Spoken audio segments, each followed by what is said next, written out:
Almighty God, we give thanks to you, the creator of the universe, and humbly beseech you to direct and prosper the deliberations of the members of this house here assembled for the advancement of your glory and the trust and welfare of the people of Trinidad and Tobago.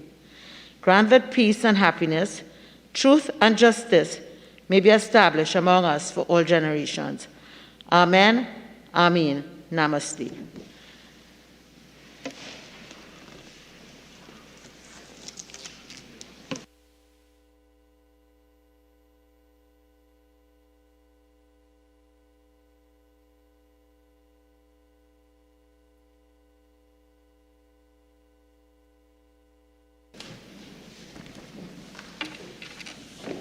Oath or affirmation, announcements by the Speaker, bills brought from the Senate, petitions, papers.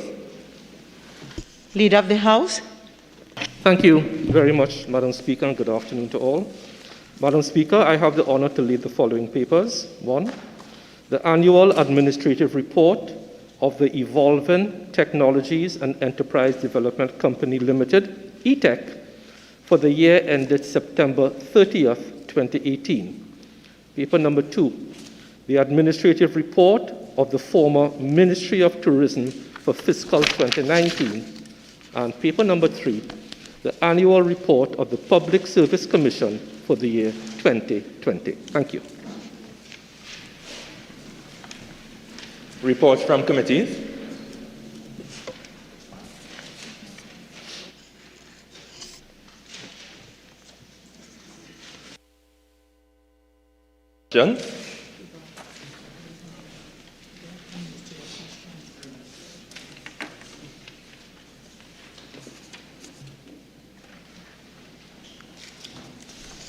Member for Faizabad. Thank you, Madam Speaker. To the Prime Minister, in light of the recent increase in COVID-19 cases, the acute shortage of... Sorry.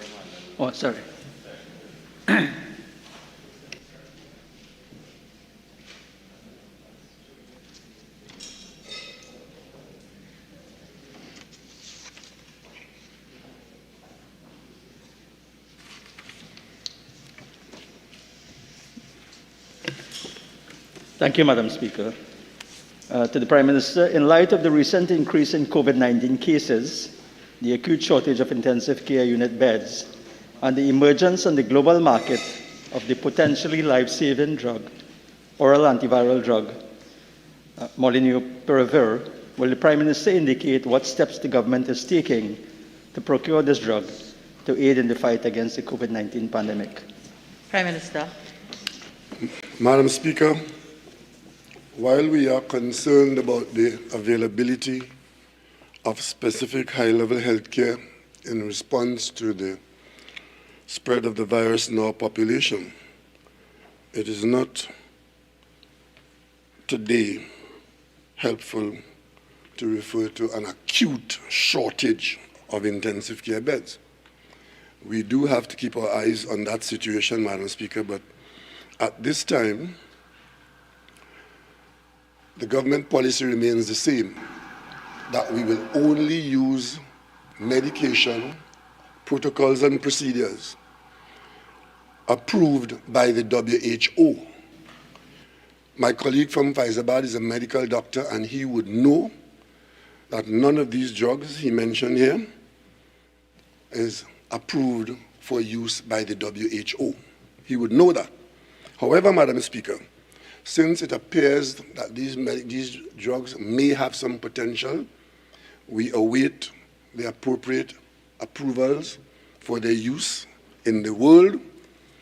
And, Madam Speaker, in anticipation of that approval forthcoming, the Ministry of Health is in negotiations with the manufacturer suppliers, and in the event that there is approval, we will be under distribution availability.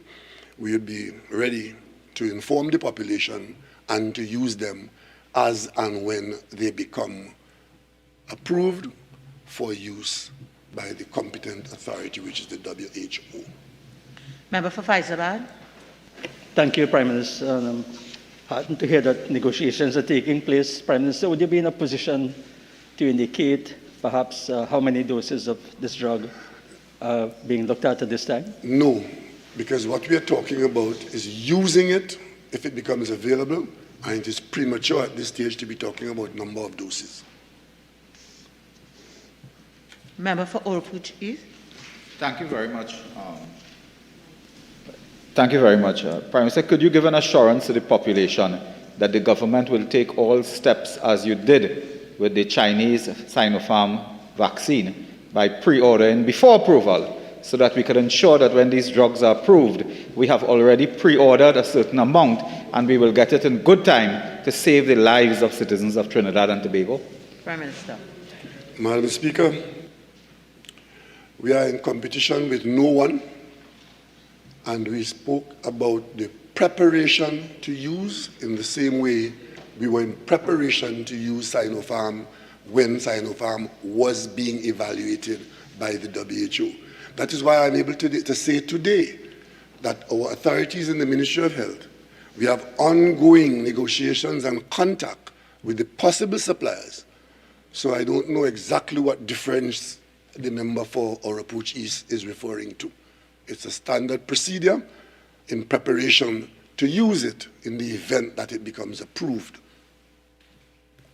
Please. Thank you, Madam Speaker. Prime Minister, are you aware that most of the supply for this current fiscal year by the company Merck has already been pre-ordered by countries around the world? I am not aware of that. Member for Pointe-à-Pierre. Thank you, Madam Speaker.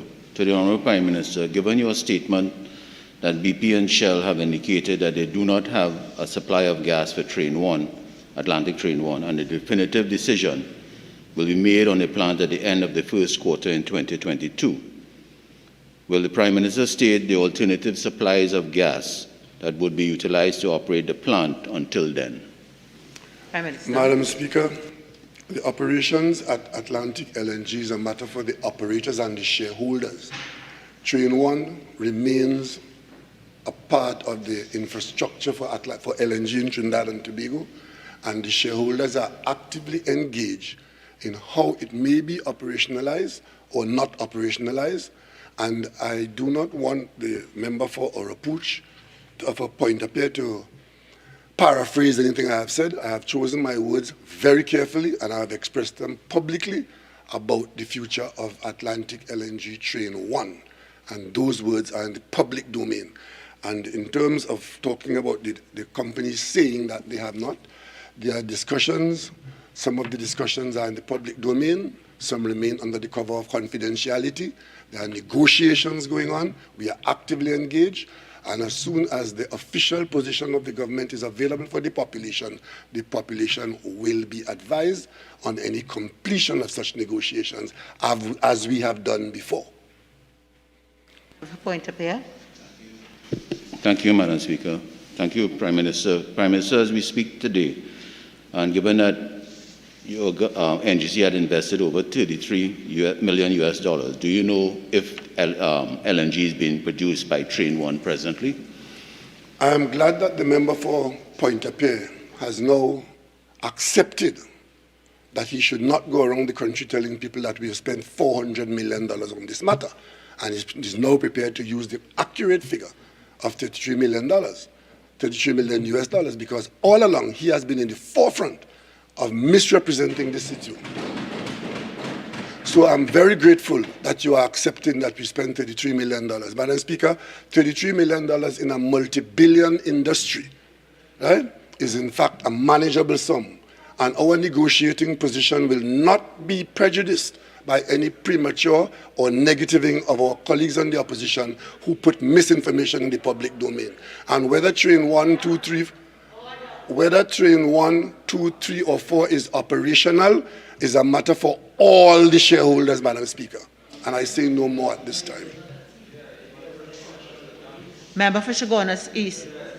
Madam Speaker, Spain North is consistently involved in some crosstalk here, and I cannot hear the Prime Minister. Look, you involved now. Members The Prime Minister will be heard in silence. Let's conduct ourselves with the decorum that is required of us. Member for Chaguanas East. Thank you, Madam Speaker. To the Honourable Prime Minister, will the Prime Minister indicate whether the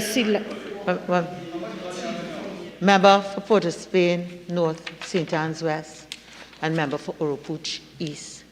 If it is that the conversation that you all require needs to be of substantial length and volume, I'll invite you all to go outside, complete your conversation, and you're welcome to resume your seats. Member for Chaguanas East. Thank you, Madam Speaker. To the Honourable Prime Minister, will the Prime Minister indicate whether the decision of China Railways Construction Company Limited to construct the terminal building at the A&R Robinson International Airport was done by sole select or competitive bidding? Madam Speaker, as a senior member of this House and an older MP in this House, I am always very happy to assist and educate our young colleagues who seem not to be able to focus on the business of the House.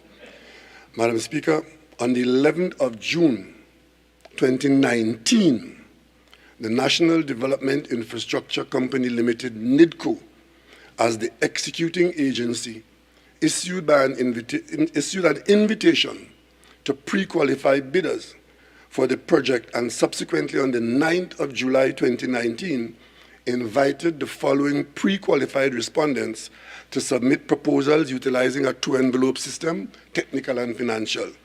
A, China Railway Construction Caribbean Company Limited. B, Beijing Construction Engineering Group Company Limited. C, NH International Caribbean Limited. D, Power Construction Corporation of China. And E, China Gezuba Group Company Limited. After evaluation by NIDCO, China Railway Construction Caribbean Company Limited was awarded the contract on the 1st of November 2019. China Railway was the only bidder at the RFP stage and was awarded a contract in the sum of $134 million for the main works in the construction of a terminal building and associated works at the A&R Robinson International Airport and the upgrade works at the existing terminal. The final price was validated by expert consultants procured by the Andean Development Bank. Madam Speaker, all of this information was in the public domain on many occasions from the appropriate authorized sources of the government of Trinidad and Tobago. Member for Oropuch East. So much, Madam Speaker. Prime Minister, I've taken note of your answer. And Prime Minister, are you aware of another piece of information that was in the public domain, namely that China Railway Construction Limited was debarred and banned from bidding for projects in World Bank and other multilateral development banks' construction programs as a result of being found guilty of fraudulent practices at the end of 2019. Are you aware of that in the public domain as well? Madam Speaker, I'm not surprised that my colleague from Oropuch East would know that, and I don't know it. We keep different company. So that kind of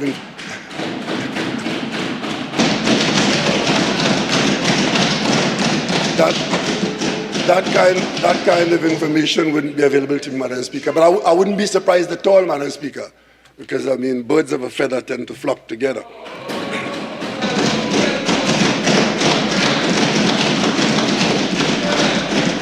Thank you very much, Madam Speaker, and I was also amused by the response. Prime Minister, on the note of birds of a feather, could you indicate whether Inez Investment Limited, Alan Warner, is a partner in the terminal construction and whether you have a business interest? Member for Oropuch East. Madam Speaker, I didn't hear the question. If the question is repeated, I might be able to answer. Well, it's a question that is out of order based on the original question and the response. Thank you, Madam Speaker.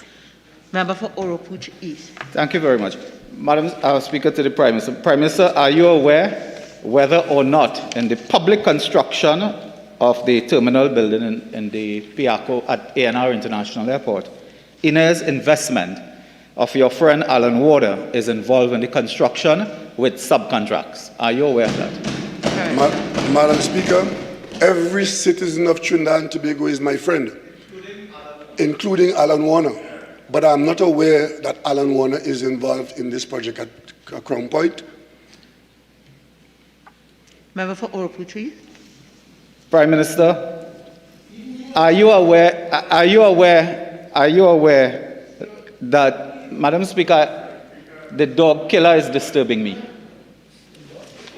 As much as you all are friends, He killed a dog. as much as you all are friends, and I encourage friendship among members, Mali, I think there's a certain standard that we all rise to.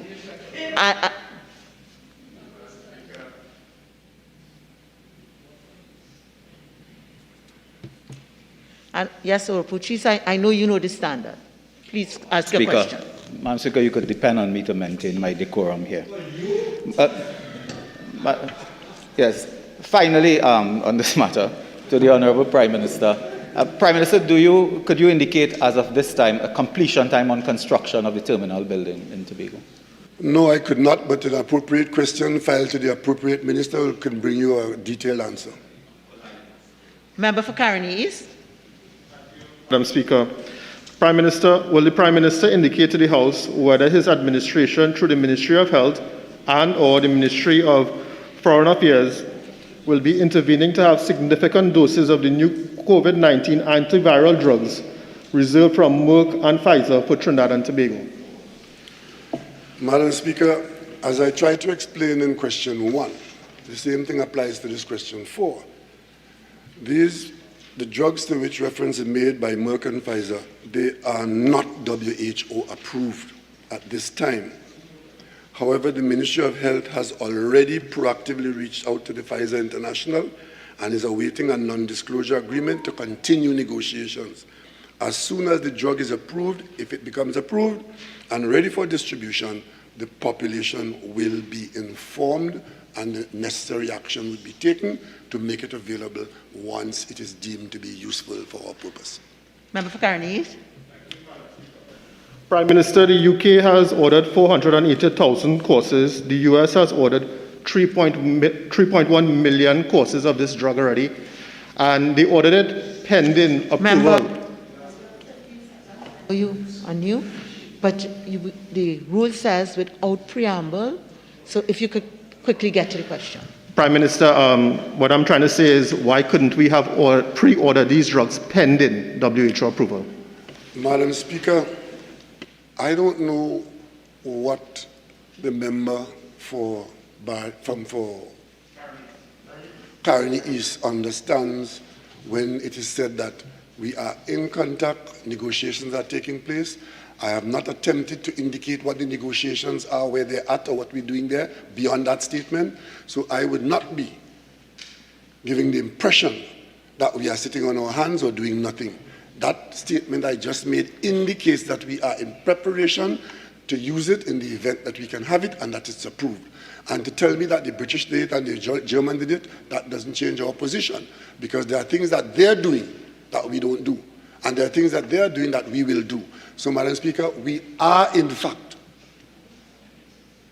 preparing to use them in the event that they become available and become certified.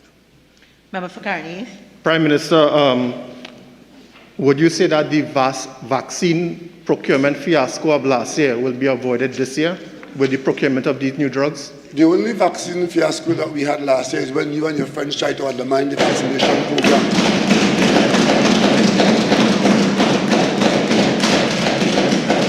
Madam Speaker, I didn't hear what he said. Could you please said the only fiasco we had in the vaccine program is when you and your friends tried to undermine it by telling people don't use it and that they are guinea pigs and they shouldn't use it, and that you come out publicly and pretend they're being vaccinated, but privately you're telling people don't use it, and you have been a major underminer of our vaccination program. Madam Speaker, I would like the Prime Minister to withdraw that because he has to back that up. He has to back that up. Member for Miaro. Madam Speaker. Arising out of the critical deliberations at COP26. Will the Prime Minister inform the House what specific policy decisions does the government intend to undertake to prepare this country for a net zero carbon environment, and what precisely will be the societal impact of same? Prime Minister. Madam Speaker, the COP26 is just coming to an end this weekend, and we await the decisions or the outcome of those far-reaching negotiations, discussions, and treaties, and so on. With respect to what the government, where the government is at now prior to this weekend's news, a public statement has been made on that as to what we have done, what we are doing, and I want to give the member the assurance that as soon as the incoming outcome of COP26 is available, an appropriate statement, appropriate detailed statement will be made to colleagues of this House so that the national position can be crystal clear, both on what we are doing now and what we intend to do going forward. Suffice it to say, Madam Speaker, that we know that we have to make certain adjustments and changes, but we will make haste slowly so as not to damage our interest in the process. Member for Miaro. Minister, would you be in a position to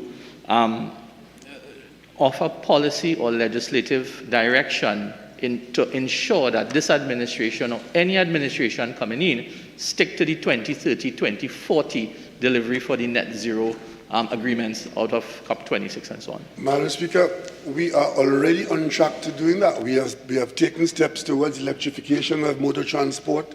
We have taken steps to improve to significantly expand our sustainable power production, targeting 10% with respect to the power systems that we are putting in place now.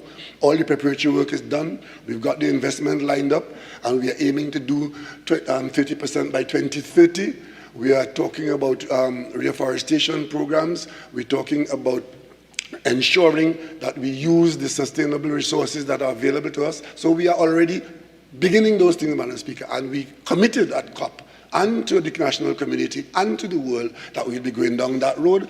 But as a producer of hydrocarbons, largely gas and to a certain extent oil, we will continue in those businesses as long as there's an international market for them. Member for Naparima.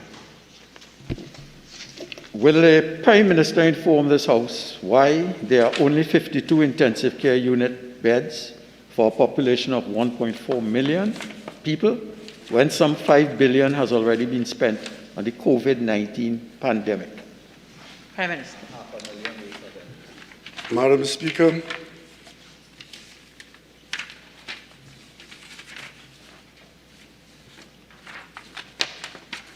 the information with respect to the population size and the number of beds is not new.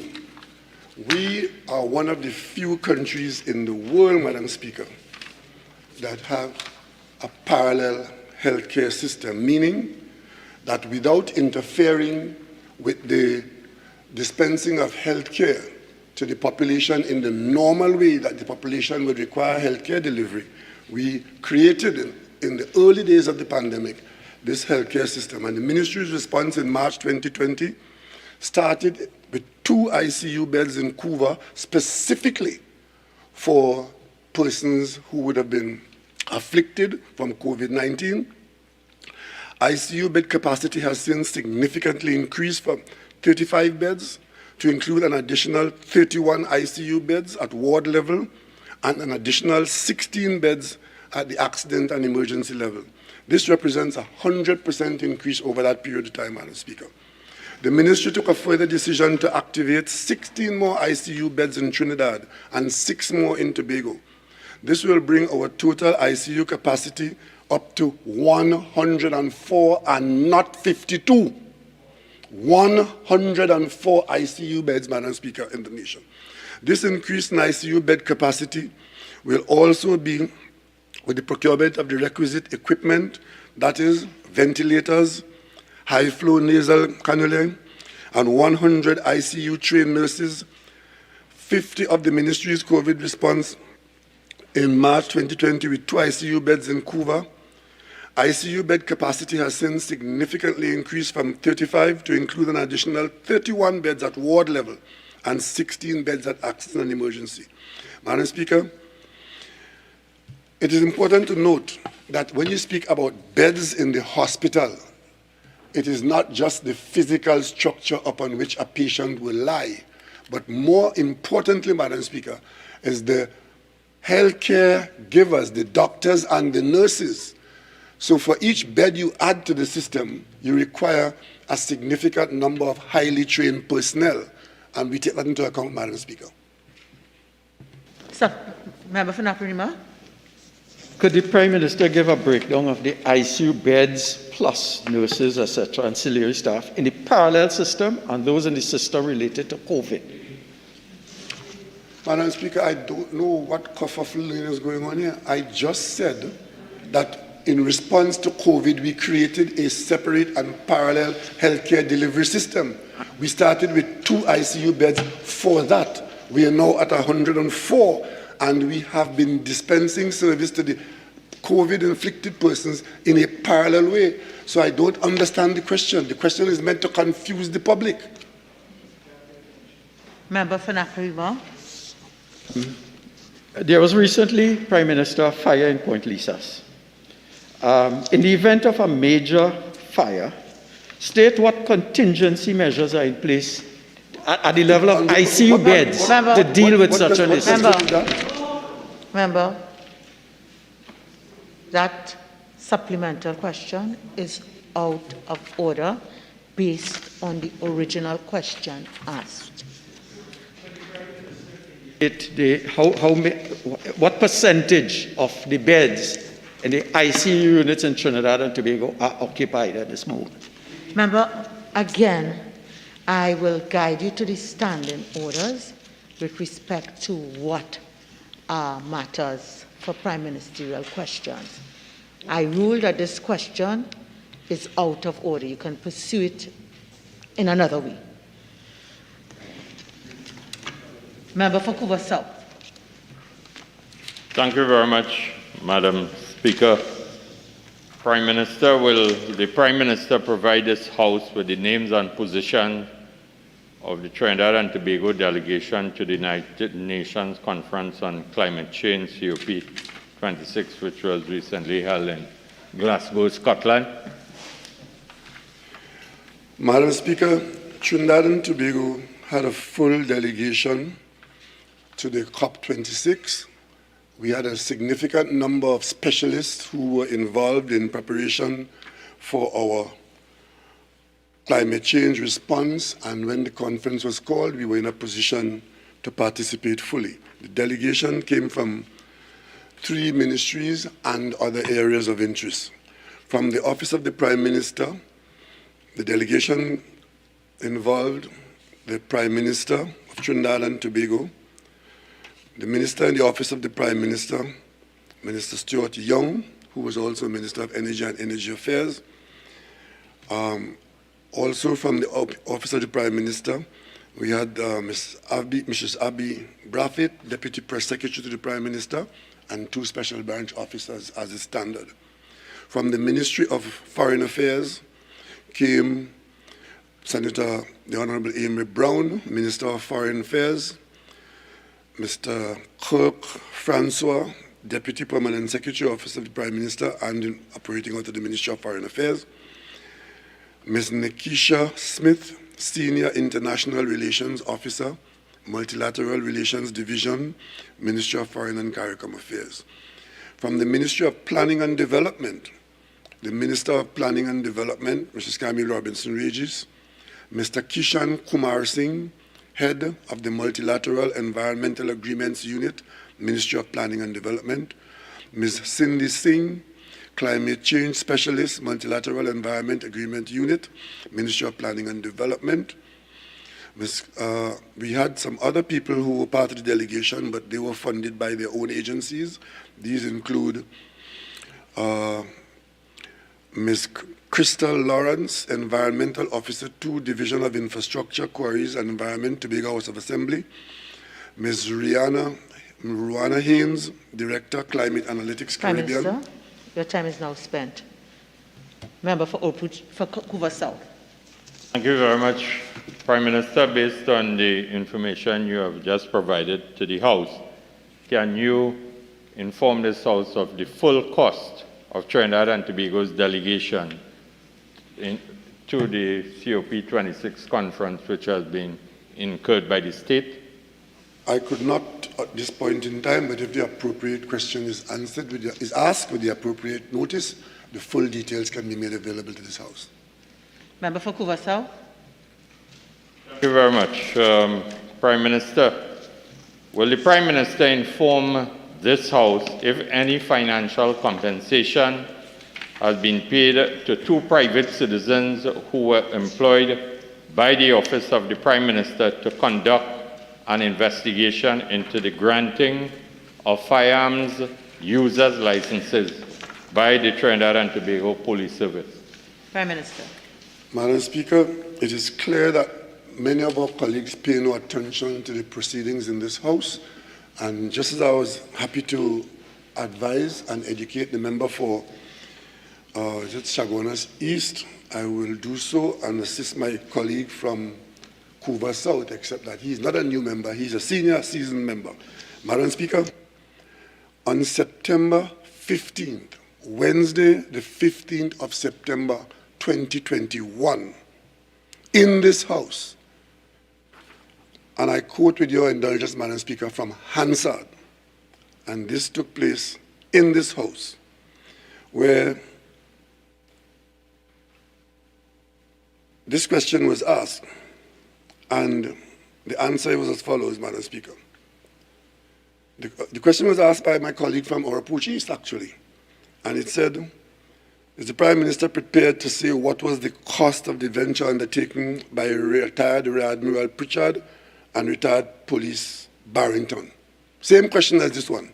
And the answer was, Madam Speaker, coming from me in my capacity as Prime Minister, I said, Madam Speaker, contrary to the misinformation and obsession with this matter, there has been no cost associated with this matter. So I fail to see how my colleague from Cuba South could come back here today and ask the same question on the same issue, and so you have the same answer. There has been no cost associated with it. Honourable members, the time allotted for Prime Ministerial questions is now spent. Urgent questions, questions on notice, questions for oral answer. Leader of the House. Thank you very much, Madam Speaker. Madam Speaker, there are 4 questions for oral answer. The government will be answering all 4, and there are no questions for written answer. Thank you. Member for Miaru. For declaration, I'm a small businessman in Trinidad and Tobago, so I'm asking some business questions so I don't get the rod. Question number 4 to the Minister of Trade and Industry.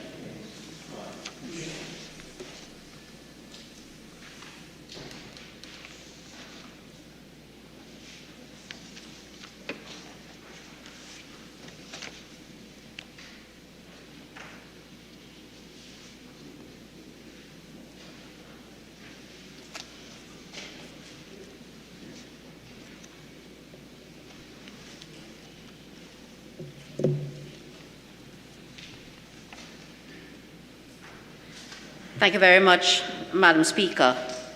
Madam Speaker, micro, small and medium enterprises are a major catalyst to economic activity in Trinidad and Tobago, and they contribute to the country's GDP, create employment and undertake innovation. MSEs also play a major role in social empowerment, poverty alleviation and economic transformation, and is a source for the economic participation of women, youth and the disabled. To put MSMEs into context in Trinidad and Tobago, a microenterprise is defined by the Central Statistical Office as having a staff complement of between 1 to 5 employees and an annual sales turnover of less than 250,000 TT dollars. A small enterprise is defined as having a staff complement of between 6 and 25 employees, an asset base of up to $1.5 million excluding real estate, and sales of $250,000 TT to $5 million. A medium enterprise is defined as having a staff complement of between 26 and 50 employees, an asset base of up to $5 million, excluding real estate, and sales of TT $5 million to $10 million. However, various agencies use different criteria to define SMEs. For example, in terms of the SME guaranteed loan facility being provided by the Ministry of Finance, the upper limit for annual sales has been set at $25 million. And using the CSO criteria, the CSO in its last survey of business establishments in 2018 estimated that there are approximately 16,547 registered businesses classified as MSMEs in Trinidad and Tobago, which accounts for approximately 85% of all registered businesses. And these enterprises operate mainly in the following subsectors: wholesale and retail trade, 7,299 firms; accommodation and food services, 2,828 firms; construction, 892 firms; manufacturing, 814 firms; and other, 4,714 firms. Thank you. Member for Mayaro. Madam Speaker, Honourable Minister, would you be able to identify a particular reason why we've had such a precipitous decline in small business registrations from our 2011 peak of around 20 to 25,000 small and medium enterprises in Trinidad and Tobago? I can say with confidence that I know that there are very many more than the 16,000 which I quoted at the year 2018. I can tell you that the MSE sector is comprised of many micro and small businesses, many of which are unregistered, and therefore the 16,000 figure I don't think is the accurate figure. And many of them are unregistered because they have very weak structures and management structures and so on.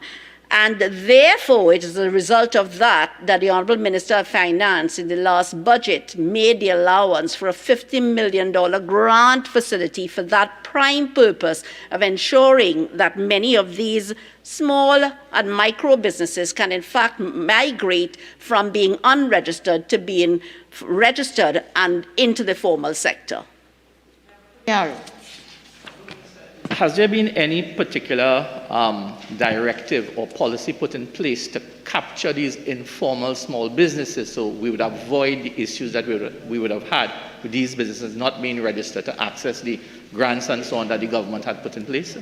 And I'll tell you something, it's this very same thing that I just said. They need hand-holding. And the ministry at this time, these challenging times, has made the allowance for a $50 million facility. The Ministry of Finance, I know at this time, is formulating the delivery of all of these services that would assist these businesses in the migration from the informal into the formal sector. I can assure you that within the next month or two, the Minister of Finance will be able to lay out with some degree of specification how this program is going to roll out. Member for Mayaro. Thank you very much, Madam Speaker. Question number 5 to the Minister of Trade and Industry. Minister of Trade and Industry. Thank you very much, Madam Speaker.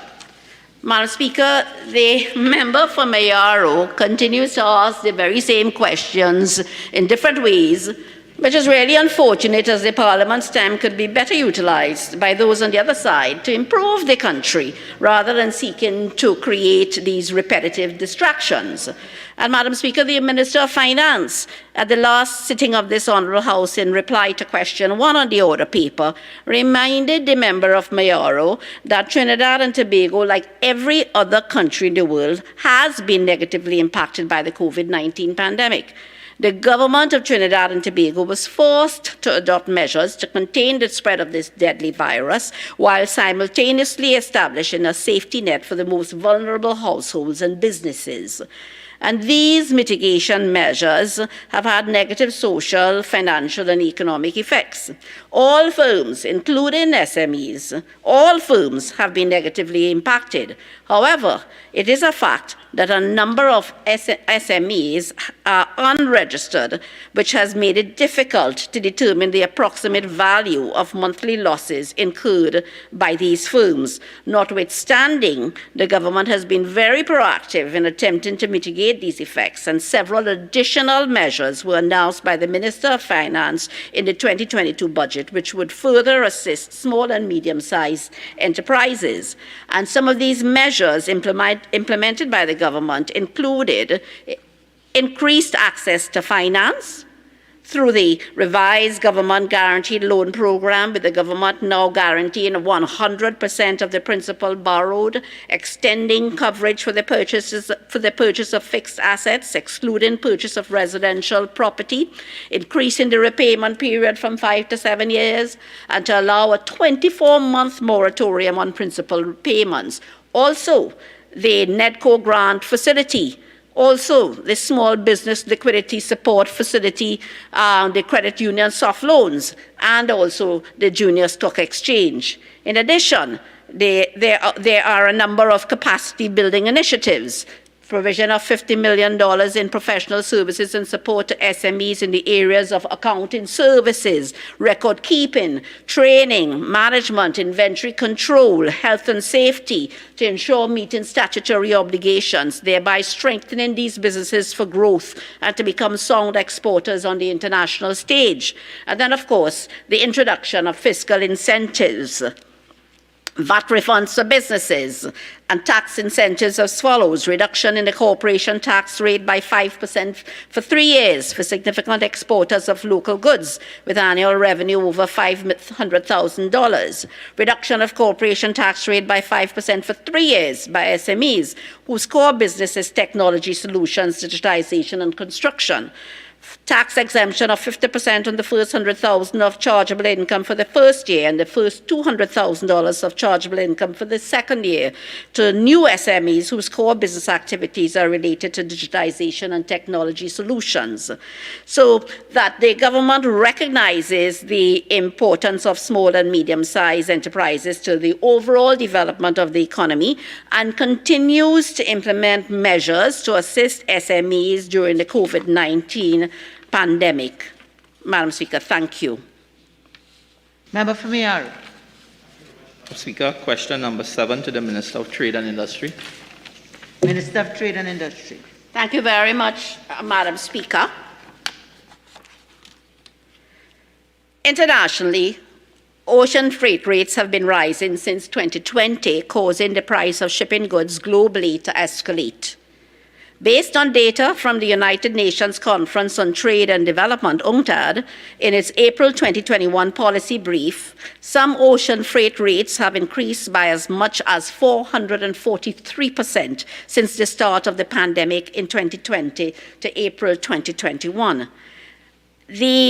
Looking at the factors contributing to rising freight and shipping costs globally, these factors include a global shipping container shortage, continued global imbalances in the production and demand for goods, port congestion and closures which have contributed to delays in locations such as Los Angeles and Long Beach, disruption to supply chains, and the periodic disruptions in shipping operations and logistics such as the blockage of the Suez Canal. The increase in shipping and freight costs is one of the factors that is causing many countries to experience imported inflation. However, inflationary effects are also being felt in the agriculture and in the food industry. This is due to the adverse weather conditions such as floods and wildfires in major agriculture and food-producing countries such as the United States of America, Canada, Australia, Europe, and all of these have led to a rise in food prices. And according to the UN Food and Agriculture Organization, or FAO's monthly food price index, global food prices shot up nearly 33% in September 2021 compared with the same period the year before, September 2020, reaching levels not seen since 2011. so that the government is aware of the contagion effect of higher shipping and freight costs on imported inflation and the overall cost of living in Trinidad and Tobago.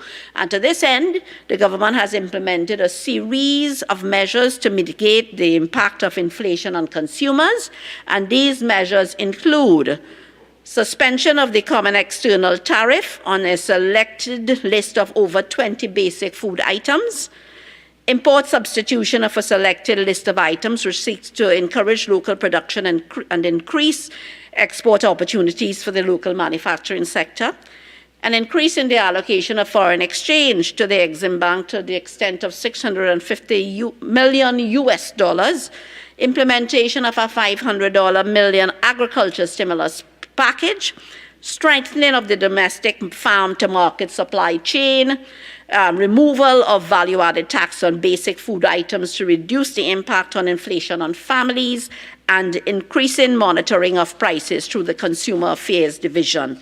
Madam Speaker, I thank you. Much, Madam Speaker. Minister, would you agree that this is an extra regional cost that comes in, and the state has the ability to use the local taxing regime to reduce that CIF, that final CIF, so it can bring relief to thousands of consumers? Yes, Madam Speaker, one has to be very careful about the approach that you are suggesting. We belong to the CARICOM regime, and therefore we cannot take standalone decisions without looking at the effect of it on the rest of the region. We do not operate alone when it comes to matters of duties, etc. So that the approach has to be a very careful one. And what I can say to you, that only this week, the first 2 days of this week, members at the technical level would have had discussions on this particular topic at the COTED meeting, which is the Council for Trade and Economic Development. And so on the 23rd and 24th of this month, ministers will meet at the COTED to reflect on this very topic, which is on the agenda. I can tell you that as a government, we recognize the seriousness of it and its impact on business and its impact on consumers, and therefore we will be treating it with it as a region on it, and not in fact acting unilaterally. Thank you very much. Member for Naparima. Question number 17 to the Minister of Works and Transport.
Minister of Works and Transport. Thank you, Madam Speaker.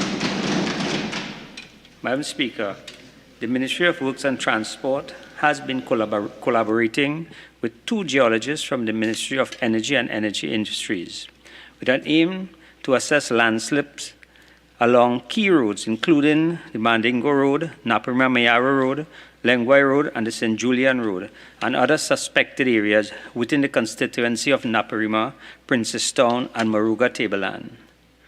Roads in these areas are built on ridges, and as such, landslips and other geological factors such as top of slope, lithology, and soil saturations are the main causes of the deterioration and road conditions within the vicinity.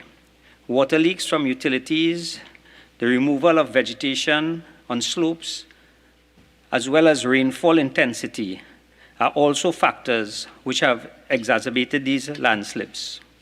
Arising out of the investigations and studies conducted from April to June 2021, the Highways Division has moved to update the current landslip inventory for the prioritization of critical landslips for repairs.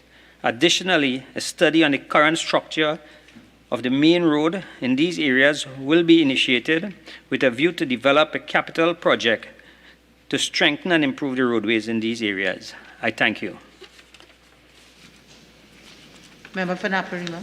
Could the Minister of Works and Transport indicate a time frame when this study will be completed so that the capital works could begin? Madam Speaker, whenever there are landslips and so in the area, before any work is done, a study is commissioned to inform us as to the way forward. So this is an ongoing exercise, and it's an exercise because, as I said, because of the area, the central and southern range, and the challenges in the area, it has to be an ongoing function.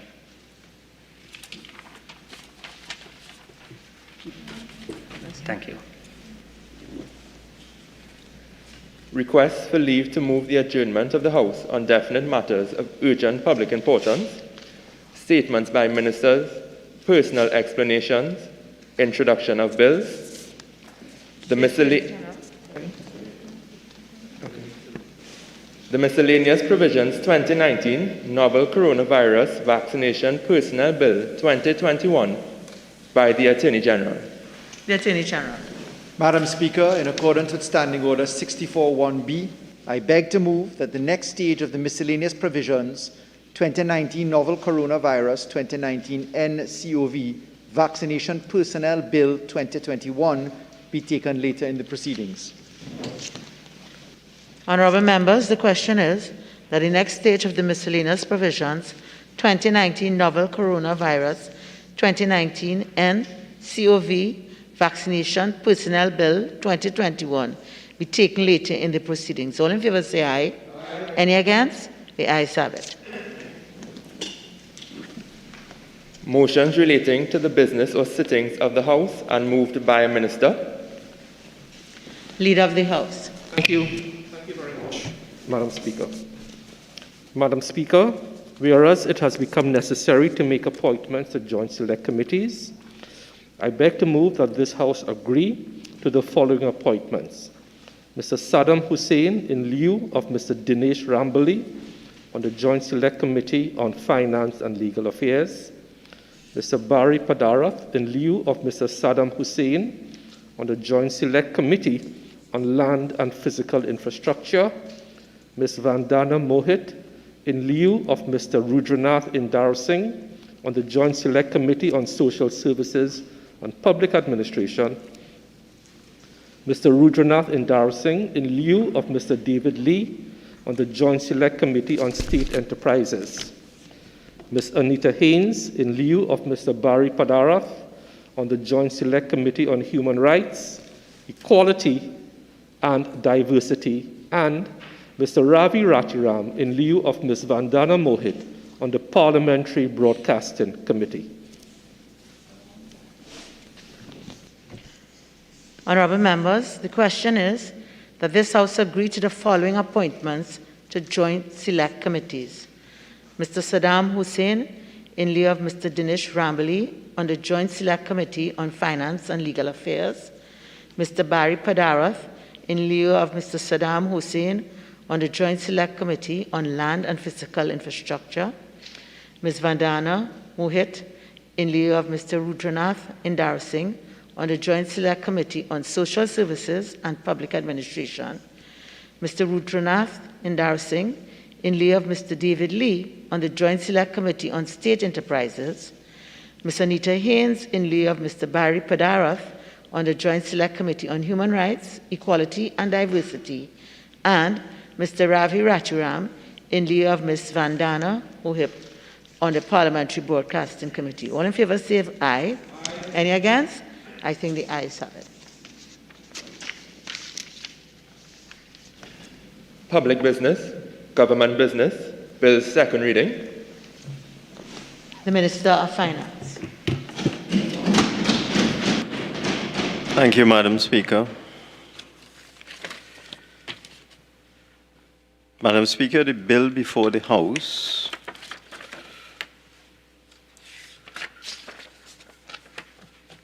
firstly, I beg to move that a bill to establish the Trinidad and Tobago Revenue Authority and for related matters be now read a second time. Madam Speaker, as we have said on many occasions previously in various incarnations of this legislation, this bill has had a long and winding road that has taken us as a country to the point we are today, where we are almost at the end in terms of establishing the legislative framework for a new Trinidad and Tobago Revenue Authority. The first attempt to establish a revenue authority in Trinidad and Tobago commenced over 10 years ago, when the then government introduced the Trinidad and Tobago Revenue Authority Bill 2010, in January of 2010. That bill lapsed in April of 2010. A second bill, the Trinidad and Tobago Revenue Authority Bill 2018, was introduced in Parliament in May of 2018 and referred to a joint select committee on that same day. The committee established to consider and report on the bill was chaired by the Minister of Finance. It held 13 meetings over the course of the third and fourth sessions of the 11th Parliament and issued invitations to a wide cross-section of stakeholders, including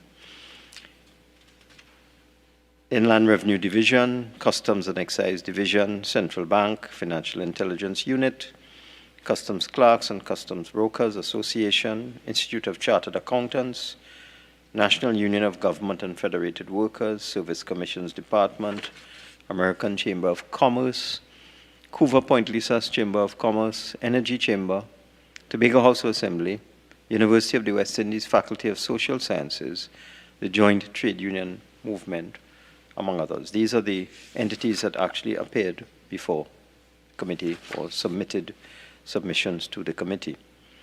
The report of that Joint Select Committee was laid in the House in May 2019 and in the Senate also in May 2019.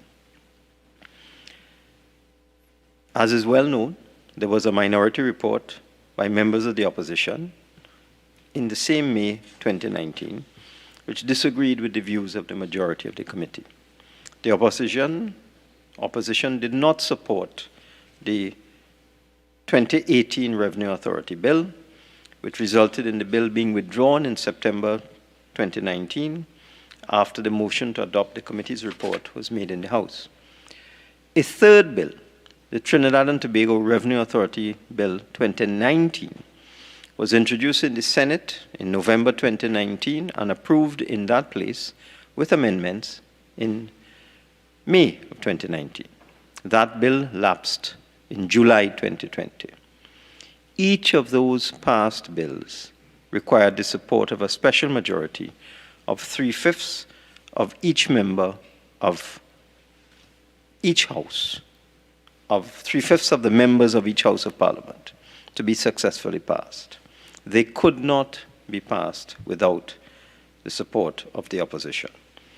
Accordingly, Madam Speaker, for the last 11 years, despite the well-documented benefits that will redound through the establishment of a modern revenue authority, have resolutely, irrevocably,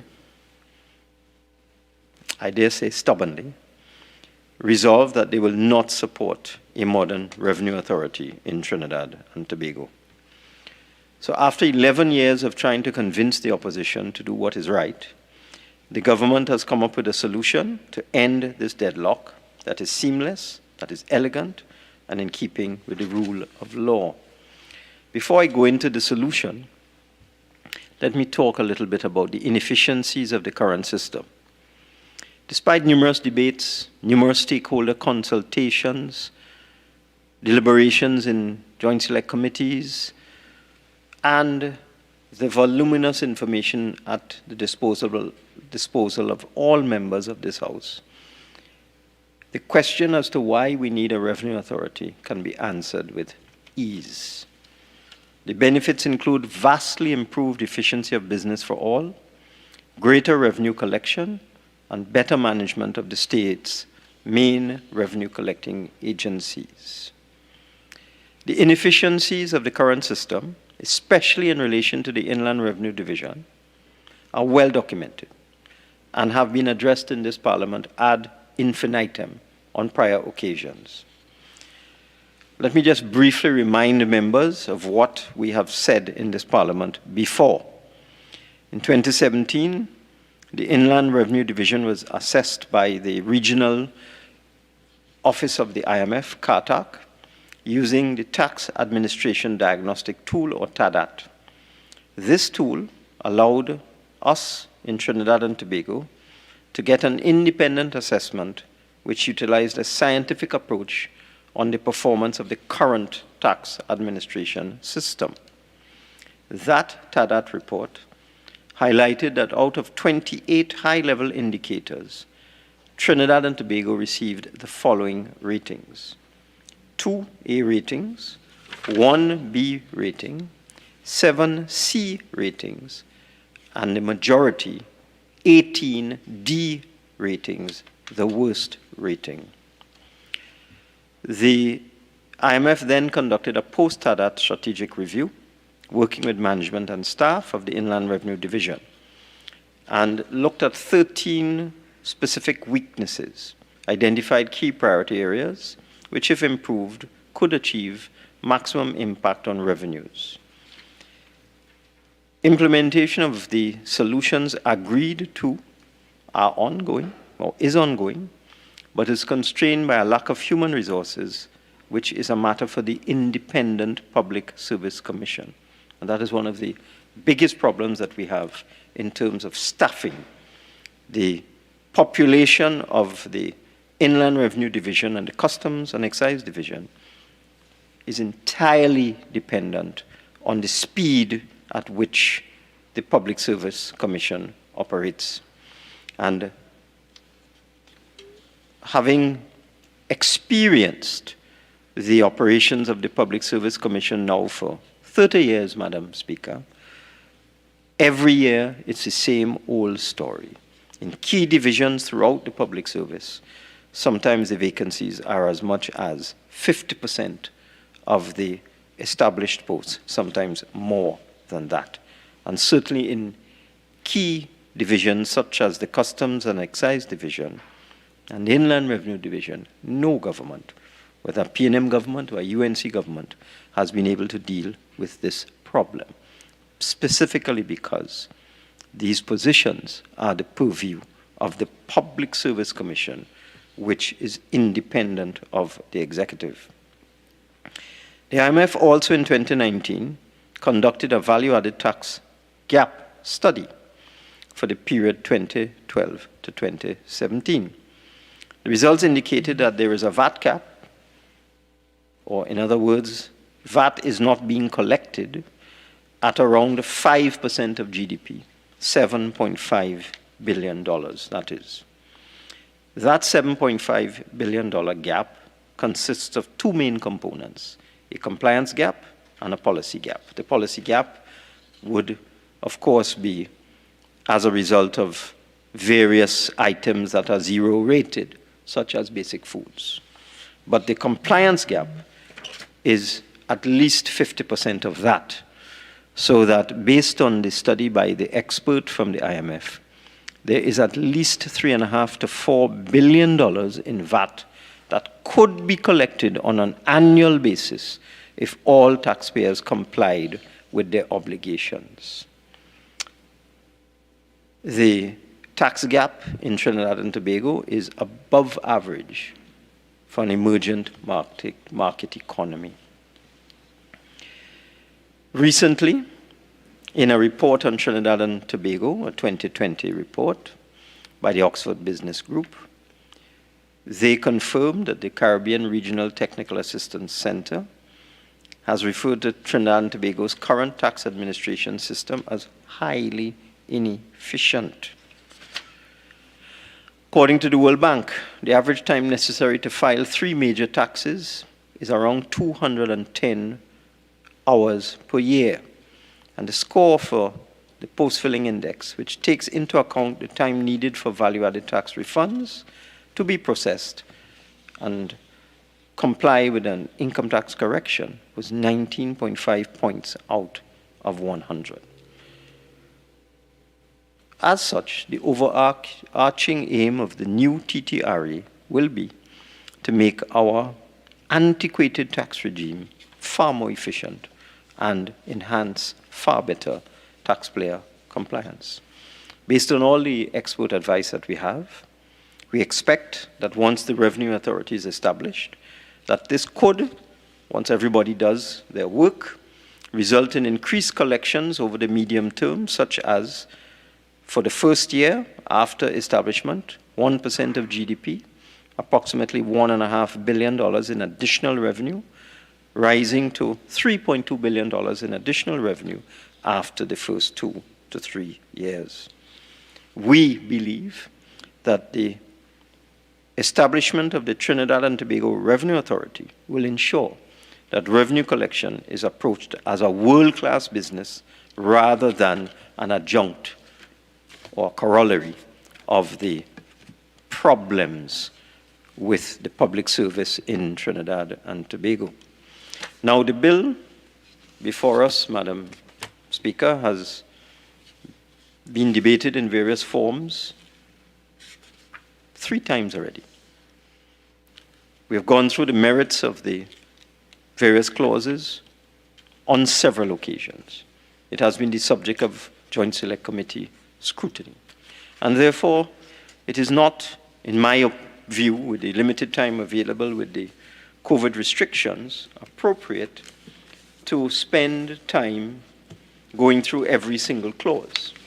What we consider to be more appropriate is, Madam Speaker, dealing with the whole question of what is different about this legislation to the bills before, and why we believe we can now establish a revenue authority using a simple majority bill rather than a special majority bill. Now, how much time do I have, Madam Speaker? Your time expires at 2:54:40. Okay, so that's about 17 minutes, that's fine.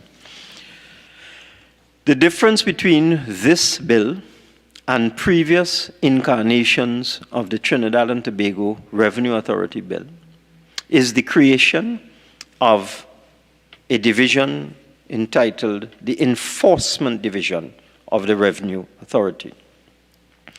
This is introduced in the bill at clause 14, specifically clause 14.3.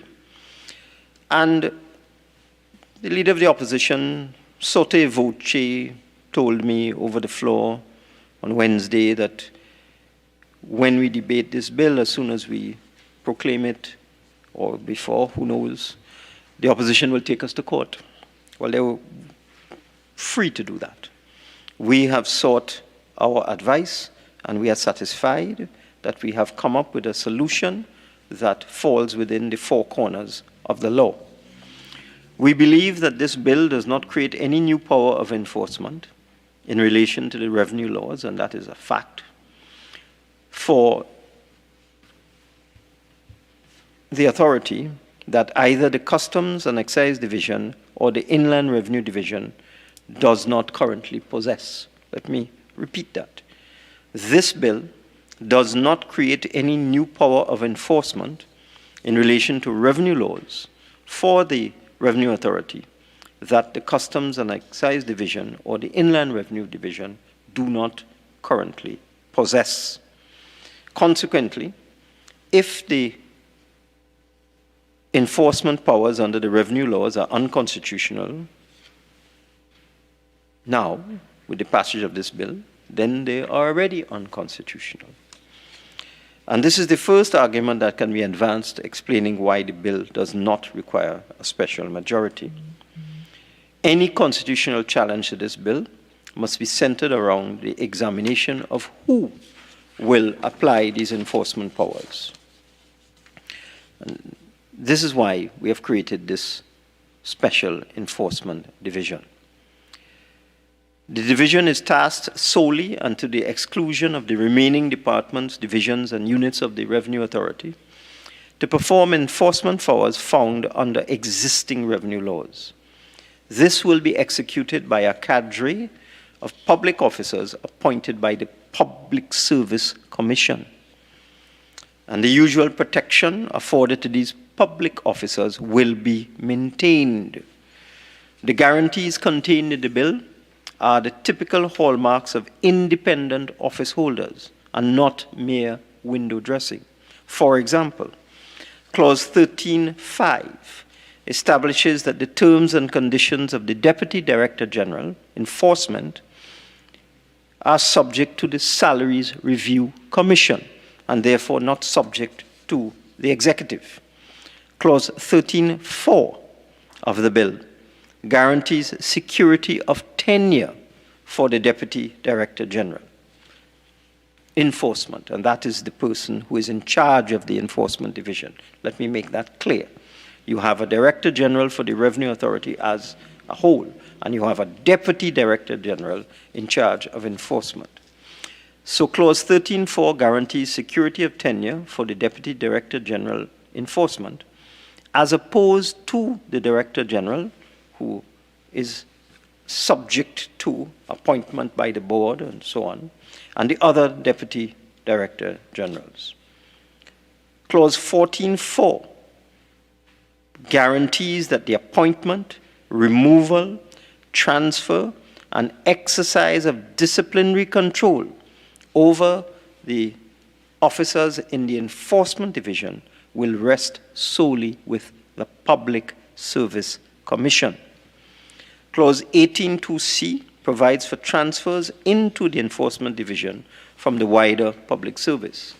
And Clause 23.4 guarantees that the salaries and allowances payable to officers in the Enforcement Division shall be a charge on the consolidated fund. Accordingly, the creation of the Enforcement Division is intended to maintain the status quo that currently obtains at the Customs and Excise Division and Inland Revenue Division as it relates to the enforcement of the revenue laws. In other words, only public officers appointed by the Public Service Commission can exercise these enforcement powers. And the importance of the Public Service Commission, well recognized before our courts by the much-cited division, which members opposite like to trot out without sometimes having a proper understanding of it, the well-cited division of Endell Thomas versus the Attorney General of Trinidad and Tobago, 1982 AC 113. And in that case, Lord Diplock famously said, the whole purpose of Chapter 8 of the Constitution, which bears the rubric, the public service, is to insulate members of the civil service, the teaching service, and the police service in Trinidad and Tobago from political influence exercised directly upon them by the government of the day. The means adopted for doing this was to vest in autonomous commissions, to the exclusion of any other person or authority, power to make appointments to the relevant service, promotions and transfers within the service, and power to remove and exercise disciplinary control over members of the service. I want to re-emphasize, therefore, that the Enforcement Division will be subject to the Public Service Commission. Lord Diplock went on to say, in respect of each of these autonomous commissions, the Constitution contains provisions to secure its independence from both the executive and the legislature. No member of the legislature may serve on the commission. All members must be appointed for a fixed term, during which a member may only be removed for inability to discharge his function or misbehavior. Additionally, Madam Speaker, in the recent 2020 decision of the Privy Council, the Chief Fire Officer and another versus Phillips and others, 2020 UK PC 12, Lady Arden, after citing Endell Thomas, went on to state, the core principle of appointments and promotions by and under the supervision of an independent person or body remains. This is also an important principle on which judicial appointments are made in the United Kingdom. There is therefore universal acceptance that the best manner in which to establish insulated office holders is through the mechanism of a constitutionally independent body. And the independence of the office holders in the proposed enforcement division will be underpinned by the protection afforded by the Independent Public Service Commission. Deeply linked to all of this is the principle of separation of powers. And if I wax a little philosophically, the philosopher Montesquieu, in his seminal body of work known as The Spirit of Laws, illustrated by way of example the chaos that would ensue if the concept of separation of powers were discarded. And he said, when the legislative and executive powers are united in the same person or in the same body of magistrates, there can be no liberty, because apprehension may arise lest the same monarch or senate should enact tyrannical laws to execute them in a tyrannical manner. There is no liberty if the judiciary power be not separated from the legislative and the executive. In Hines versus the Queen, 1976, 1 all ER 353, the importance of ensuring that certain powers are exercised by the right people is clearly demonstrated. In Hines, the Privy Council held that the exercise of judicial functions by the executive was unconstitutional. We therefore believe that our enforcement division, the construct of our enforcement division, is in harmony with the Constitution. The public officers in this division will be appointed by the same independent body that appoints officers of the Customs and Excise Division and the Inland Revenue Division. The bill therefore strikes a fine balance between ensuring that the inefficiencies of the public service, the current inefficiencies, will be balanced by the administrative functions that we are going to create in the new Revenue Authority. And before I finish this legalistic part of my presentation, there's legalistic or legislative precedent for what we are doing. That is decades old, and that is found in the Municipal Corporations Act, passed in 1990 without a special majority. And in the Municipal Corporations Act, the act passed without being found to be inconsistent with the Constitution, there is a police force which exercises police powers, the municipal police force. And the similarities between this bill and the Municipal Corporations Act do not simply stop there. Section 8 of the Municipal Corporations Act establishes the municipalities as bodies corporate, just like Clause 5.1 of this bill, which established the authority, the Revenue Authority, as a body corporate. So, Madam Speaker, if one looks very closely at the Municipal Corporations Act, Section 54 creates a power of arrest without warrant.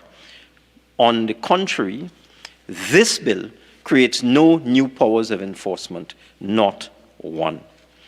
We believe, therefore, the Enforcement Division is consistent with the status quo.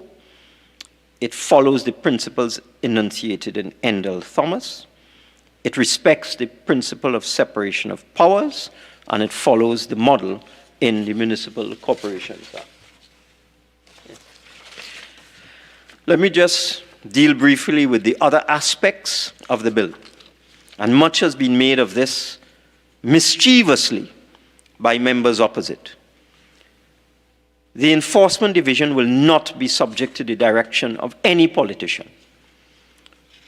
The administrative head of the Revenue Authority, the Director General, will be selected by a board appointed by the executive, which is only natural. We expect with this hybrid model, because that is what it is, we are leaving the enforcement powers in the public service, because our friends opposite have refused steadfastly to allow us to move forward with a modern revenue collection agency. And we are taking all of the technical administrative elements that currently exist within the Inland Revenue Division and the Customs and Excise Division, and all the archaic systems and all of the problems that cause delays and lead to great inefficiency. We are taking them out of the civil service and placing them within a modern, technologically advanced, digitalized revenue authority. And we believe this hybrid model will give us at least a fighting chance to enhance revenue collection in Trinidad and Tobago, to allow us to move towards a balanced budget. We are talking about billions of dollars here. Will allow us to bring everybody into the tax net who should be paying tax. There are so many people in Trinidad and Tobago who simply don't pay their taxes, but they enjoy services that are paid for by the rest of the population who dutifully pay their taxes. So, Madam Speaker, I commend this bill to the House and I beg to move.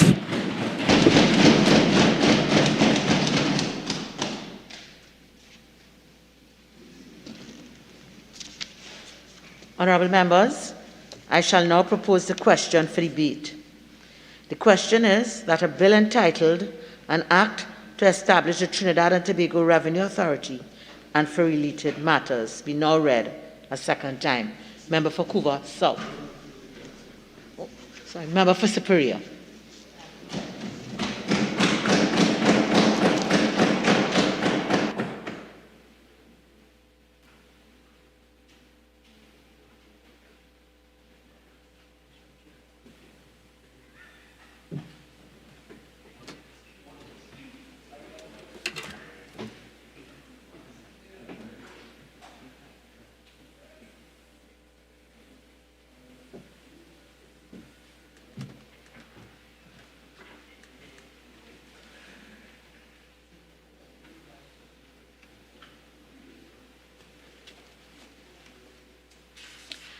Thank you very much, Madam Speaker, for allowing me to join in this very important debate.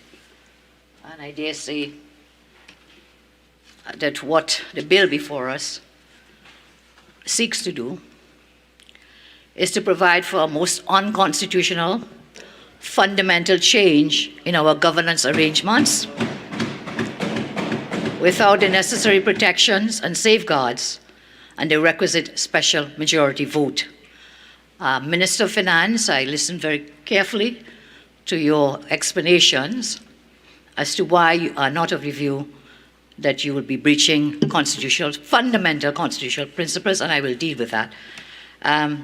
So what we have here is a bill with the primary intent is to replace the BIR and Customs and Excise Division with a new creature that is called the TTRA, the Trinidad and Tobago Revenue Authority.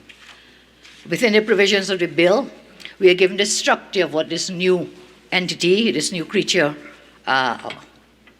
would be like. So we have at Clause 7, the Board of Management comprises 9 members. At Clause 13, we have the staff of the authority, Director General, Deputy Director Generals, Deputy General Enforcement, and then on the Clause 14.3, we have the Enforcement Division, which the Minister was so careful to emphasize at Clause 14, with a Deputy Director General Enforcement, public officers, but the Minister failed to tell us that under this said Enforcement Division, there will be such other employees as the board thinks fit.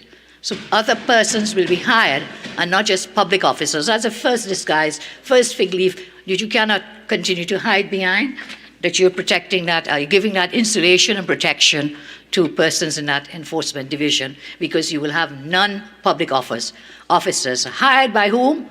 By a board, and that board is handpicked by the minister. In fact, throughout this bill, the minister his name appears multitudinous times, many, many times, Madam Speaker. His hand is there, his finger is in the cookie jar, all over this bill. So that it is, I would say this is not a TTRA Trinidad and Tobago Revenue Authority. It seems to, in fact, Minister Imbert's Revenue Authority, with a long reach into every aspect of it. The minister's rationale, and that of the government, was that, listen, the BIR and customs, and especially BIR, they're so inefficient. There's so many weaknesses and so on. Spent quite some time on the weaknesses and then said this TTRA was the solution to those problems that we said. Now, Madam, we know this nice expression, a rose by any other name is still a rose. And a dagger by any other name is still a dagger. And this TTRA bill is a dagger in the heart of the Constitution of Trinidad and Tobago. And I will explain why, Madam. So what is it? Efficiency. The bill, through its enforcement director and other officers, they will deal with customs, revenue and customs laws listed in the schedule. Interestingly, the bill does not seek to change any of those laws. All it seeks to do is to place this new structure that I mentioned at the start in place to promote efficiency. So what are the devices, what are the new methods that you're going to use to create efficiency? Minister speaks about the high technology and a modern blah, blah, blah, shiny, shiny, shiny. New TTRA. Why don't you give that to the existing BIR and Customs and Excise? Why? If you have identified human resources and staffing as one of the main inefficiencies, what have you done? You said no government has been able. I'll tell you what we did. Under the Pandey government, we placed children. We said not a child must be left behind. And we had built all those schools to accommodate the children writing the then common entrance, as last common entrance exam. And we had the challenge is how do we staff all these new schools with teachers and staff? How could we do it in the shortest of the space of time?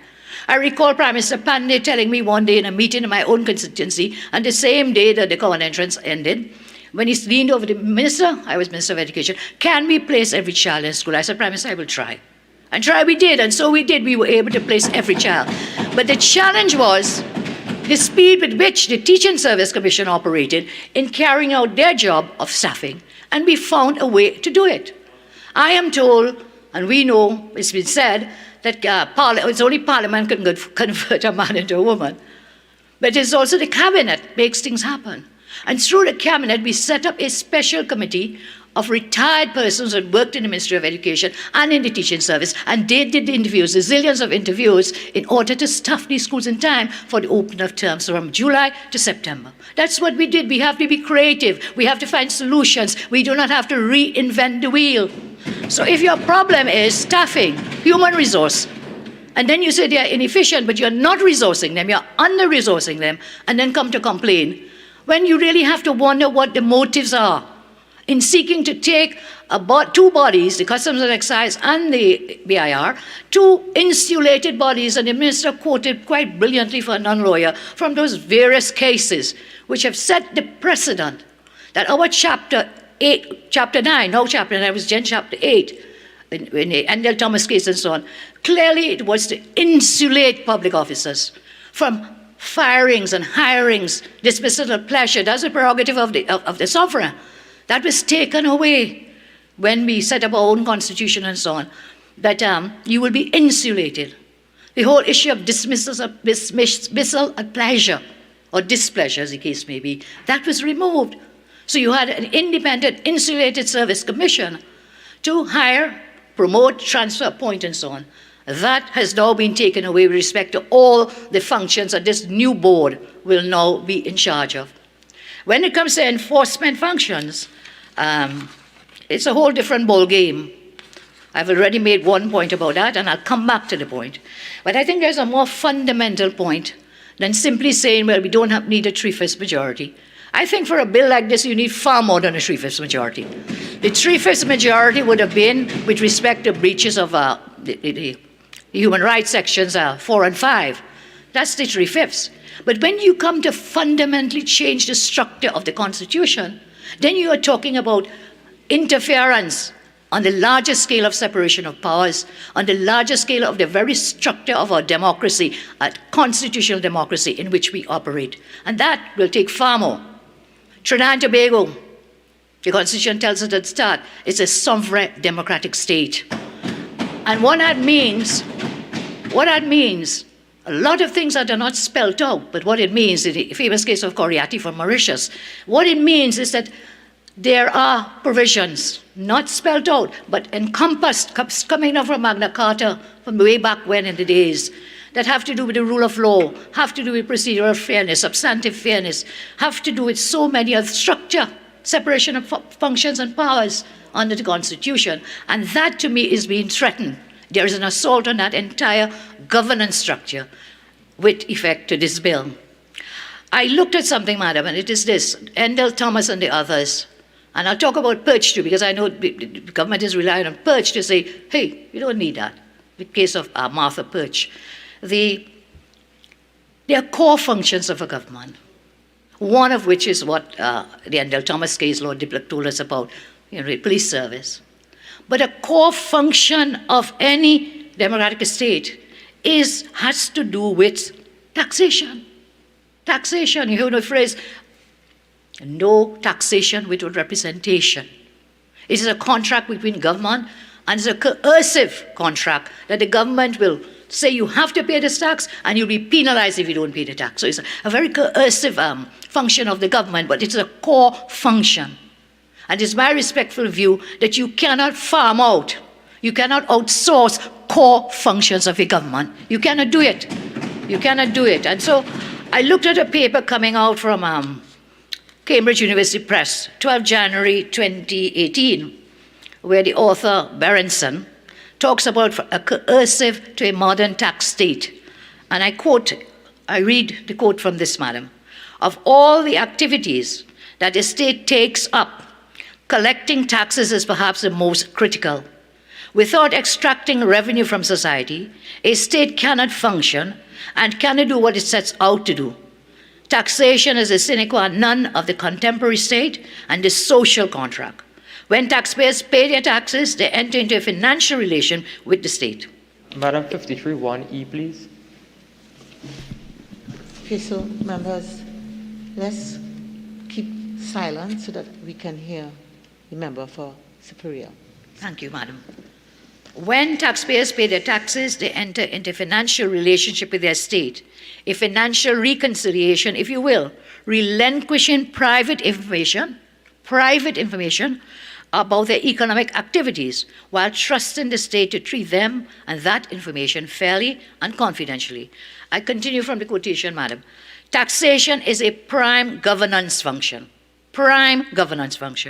But it's also one of the only activities where the state and society are forced to interact with one another. And is one of the few in which citizens have an obligation to give something up to the state. Tax compliance, therefore, is both about revenue extraction for the benefit of state coffers and about an opportunity for citizens to enter into a trusting relationship with their state, one that will be repeated year after year. So core function, revenue collection. It cannot be denied that revenue collection is assisted by the ability to dispense coercive and punitive measures, prosecutions, fines, imprisonment in certain instances. We also cannot deny that outside the criminal realm, coercive measures may be taken in the civil arena, such as levies and forfeiture. And again, we come to measures in the civil realm, which I not envisaged, with the great deals of respect to the minister, within the enforcement division. These can be done by the board on the civil side. Part of revenue collection function collects personal and corporate information, financial information, which are only to be used for lawful collection purposes. So this core function can be considered as part of the state's coercive powers, law enforcement by police, detention of persons by prison, and so on. And we come to the Martha Perch case, a very important case. This was where, some years ago, government had set up what was known as the TT Post. And a member of an employee of the post office went to the courts and said, listen, this thing is wrong. This is unconstitutional. You can't take it away. And what had happened in that case is that we have to understand it for what it is, what the lawyers call, we look at the ratio, and then we have to look at the orbiter, madam. And so the ratio is that the Act, 1999 Act, and I quote paragraph 13 of that judgment from the UK Privy Council, 2003-17, Perch and the Attorney General of TNT. The 1919 Act exemplifies a widespread international trend towards the divestment by governments of functions previously carried on by them directly or indirectly, but forming no part of the core functions of government, such as defense, that's a core function, maintenance of law and order, administration of justice, and lending themselves to commercial and governmental operations. To cut a long story short, what Perch, the decision in Perch was about, is that things like operating telephones or trains or delivering letters and parcels such as the TT Post would have done, that they are not core functions. And we've seen other things have been divested or outsourced, farmed out to be done basically by persons in another entity, in another creation. And what this does is that the court said, well, listen, Ms. Perch, sorry, your postal service functions, they are not seen as core functions, and therefore they were not successful in the application. But what is very instructive in this same decision was obiter dicta of Lord Bingham. And what Lord Bingham said in that Perch matter is very instructive for us today. I want to quote from Lord Bingham's obiter dictum. If it was sought to devolve the police service or prison service to a corporation analogous to Trinidad and Tobago Post, there would be strong arguments on which is unnecessary to pronounce, which is obiter. So they did not make a pronouncement, but it gives us a guidance as to the thinking and the view of the court. And it says, for holding that such a change contradicted express terms of the Constitution and assumptions on which it was based. And this is where the obiter is very instructive for us. So the question now is, does the CTRA bill contradict assumptions upon which our Constitution is based? And my answer to that, respectfully, is yes, it definitely contradicts assumptions upon which our Constitution is based. At clause 14.3b, if you wait, I will tell you. You can't be shouting across the floor, Madam Speaker, please. I listen in silence to the other speaker. At clause 14.3b, the enforcement division is, along with public officers, also to comprise such other employees as the board thinks fit. Such other employees. The Director General, DDG Enforcement, and public officers will exercise enforcement powers under the existing laws, revenue laws. But now they will carry out enforcement, but we see that this enforcement division will be subject to the Police Service Commission, a point being made by the Honourable Minister of Finance, by the Public Service Commission, with respect to appointment, removal, discipline, and transfer. But in that same clause 14, it is the board who shall appoint, transfer, remove, and discipline other employees of the enforcement division who are not public officers. So this enforcement division, contrary to what the minister is saying to you, what is new is this enforcement division, he tells us.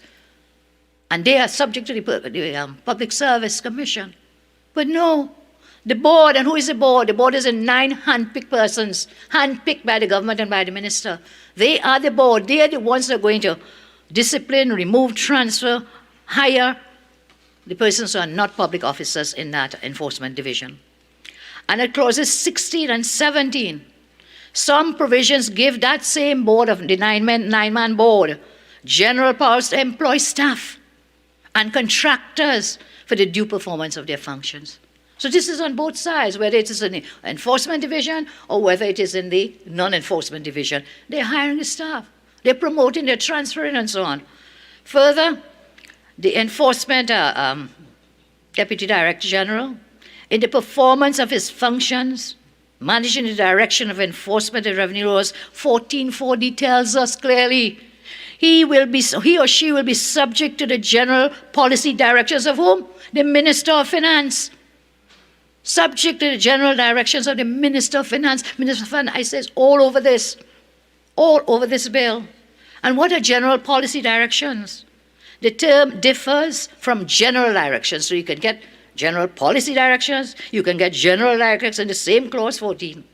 It appears that the board, the hand-picked 9-man board, can give these functionaries general directions. So general policy directions and general directions. These terms have not been defined anywhere within the statute. So being guided, policy directions and so on, coming from the minister. The Enforcement Director General, Deputy Director, and by extension, the enforcement officers who will exercise the coercive powers of the state are therefore amenable to vague general policy directions of the Minister of Finance. So don't tell us about insulation. Don't tell us about protection when all over this is a long reach and the long hand of the Minister of Finance and the government in every aspect of this TTRA bill. If you run a word search, you might find the word minister mentioned the most in the bill than any other word. So much overreach, executive overreach. And that is why we come back to the importance of the service commissions. The minister quoted from Endell Thomas. Only a few days ago in this House, we had calls to use this locus classicus, the Endell Thomas matter, which has been followed in several other judgments, decisions coming down the road. So you could get an army. That's what Lord Diplock had said. You can get an army. His warning is very relevant.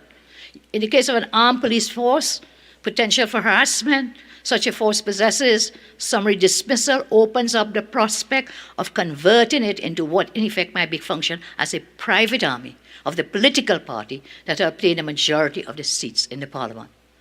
That's what the warning was. And this is clearly written into this bill, where you will have that executive overreach. And you'll be in effect putting Trojan horses into that TTRA. All these people who will be hired, fired by a 9-man hand-picked board, minister's board, they have no security of tenure, dismissal at pleasure. None of that is there, none of that protection that you would have had with the Service Commission. And Lord Diplock says, Minister quoted it today, he said, the function of Chapter 8, which is now our Chapter 9 of the Constitution, was to insulate public officers from political influence exercised directly upon them by the government of the day. That is where we see in Chapter 9, and now Chapter 9, provides for service commissions, including Section 120, which is a provision for a public service commission, to insulate public officers from overreach by the executive.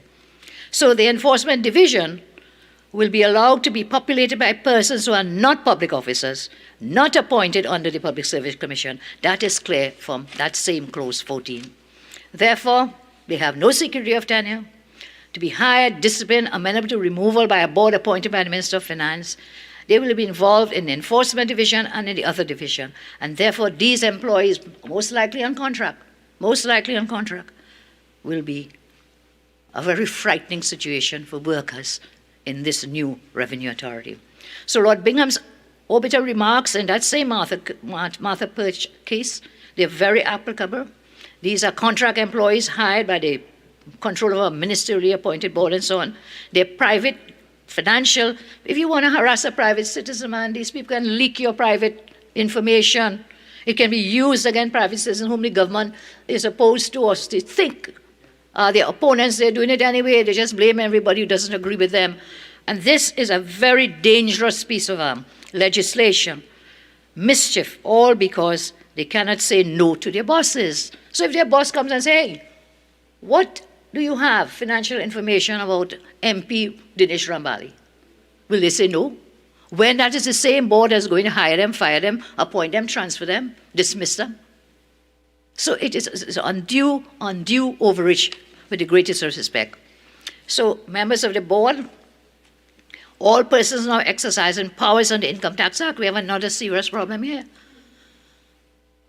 On 4 occasions at least, this government has attempted to whittle away the secrecy provisions of the Income Tax Act.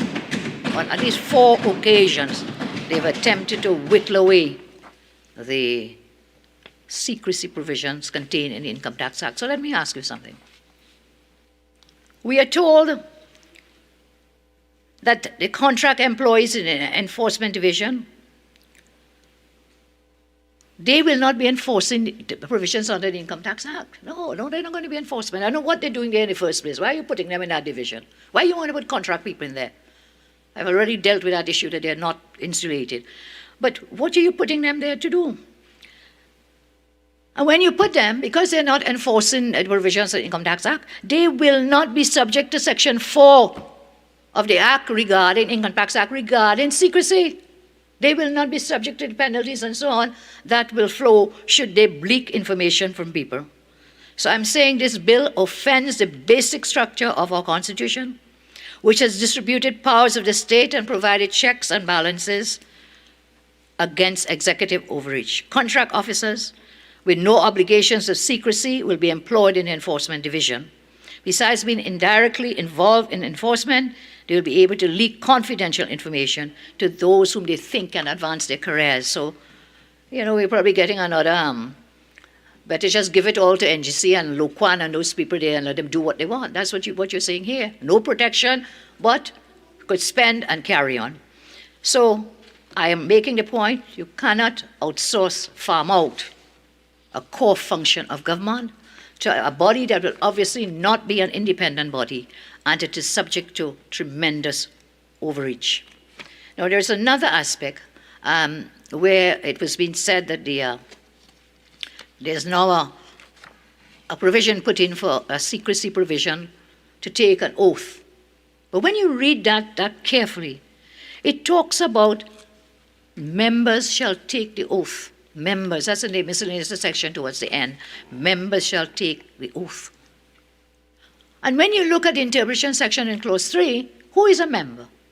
Now, you would have thought, and it was being marketed, hey, we now have a secrecy provision. I've just said these in enforcement, not working under the Income Tax Act, no secrecy there. No penalties should they leak. When you come to the provision itself, and towards the end of the bill, it says a member shall take,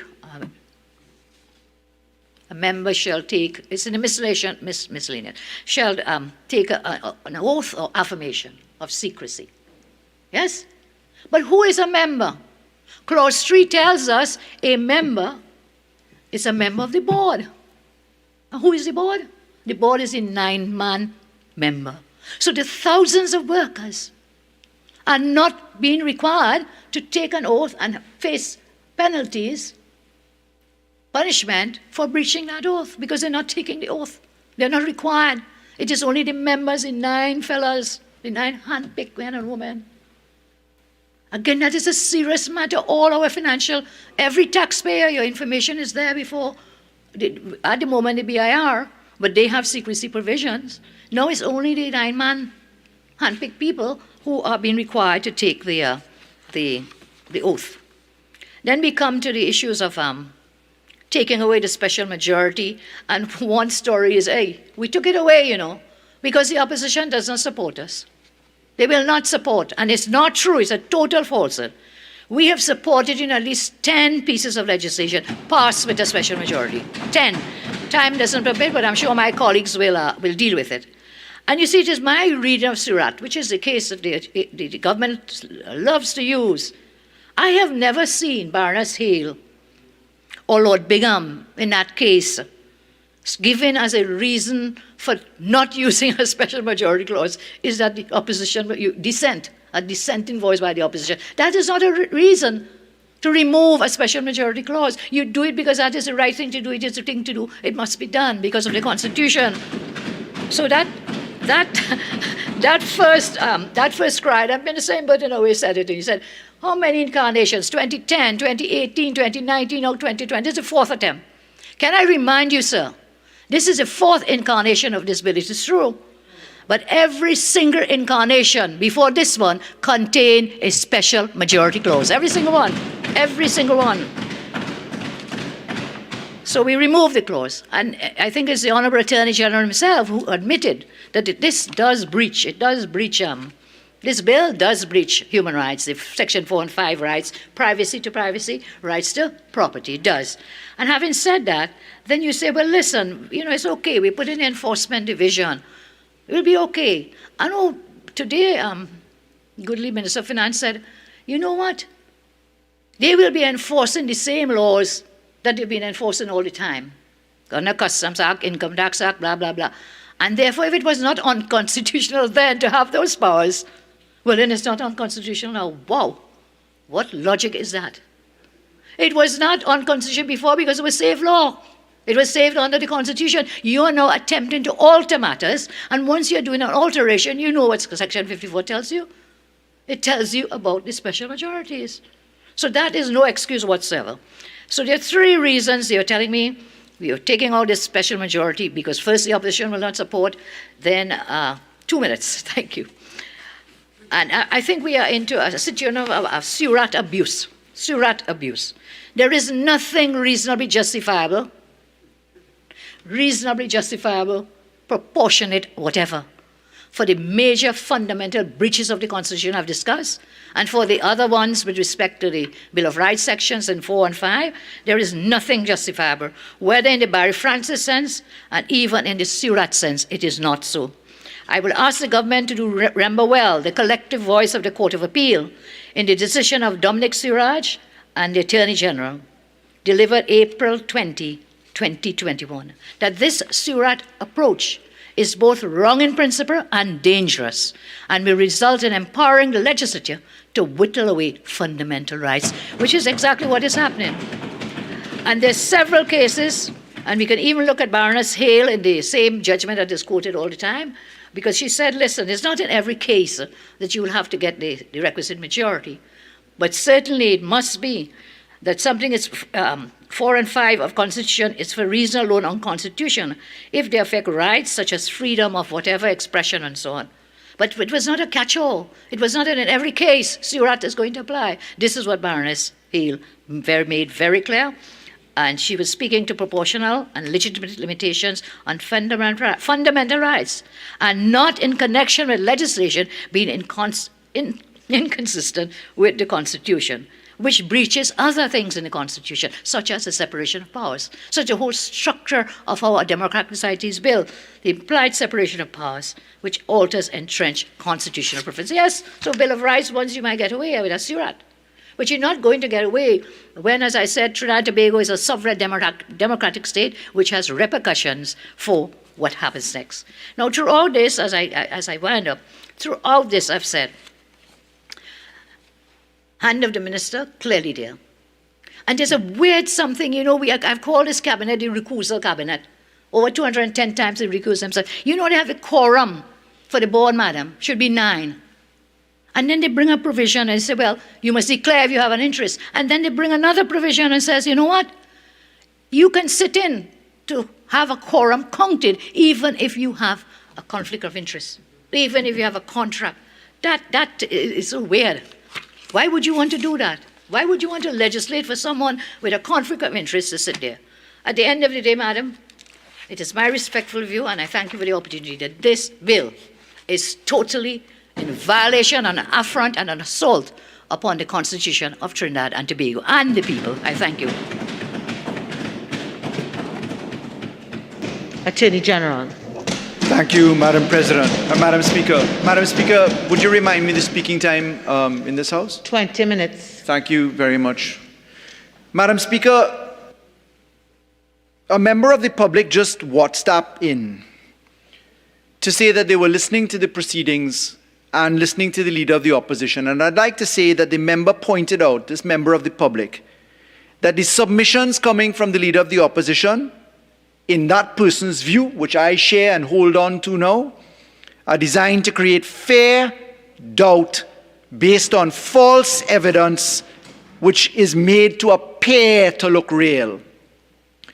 Madam Speaker, the Leader of the Opposition bravely approached the microphone, said that she would deal with the constitutional issues, and never did. What we had was a passing, glancing reference to certain things in the Constitution, which I would like to address squarely. I'd like to say that the Leader of the Opposition, in trying to make points here this evening, many of her points and submissions, the member for Siparia, really focus about personality. And I've noticed a trend in the Leader of the Opposition statements. Everything is about personalizing matters.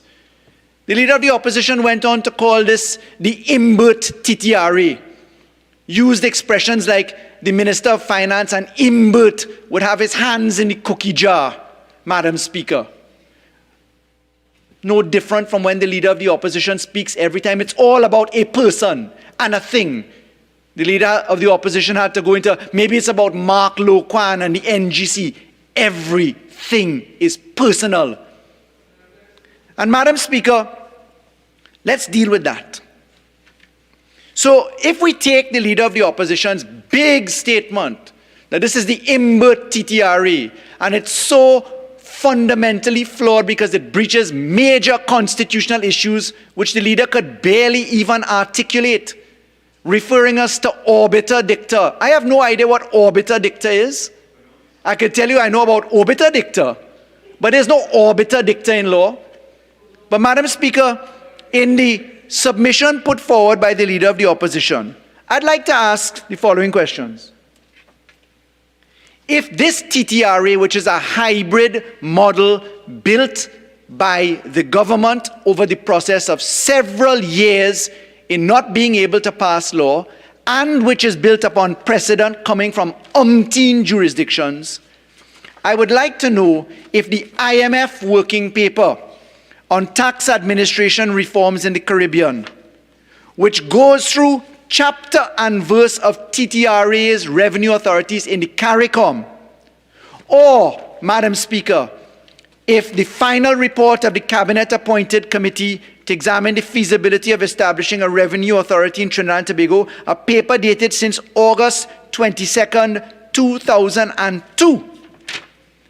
And these papers went into looking at jurisdictions such as the United States Internal Revenue Service, U.S. Customs, looking at jurisdictions numbering the following, Madam Speaker. And let me put it on record what jurisdictions resemble that which the leader pours scorn on.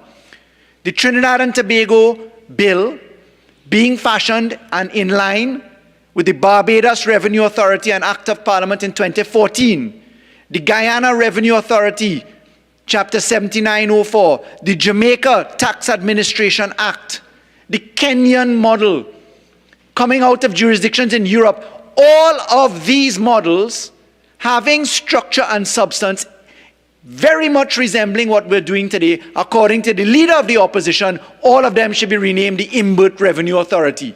Madam Speaker, I just wish the Leader of the Opposition to just stop it. Madam Speaker, let's get to the Leader of the Opposition's allegations about structural flaws in this legislation. First of all, the Leader of the Opposition started by saying that there were deficiencies in the bill and put an untruth onto the table, saying that the Attorney General said that this bill breaches Section 4 and Section 5 rights. I said no such thing, Madam Speaker. Madam Speaker, the Leader of the Opposition went on to say that you can't use Surat to remove a special majority. Madam Speaker, we are not in the situation of having a special majority, a Section 13 of the Constitution clause, because the bill does not require one. And Madam Speaker, that is because the bill as it is designed touches a number of issues that are safely within the Constitution. So let's deal with what we're doing. This 2021 bill, which is 43 clauses long, with a schedule that has 70 laws in reference in 6 parts, is different from the 2019 bill because, number one, we recognize that the 2019 bill offended the enforcement provisions which public officers ought to exercise. We accepted that in the 2019 bill, you needed a 3/5 majority because if you were going to exercise the enforcement functions set out in the Income Tax Act or in the laws touching revenue or customs and excise, all 70 of them set out in the schedule to this bill, that if you were dealing with enforcement provisions, you would have to ensure that the enforcement officers were insulated from political interference by being answerable only to the Public Service Commission. That is set out in Section 120 and Section 121 of the Constitution, Madam Speaker. And Madam Speaker, having ensured in this bill that the functions of enforcement are strictly put into what we call enforcement officers, who are subjected to the provisions of the Public Service Commission. We have therefore removed the need from that aspect of the law for a 3/5 majority.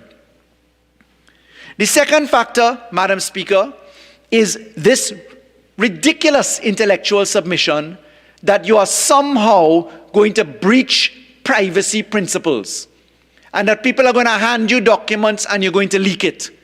Madam Speaker, the Leader of the Opposition must know what leaking documents looks like. The Leader of the Opposition stood here in the Parliament and purported with my colleague from Chaguanas West to read out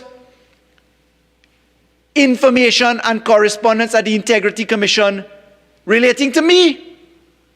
Confidential information for which there's penalty of law. Chaguanas West and the Leader of the Opposition stood and read correspondence coming from there. Mind you, they didn't read it properly. They misrepresented it, but they very well should know what breaching the law looks like. That's a breach of the law. But Madam Speaker, in this bill, there is no breach of the law because the enforcement provisions, the enforcement officers, the enforcement of the Income Tax Act cannot separate us away from Section 4 of the Income Tax Act. The secrecy provision for which there is serious penalty of law is in Section 4 of the Income Tax Act. And why am I making reference to this? This bill proposes a repeal of Section 3 of the Income Tax Act. Section 3 of the Income Tax Act is where the Board of Inland Revenue is established. We are replacing the Board of the Inland Revenue with the Revenue Authority. When we replace it with the Revenue Authority, there's a further subsection division where the enforcement powers, where you have the confidential and private information, it is only the enforcement officers that have that information. And had the Leader of the Opposition bothered to read the law in conjunction with the laws set out in the schedule, I am sure she would have come up with a different opinion. Madam Speaker, the Leader of the Opposition mounted a case to say that somehow we're breaching constitutional structures because this is a core function of a government, that is taxation, and that you cannot transfer a core function. And then the Leader of the Opposition went to the Martha Perch case. Madam Speaker, the Martha Perch case, which is from the Privy Council coming out of Trinidad and Tobago in the setting of TT Post, is the case which sets up the fact that the public service and the need for a public service commission is to be separated out when you create entities like TT Post, because that new entity, the modern function of management in new entities, is such that the employees hired by the new entity are not public servants. That's what Martha Perch treats with. Martha Perch, Madam Speaker, is in part relevant to this bill because when we seek to transfer people out from the Inland Revenue Division and Customs and Excise Division into the Revenue Authority, there will be many of them who will have the option set out in this bill in what we call the Perch formula, where they can transfer across, they can move to another part of the public service, or they can voluntarily resign under terms and conditions that are no less favorable. But those employees who come across are not going to be treated as public servants, but there is an entire section of this bill which is under the enforcement director, the deputy director who's for enforcement, and the officers in that category being public servants. And therefore Martha Perch is not completely relevant to this bill because there is an entire section of them that are protected by the Public Service Commission expressly in the law. That is supported by the fact that their salaries are deemed to be a charge on the consolidated fund, that the Salaries Review Commission has them within their scope, Madam Speaker. But Madam Speaker, Martha Perch is not the only case, whoever wrote the speech for the Leader of the Opposition, that we should be looking at. The CCJ has ruled on this issue of whether a revenue authority in the case of Guyana and I'm talking about Griffith versus Guyana, and I'm talking about that's the Revenue Authority of Guyana, or the case of Chu, another Guyanese case, versus the Attorney General of Guyana. In both of those cases, Madam Speaker, the CCJ, and particularly Mr. Justice Ralston Nelson, as he sat in the CCJ, already decided in the CCJ context of the Revenue Authority of Guyana that the Revenue Authority of Guyana could treat with taxation as a core principle. And why is that so? Madam Speaker, if the Leader of the Opposition would bother to do some research, or whomever writes her speeches to do so, Madam Speaker, I am confident that Couva North would know this, Couva South, forgive me, would know this. Surely we all refer to the CES case. We all refer to the case of Trinidad Island-wide Farmers Association versus Siram, 1975-27 WIR. In that particular case, it is well established that taxation and the deprivation of property which comes with taxation is a legitimate aim. It's a public interest matter. The money goes to the public and not the individual. And that therefore there's no deprivation of rights. And if we know that that's the case, how could the Leader of the Opposition come and say this infringes Section 4 rights, the right to property?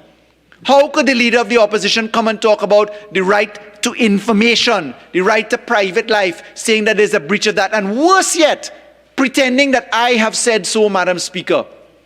Madam Speaker, when we look to the position of information in particular, let's look to the information provisions. Madam Speaker, it is a fact that this law, this bill, allows, within proper constitutional reflection, the transfer and sharing of information from the Inland Revenue across to the TTRE. Why? Because the assessment and collection of taxes that is due must be based upon information. And Madam Speaker, that is not any form of constitutional problem. There's a mechanism to transfer the information because the enforcement officers continue to stay within the public service. They continue to be bound by Section 4 of the Income Tax Act and other provisions, Madam Speaker. It is no degree of constitutional detriment to abolish the post of the Chairman of the Board of Inland Revenue as we seek to repeal Section 3 of the Income Tax Act, where the board is created. Why? The Board of Inland Revenue was created not by the Constitution. It was created by an ordinary act of Parliament, and therefore can be amended by an ordinary act of Parliament. And shame on the Leader of the Opposition, senior counsel, for not knowing that. Madam Speaker, when we look to the issue of the big thing, that this bill breaches some degrees of separation of powers, Madam Speaker, I would like to remind that the separation of powers principle is a qualified principle. Look to the Privy Council decision in Sipasad. Look to the Privy Council decision in Ferguson, Madam Speaker. The Montesquieu position of separation of powers and the Hines position and the Diplock arguments, those are with respect to strict concepts of law, but the Privy Council has set out in Ferguson, set out in Sipasad, that there is a qualified separation of powers. And Madam Speaker, I'm putting on the record here, as I did in the Senate, there are amendments to come to many of the acts set out in the schedule, the 70 acts in the schedule, to deal with separation of powers, understanding positions. We are going to amend several of those laws. I said it in the Senate. I said it publicly. I'm saying it here again today because, Madam Speaker, we wish to add due process and push some of those matters, be they relating to forfeiture, penalties, preconditions to judicial forum, payment of duties, controller's power of entry, or distress of assets. We intend to amend those laws because we must. But they are not in the Revenue Authority bill before us today. And the reason why we are creating the authority, this bill really, Madam Speaker, is a bill like a tree that springs from repealing Section 3 of the Income Tax Act. Section 3 of the Income Tax Act is the board. We're removing the board, and we are growing this tree of the Revenue Authority, but the roots are planted into the 70 laws in the schedule: the Income Tax Act, the Customs Act, the Excise Act, etc., etc. And the core functionality of tax collection, Madam Speaker, I wish the Leader of the Opposition, again I say this, would just simply read the law for herself and stop relying on people to write speeches for her. Madam Speaker, if you go to Perch and you look to the dicta of Perch and you see that the board rejected a certain aspect and then set out in particular in its judgment, it was very careful to quote Lord Denning, to look at the issue of commercial matters against essentially the province of government. But those statements were made in the context of recognizing that a modern state has to ensure that it operates efficiently for the public good. And Madam Speaker, when you're collecting money under the Revenue Authority, you are not collecting it for Colum Imbert, the Minister of Finance. It goes into the Exchequer account. The Exchequer account is the consolidated fund, for heaven's sake, Madam Speaker. Does the Leader of the Opposition not know that the Exchequer account is the consolidated fund? Madam Speaker, I want back my senior counsel. That is a betrayal of the basic concepts of our Constitution and law to not know that the public monies are being captured into the Exchequer account. Madam Speaker, to say that this money does not associate itself with public good and public purpose is again a reflection on the lack of preparation of the Leader of the Opposition. The Leader of the Opposition says the government has sought to whittle away Section 4 of the Income Tax Act on 4 occasions, if I recall what she said. Madam Speaker, the Leader of the Opposition must know, instead of creating fear and panic, that the exceptions to Section 4 of the Income Tax Act were for law enforcement to have access to income tax information under a process of law. Madam Speaker, why is the Leader of the Opposition so mortally afraid of law enforcement having access under due process mechanisms to income tax information when the Financial Action Task Force, the European Union, the European Commission, the Global Forum, and the United States of America, IGAs, all require it, Madam Speaker. Madam Speaker, what time is full time? 43. Thank you. So, Madam Speaker, in the 30 seconds left, I reject every single allegation that has been personalized by the Leader of the Opposition. It is a habit to try and create fear out of false evidence, Madam Speaker. This bill is entirely constitutional.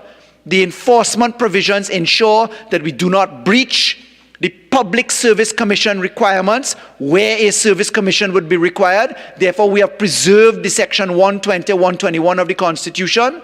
We do not infringe Section 4 and Section 5 rights of the Constitution. We will be amending the 70 laws, many of them, to treat with separation of powers issues, but they are not required for this law. I thank you, Madam Speaker. Member for Barataria Sanwa.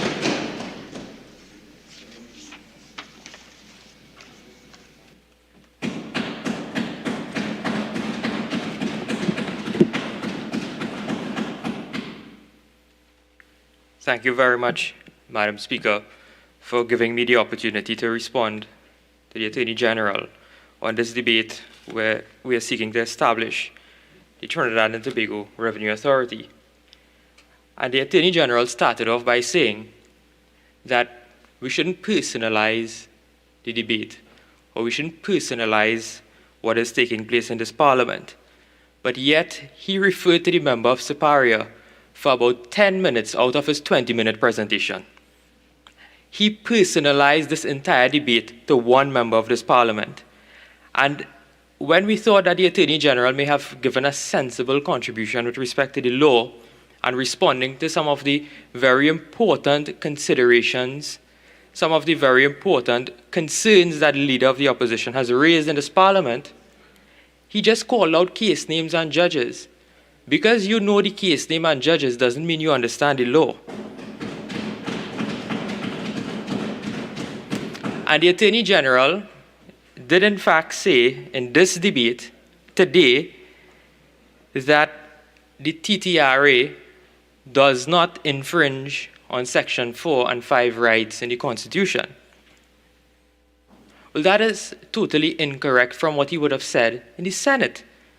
Because according to the Hansard of the Senate dated 17th of September 2021 at page 106, the Attorney General said this, and I quote, "Enforcement, which we are dealing with right now, includes forfeiture, penalties, duties, distress, power of entry, and information gathering. Those are the Section 4A and 4C rights in the Constitution." So the Attorney General in the Senate admitted that this... I know what I said, but I don't... The honourable member will go into dicta from another place. 1 minute, AG. If you're standing on 48.1, there's no need to explain. I will allow the member to continue. Thank you very much, Madam Speaker. And Madam Speaker, those were the words of the Attorney General in the other place, where in fact he admitted that Section 4 rights were being breached by the TTRA because there are enforcement provisions, there are provisions related to privacy, and there are provisions relating to the deprivation of property. There is something called the Constitution of the Republic of Trinidad and Tobago, and that should be essential reading for the Attorney General, because it seems as though he is a stranger to Section 4 and 5 of the Constitution.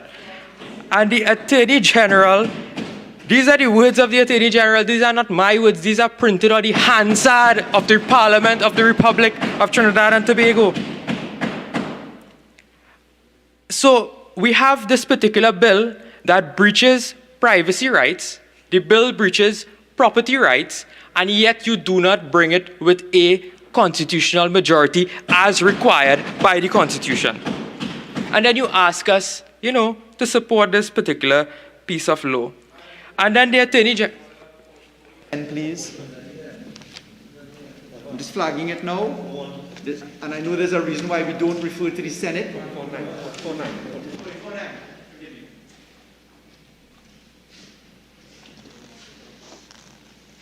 AG, I overrule you on 44.9. Please continue. Thank you very much, Madam Speaker. I don't understand why the Attorney General is so jumpy. Now... I apologize. I was guided. It's 44.8.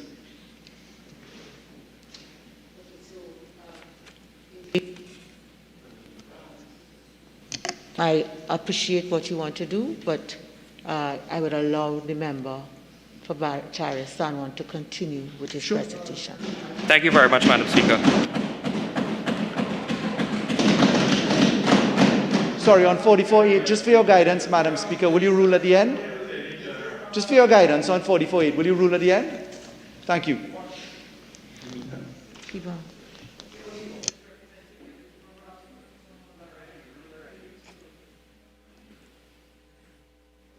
Thank you very much, Madam Speaker. Now, Madam Speaker, the Attorney General also made a point that the TTRA is going to replace the Board of Inland Revenue. It's going to repeal the TTRA bill that we're dealing with, Section 3 of the Income Tax Act. And that particular Section 3 sets up the Board of Inland Revenue, the Board of the Income Tax Act. And Madam Speaker, when you read Section 3 of the Income Tax Act, it shows that the Board of Inland Revenue is completely independent because it has 5 commissioners, and each commissioner holds public offices within the meaning of Section 3 of the Constitution. And I'll explain what that means. That means, Madam Speaker, That office is constitutionally protected.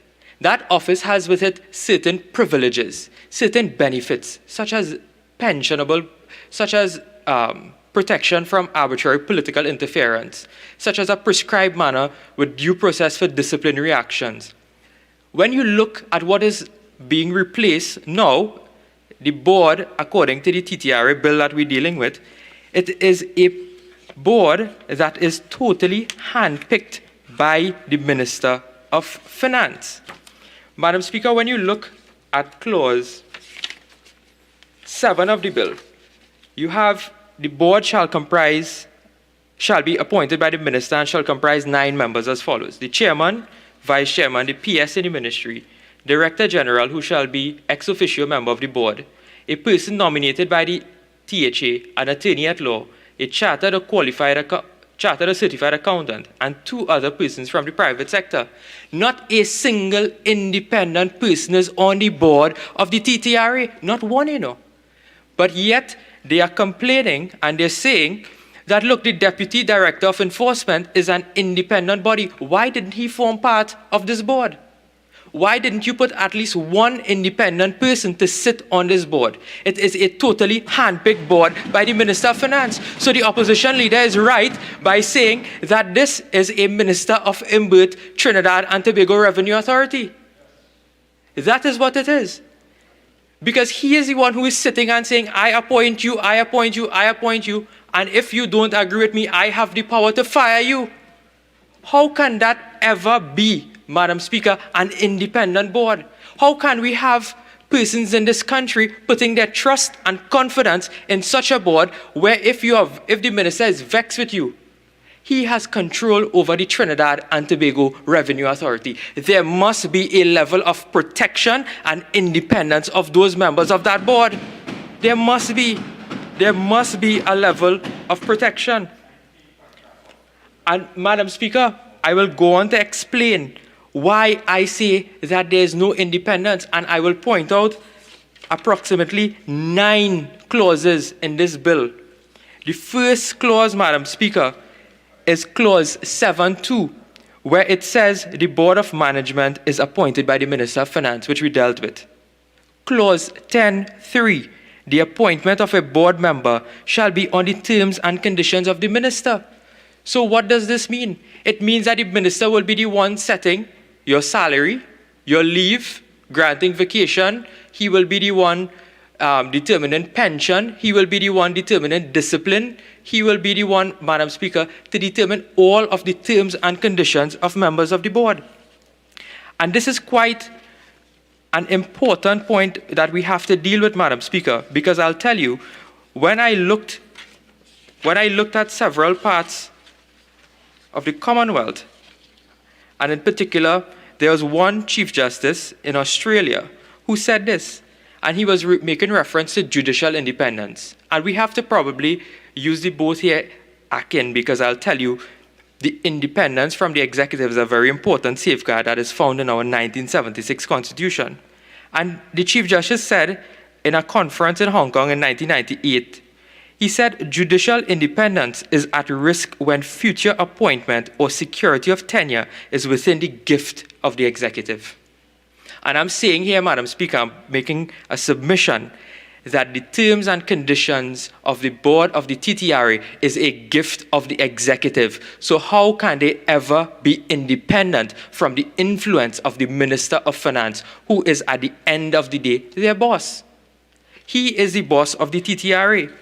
Then when you look at the Privy Council in the case of MISIC, it went on to give several examples and the importance of security of tenure.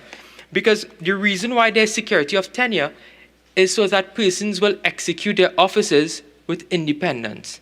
They will execute their office without any unnecessary influence or political influence. Because, Madam Speaker, we have seen quite recently what took place in this country when there's political interference in service commissions. It has led to an absolute collapse and constitutional meltdown of the Police Service Commission when there was political interference in that particular service commission. So do we want that to repeat itself? That should have been a lesson where we have now a minister who is totally in control of a TTRA, putting his hand in the political, in the cookie jar, meaning that he now will be directing the TTRA on how to do its job. He will be the one telling the TTRA who to go after.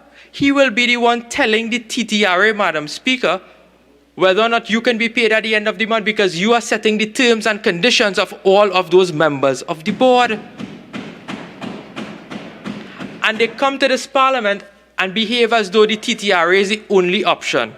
Madam Speaker, I have in my hand a cabinet minute number 191 of February 9, 2017. And in this cabinet minute, it gave the government 4 options. Option A, a revenue authority. Option B, an integrated revenue administration in the Ministry of Finance. Option C, a revenue ministry. Option D, an enhanced status quo, which means that institutionalizing and strengthening the Board of Inland Revenue. If you give the Board of Inland Revenue the financial autonomy, if you give them the ability to have staff, if you give them the ability for technology and IT development, then you would not need the Imberts Revenue Authority. You can continue with a strong Board of Inland Revenue. I must remind the minister when he came to this parliament and boasted that the Board of Inland Revenue collected an additional $4 billion when there was a tax amnesty. So there is potential with the Board of Inland Revenue. This entire TTRA is not about institutionalizing, and it is not about enhancing tax collection. It is about securing your hand inside of the Revenue Collection Authority of Trinidad and Tobago. I think what you've just said there, you should try and restate it. Thank you very much. I think it is really offending the standing order with respect to suggesting something else. I think you should restate that. I am guided, Madam Speaker, and I will say this in this way. It is that if you really wanted to enhance the TTRA, you should have made it a more independent institution from what is being presented to this particular parliament. And Madam Speaker, this TTRA didn't come to this parliament within the last 5 years. This has been something from since 2002. And I went back, Madam Speaker. I went back to look at what happened in 2002 because it is very relevant to what is taking place now. And in 2002, the Cabinet did in fact commission a report to examine the feasibility of establishing a revenue authority in Trinidad and Tobago. And in particular, Madam Speaker, at page 29 of that report, they said that on May 7, the committee met, and I'm quoting, with 2 tax accountants and 1 tax attorney from major accounting firms in Trinidad and Tobago. Miss Alison West, PricewaterhouseCoopers, Mr. Peter Inglefield, PricewaterhouseCoopers, and Mr. Gregory Hannes, Ernst & Young. And Madam Speaker, I was very interested to hear what these tax practitioners had to say about the TTRA. And I am quoting that Ms. West, who is now a minister in the Ministry of Finance, as she then was saying, Ms. West expressed the fear that the integration of the BIR and the Customs and Excise Division would produce a cumbersome and inefficient entity. She indicated that improving the efficiencies of both agencies separately should be considered before integration. It then went on to say the formation of a revenue authority was not the ideal solution. Rather, improving the present structure would be the better solution since the current BIR has a poor organizational structure. This was Senator West, as she then was in 2002, Madam Speaker. And then I went to the Hansard, Madam Speaker, because this bill was debated in 2010, on Wednesday, February 10th, 2010. And Dr. Rowley, who was a member for Diego Martin West at the time, he said, and I'm quoting the Hansard here, he said, the bottom line is, because we are creating this revenue authority does not in itself guarantee that revenue collection in the country would automatically improve by virtue of the fact that this came into being. So the member for Diego Martin West in 2010 is saying, well, the revenue authority will never guarantee enhanced revenue collection. Then you had Ms. West in 2002 saying that that the Revenue Authority is a bad idea, you should strengthen the BIR. So they are in fact agreeing with what we are saying today in this Parliament, that you strengthen the BIR to increase efficiency when it comes to collection of government revenue. Madam Speaker, so I am very surprised to know that these members are now defending this position that is before us. Then I went on to see, Madam Speaker, there's one provision, clause 33 of the bill, that deals with the Auditor General. So I went to the Auditor General's report of 2020, and at page 71 of that Auditor General's report, it said that the Auditor General is having difficulties because of Section 4 of the Income Tax Act when it comes to auditing accounts. And it said, Madam Speaker, that I will quote from the report. It says the Auditor General submitted proposals for the consideration of the Attorney General. However, these proposals were not accepted by the BIR. The Auditor General has always maintained that it has a legal right to access the information, and due to the inability of the parties involved to come to a consensus, the Auditor General in 2019 and 2020 requested the Attorney General to file an interpretation summons for the interpretation of Section 4 of the Income Tax Act. To date, the matter remains unresolved. So instead of the Attorney General obsessing over the member for superior, he should have filed the interpretation summons that the Auditor General has been asking him to file to clear up the law with respect to the auditing of public accounts in Trinidad and Tobago. So instead of standing here and bashing members of the opposition, get up and do your work and follow the directives that some of the public officers in this country are recommending to your office, so that we will have efficiency when it comes to accountability and transparency in the financial transactions of the government of Trinidad and Tobago. And then I heard the Attorney General talk about information sharing and privacy rights. Madam Speaker, you now have this particular TTRA in the Enforcement Division that will be staffed with members of the public service and members of who are hired by the authority, by the board. And you will have those persons having access to sensitive tax information, such as tax returns, so they will know how much money you make and how much taxes you pay.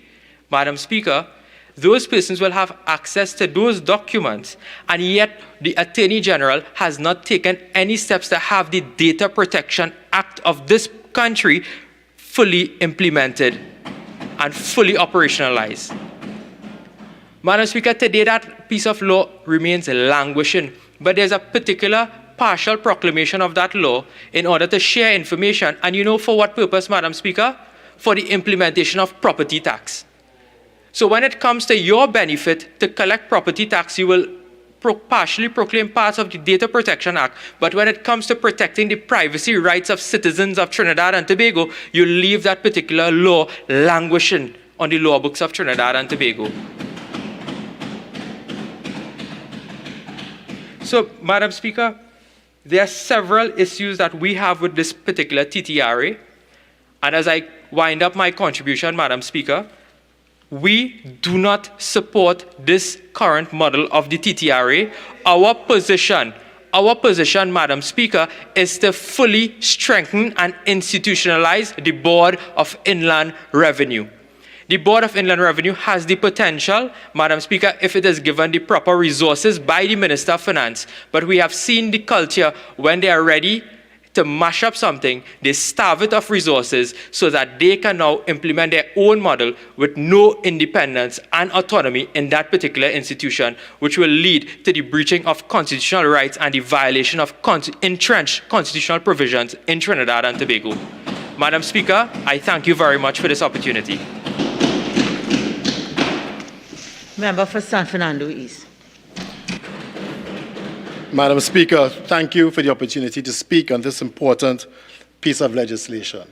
Madam Speaker, I was listening closely to the previous speaker, and he is quoting, referring to quotes from 25 years ago, Madam Speaker.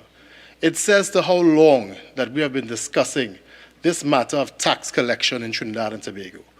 20-year-old quotes to prove a point in this year. Madam Speaker, the first version of this bill was first brought to this House in 2010, more than a decade ago, by a Patrick Manning-led administration, Madam Speaker. In 2018, it was submitted to a joint select committee. More discussion. We had input from various stakeholders, Madam Speaker, and I believe the Minister of Finance went to great lengths to list how many stakeholders were involved in the discussion as to the format of this TTRA bill. It was the Inland Revenue Central Bank, we had the Tobago House of Assembly, University of the West Indies. Madam Speaker, we've had more than enough discussion about this matter. This is an issue that cannot be allowed to perpetuate itself, Madam Speaker. We're in a situation where we have a deficit in our budget in terms of returns and what it is we can do in providing goods and services for the people of Trinidad and Tobago. During this period, Madam Speaker, we have brought several important pieces of legislation to this House. And we've had the Minister of Finance earlier mention that the tax gap, and that's the difference between possible collected taxation and what was actually collected, in the region of $5 billion. Madam Speaker, in accordance with Standing Order 53, I beg to move that the debate on the Trinidad and Tobago Revenue Authority Bill 2021 be adjourned.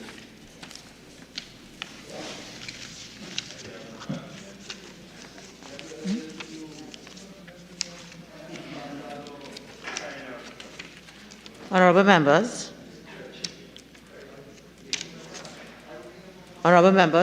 the question is that the debate on the Trinidad and Tobago Revenue Authority Bill 2021 be adjourned. Those in favour say aye. Aye. Those against say no. I think the ayes have it.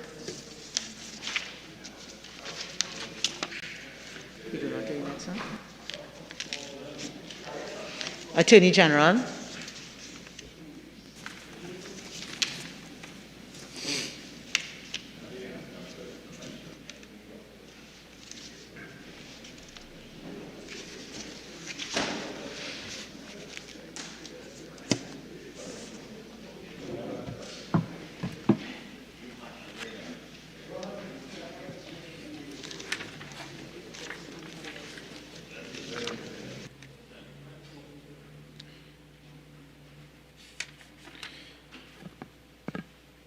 Madam Speaker, I beg to move that a bill entitled An Act to Amend the Emergency Ambulance Services and Emergency Medical Personnel Act, Chapter 2902, the Pharmacy Board Act, Chapter 2952, the Nursing Personnel Act, Chapter 2953, the Dental Profession Act, Chapter 2954, the Veterinary Surgeons Registration Act, Chapter 6704, the Professions Related to Medicine Act, Chapter 9004, to authorize additional personnel to administer the 2019 novel coronavirus 2019 nCoV vaccines under the direction and supervision of medical practitioners, be now read a second time.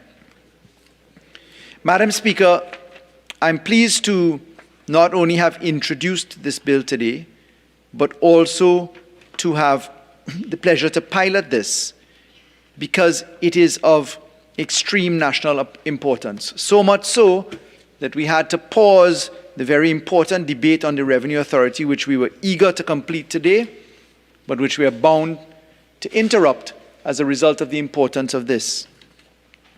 Madam Speaker, we are wrestling with a global pandemic. The COVID-19 virus has wreaked havoc on the lives of citizens and on the economy of this country and the globe as a whole. None of us could ever have imagined stoppages, flights no longer leaving, a situation where WTI was selling oil at negative $2. What does that mean? They were paying you, countries were paying you $2 US to take a barrel of oil from you because storage tanks were full. We have witnessed, Madam Speaker, a struggle First, the struggle in relation to understanding what we are treating with. Secondly, the struggle in understanding how we would solve it. We witnessed trying to get vaccinations. And now, as we have a menu of vaccines, some 1.9 million vaccines available to us in Trinidad and Tobago, where we are literally begging people to take the vaccine. People are asking, why isn't the government doing more to get people to take vaccines when every single day the CMO and his team, the Minister of Health and his team, the members of government, the members of religious groups who head religious groups are literally pleading with our population. Some people asked, how do we get from first in the world to the situation where some 500 persons are now infected per day? Forgetting that on a daily basis, the Minister of Health and team inform of the variant now known, the current variant of concern, the Delta virus, as a rapid spread, and that this is a pandemic of the unvaccinated. So, Madam Speaker, in an effort to treat with this very legitimate aim of ensuring that people are vaccinated, this legislation is intended to amend the parent laws of the several laws that I have just read out, to allow us, Madam Speaker, to carry on that which is continuing at present. At present, Madam Speaker, we are using the structures of the emergency powers established under the Constitution to allow us to have an expanded category of persons capable to give vaccinations. What we propose to do today in the 7 clauses that this bill represents is to amend, Madam Speaker, 6 parent laws: the Emergency Ambulance Services Emergency Medical Personnel Act, the Pharmacy Board Act, the Nursing Personnel Act, the Dental Profession Act, the Veterinary Surgeons Registration Act, and lastly, the Professions Related to Medicine Act, to allow us to employ the following persons to administer vaccines. And these following persons are, Madam Speaker, dental intern, nursing personnel, a dentist, including dental interns, veterinary surgeons, medical intern, a paramedic, and a pharmacist, and also medical lab technicians and radiographers. If we take doctors included in that, where they act on their own or by way of supervision, we therefore have 10 categories of individuals, of professions, of associated professions that can administer vaccines. Now, why do we need this? Madam Speaker, during a state of emergency, there is a suspension of rights, and the Constitution sets up the ability to use emergency power regulations to pass laws and to administer the society. Under the Constitution, a state of emergency can be declared, as it has been, for the purposes of health reasons, in this case a pandemic, the COVID-19 pandemic, a declared dangerous disease, dangerous infectious disease, so declared by Her Excellency the President under the provisions of the Public Health Ordinance, Section 103. In the state of emergency, we are very conscious that the Honorable Prime Minister has indicated that the state of emergency is going to come to an end on the 29th of November 2021. And in those circumstances, the ability for the several categories of individuals to administer vaccines will also come to an end at law, because the power for them, the lawful authority for them to give these vaccinations, arises out of the state of emergency regulations. In particular, Madam Speaker, I refer you to that published on the 12th of June 2021 in the Gazette, Legal Notice number 179, entitled The Emergency Powers 2019 Novel Coronavirus 2019 NCOV Vaccination Regulations 2021, and also to legal notice published on the 9th of July 2021, being legal notice number 192, entitled, the Emergency Powers 2019 Novel Coronas 2019 NCOV Vaccination Amendment Regulations 2021. These two regulations allow for those 10 categories of professionals and associated professionals to administer vaccines, but these particular categories will come to an end on the stroke of midnight on the 29th of November 2021. In those circumstances, Madam Speaker, I advised the Cabinet that it would be prudent to amend the parent laws in the manner that we now do today. And I'll indicate, Madam Speaker, after having had certain discussions, that we propose to allow for an amendment to each of the clauses 2 to 7 inclusive, to allow for such other vaccines as the Minister may permit.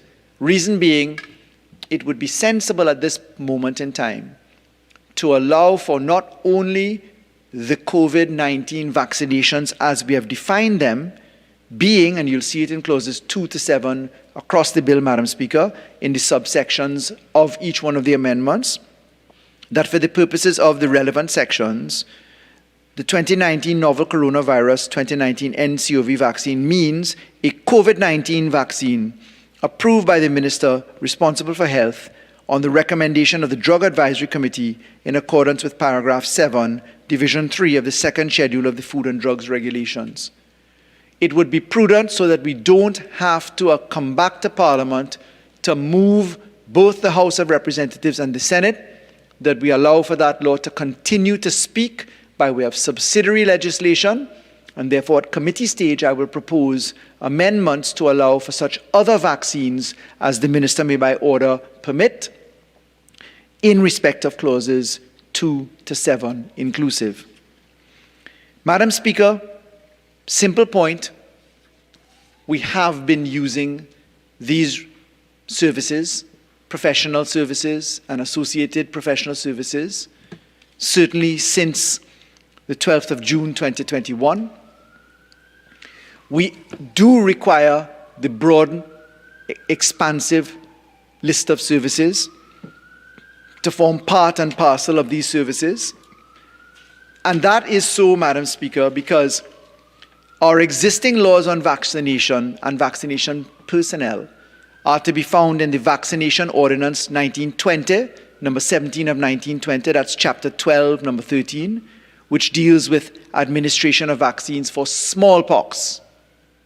And secondly, in section 10 of the Medical Services Ordinance 1921, number 15 of 1921, now chapter 21, number 1, where it is stated that government medicine officers shall be vaccinators under the vaccination ordinance.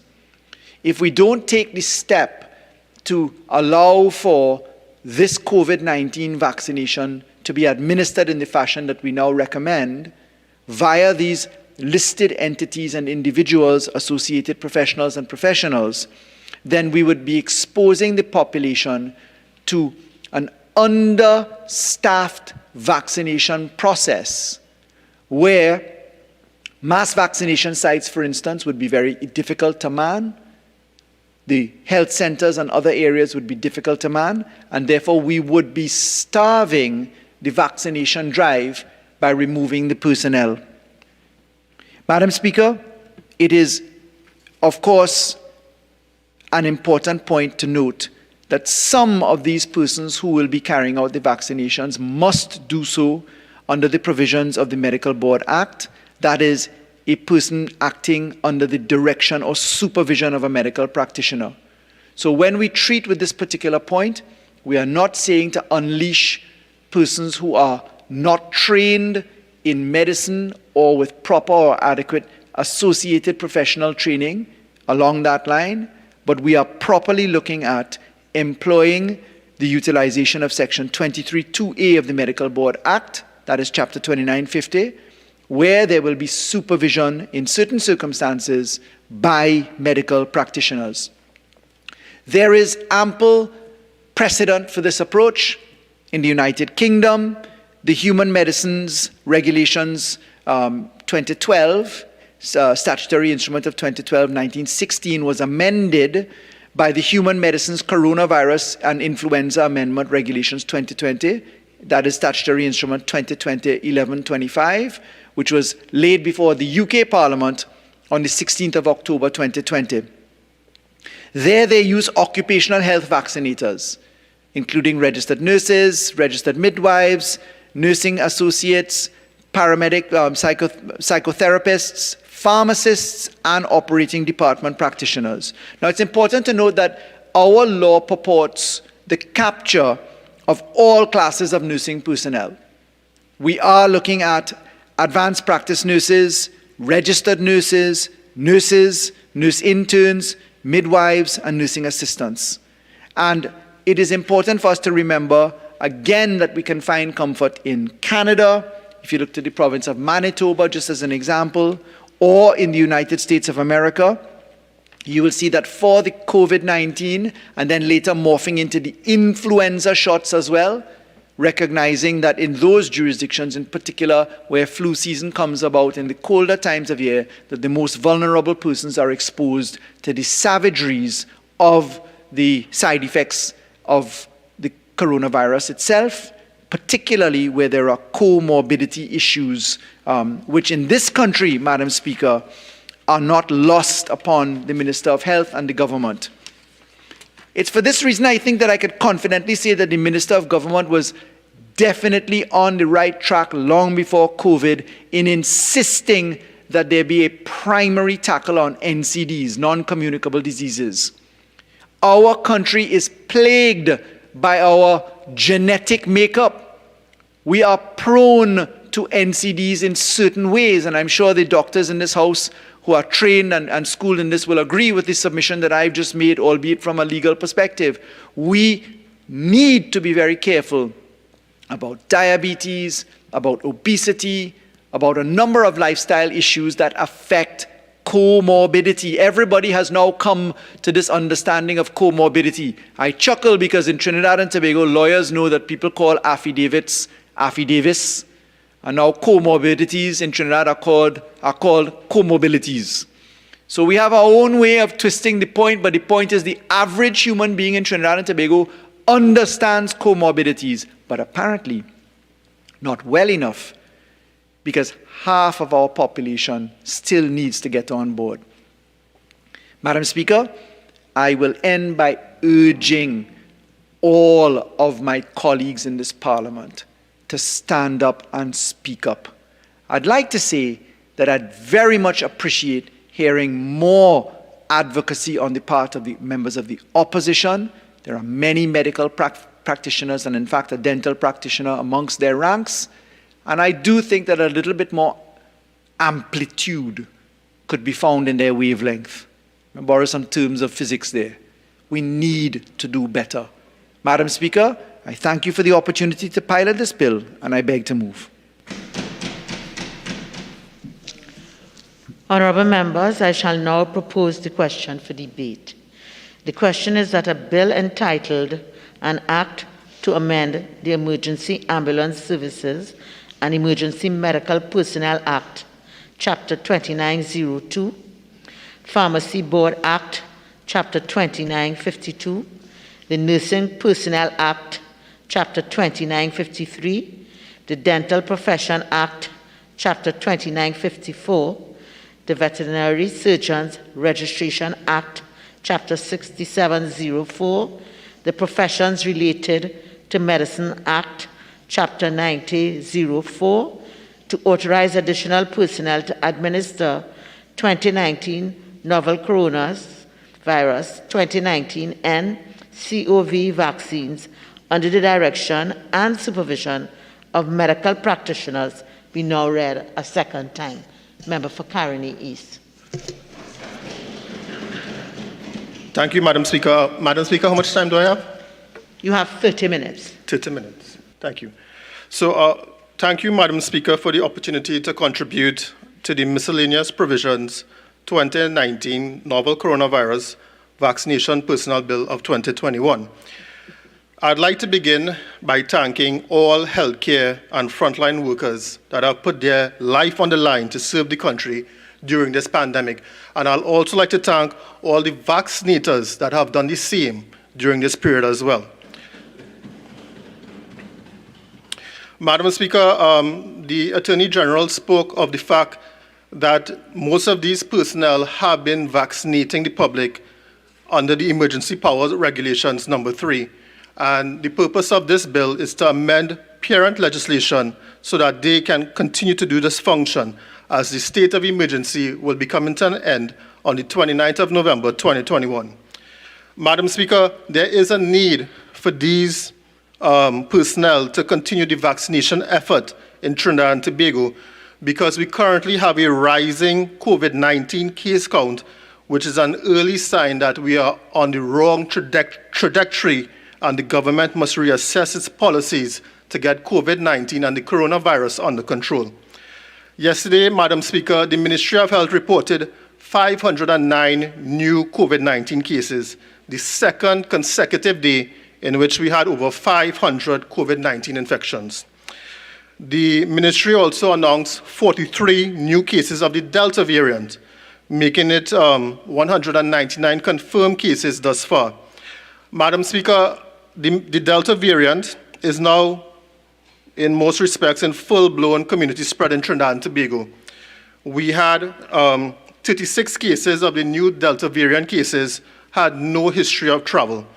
18 persons had no history of prior contact with a symptomatic person or a confirmed positive patient.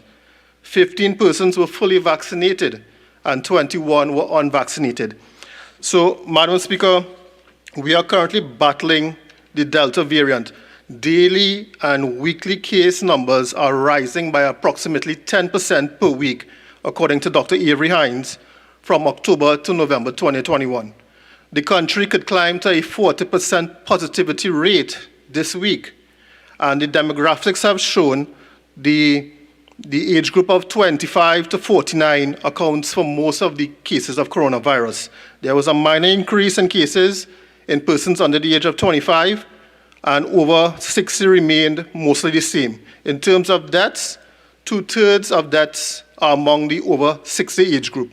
So it's on this backdrop the bill seeks to amend the Emergency Ambulance Services and Emergency Personnel Act, the Pharmacy Board Act, the Nursing Personnel Act, the Dental Profession Act, the Veterinary Surgeons Act, and the Professions Related to Medicine Act, and to authorize these additional personnel to administer COVID-19 vaccines under the direction and supervision of a medical practitioner.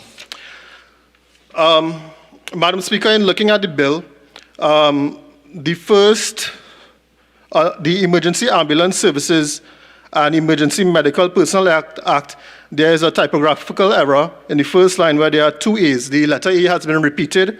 I just wanted to just say that so it could be amended quickly. But what I'd like to say is that under this same act, the Emergency Ambulance Services Act, I would like to see some more clarity in this act. Under section 41.5, it says that the interim council shall appoint emergency medical technicians under the categories of basic, intermediate, paramedic, and instructor. But in the amendment, what the amendment is saying is that at the level of paramedic, that person will be allowed to do vaccinations. So my question is a simple question: would the instructor also be allowed to do vaccinations? That is just a question I had. It should be clear and unambiguous. And the person at the level of instructor would not know if he or she would have these expanded functions.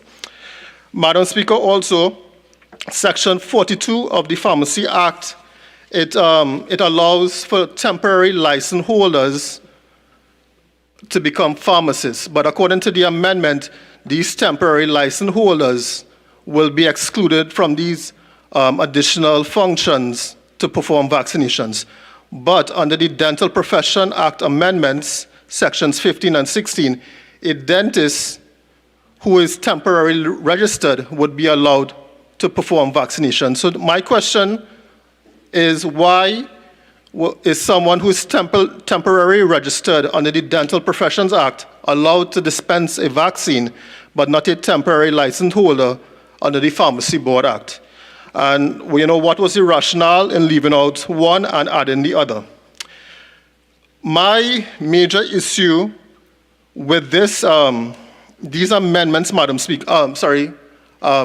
Deputy Speaker, is it brings me to the case of vicarious liability. Now, vicarious liability is a situation where one party is partly held responsible for the unlawful actions of another party, a third party. So the third party also carries their share of liability. Now, this could be that the person doing the vaccinations could have mistakenly injected the patient or the person with another drug accidentally, or perhaps even the wrong WHO-approved vaccine, and thus not being the registered vaccine mix. So in vicarious liability, situations can arise where one party is responsible or has control over a third party and is negligent in carrying out the responsibility and exercising that control.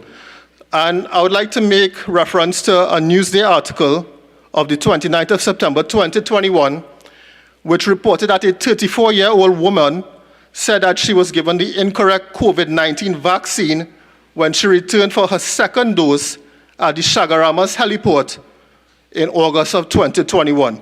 So what she is saying is that her first dose was AstraZeneca, and when she went back, she was given Sinopharm. Now, this is not an approved WHO vaccine mix. The patient said that she went on the 24th of June to get her first dose, and she was given the AstraZeneca vaccine. And when she returned on the 7th of August, she was given the wrong dose. She said that the setup was the same, except that the Coast Guard was not there. She went through the screening process, and she proceeded to the second station, where a nurse took her vaccination card and recorded all her... Mr. Deputy Speaker, just to alert my colleague, that case is currently before the courts. Right. So I urge you to be careful, being represented by Gerard Ramdeen. Okay, I did not know that, and I will continue. But that is exact. I will not refer to this case, Deputy Speaker, right? I did not know that. But that is my point in terms of vicarious liability. We have, we are giving these persons authorization. I'm not speaking about the case. We are giving these persons authorization to do vaccinations, but we don't really know the level of competence or training that they may have in doing such it's a complicated procedure. So, Deputy Speaker, my issue is, should something wrong happen in the vaccination process using these additional personnel that are not medical practitioners, who should be liable? Is it the Ministry of Health? Is it the supervising medical doctor? Or is it the person that did the vaccination themselves? Are they personally liable? So there are a number of issues that you would have to take into consideration in terms of an employer's vicarious liability. And one of the first is the benefit and burden principle. An employer has a risk and should be answerable if that risk materializes. The employer is also in the best position to find out and to evaluate the cost of accidents. And an employer has a responsibility to make sure that everyone that is working for them is effectively trained. An employer is more likely to take staff training more seriously if they know the consequences of a mistake. So Deputy Speaker, vicarious liability does not mean that the employer is liable instead of the employee. What it means is that it's a secondary form of liability. And no single test has proven satisfactory in determining this. The situation that we have with these additional vaccinators is that they are not necessarily employees of the Ministry of Health, but we could probably consider them independent contractors. And there is case law that supports how we can deal with this, such as Cassidy versus Ministry of Health of 1951. And what it says is that if negligence is proven against a primary person, it is sometimes possible to hold their employer liable under the doctrine of vicarious liability. And what this is the dominant test, Deputy Speaker, and what it says is that the Court of Appeal in that case said that the defendant was liable and that a person is a servant of the defendant if he is chosen for the job by the defendant and is fully integrated into the defendant's organization. So what does this mean? It would mean, in this case, the vaccinator was appointed by the Ministry of Health and was not chosen by the patient and was fully integrated into the system of vaccination. So there's also the Salmon test, where a master is liable for the acts which he authorized, provided that they are so connected with the acts that he has authorized that they may rightly be regarded as modes, although improper modes at that. There's also the Bolam test, where even though you have warned of risks, right, the defendant may be compared to how a reasonable person would have acted in the same circumstance, where a particular skill or a professional expertise is involved. The appropriate comparison is with a person of similar skill or expertise. So this is issues of skill and expertise. I have no issue with increasing the number of vaccinators that are needed in our country's vaccination drive. But I'm trying to speak about liability in terms of would the Ministry of Health be liable, would the doctors, would the supervising doctor be liable, or would the vaccinator be liable? And what was done in the US, Deputy Speaker, in order to expand the workforce available and authorized to administer COVID-19 vaccines, the Public Readiness and Emergency Preparedness Act, PREF Act, provides immunity to qualified individuals. The declaration provides immunity from liability except for willful misconduct for claims of loss caused by, arising out of, relating to, or resulting from the administration or use of covered countermeasures to diseases, threats, and conditions identified by the declaration. And this was done in March of 2020. So in the US, they actually did an entire act to protect persons that are doing vaccination drives for themselves, to prevent them from liability should a mishap occur. So the reason I'm saying that, Deputy Speaker, is that among the category of persons, the professionals that are required to engage in this vaccination process, only dentists have malpractice insurance.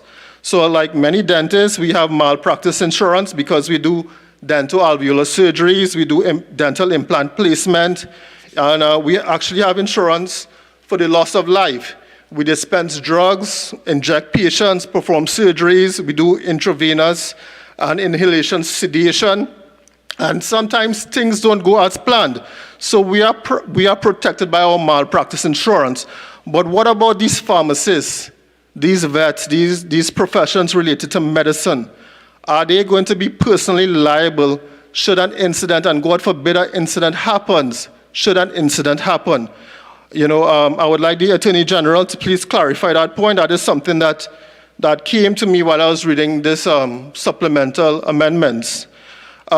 Deputy Speaker, there's also the issue of adverse incidents in giving a vaccine. We have seen in children myocarditis, which is inflammation of the cardiac muscle, could occur. We have seen in elderly patients thrombus with thrombocytopenia could occur. And what I'm saying is that this would occur regardless of who does the vaccination. But what I'm asking here is, what are the terms and conditions do we have with the vaccine manufacturers, right? So are the vaccine manufacturers, what do they advise in terms of training to dispense these vaccines, right? Should an adverse effect occur, regardless of who does the vaccination, would our citizens have legal options if the manufacturer deems the vaccinator unsuitably qualified? So that is just a question I would like to know. The public would like to know that. Has the manufacturer said that there's a certain class of professions that need to do these vaccinations for it to be legally acceptable in the court of law should a legal matter arise? Because we have these non-disclosure agreements, and we don't know much of what has happened in terms of the relationship between the government and these vaccine manufacturers. Deputy Speaker, I would also like to speak about the additional scope of functions, and should we have put a sunset clause on these functions, now meaning a time limit, and allowing it to be renewed at a later date for these COVID-19 vaccines, 6 months, perhaps a year, or even the duration of the COVID-19 to be listed under the WHO as a pandemic status. You know, we have the recent breakthrough, as I told the Prime Minister this morning, of antiviral drugs that may actually change the entire scenario of COVID-19 in the global context. So we are hoping that this pandemic would sometime come to a close, hopefully sometime next year. So, you know, would we have this on the books, or would we have to come back to Parliament to take it out? And, you know, I hope for the sake of Trinidad and Tobago, our Ministry of Health pre-orders these antiviral drugs. And Deputy Speaker, so why are these personnel so very important after we have vaccinated over 600,000 citizens in Trinidad and Tobago? And the reason would be simply that we need booster shots at some point in time. And in what we have seen in the global context, many countries have given booster shots after 4 months of being fully vaccinated. So a booster shot is offered to a larger group of persons, such as those aged 50 and over, and those who are clinically vulnerable and are frontline and social care workers and may be deemed eligible. So I'm calling on the Minister of Health to consider booster shots for most of the population, because we would need this to stop many of the breakthrough COVID-19 infections that we are currently experiencing in Trinidad and Tobago. Provisions should be made within our local, our existing vaccine inventory to allow future allocations for us to achieve this goal. In fact, in the FDA, in the US, Deputy Speaker, boosters of Pfizer's COVID-19 vaccine are for persons age 65 and over, those age 18 and over who live in long-term care settings, those 18 and over who have underlying medical conditions, and those who work or live in high-risk settings. So Pfizer has just this week asked the US regulators to allow a booster for anyone over the age of 18. And that comes amid concern that increased spread of coronavirus with holiday travel and gatherings. We have a study that has shown that Pfizer effectiveness or efficacy drops from 96% to 84% after 4 months. And with the third shot, it bumps back up to 95%, Deputy Speaker.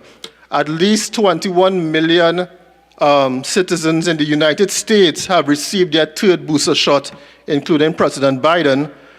They do more than 786,000 boosters per day.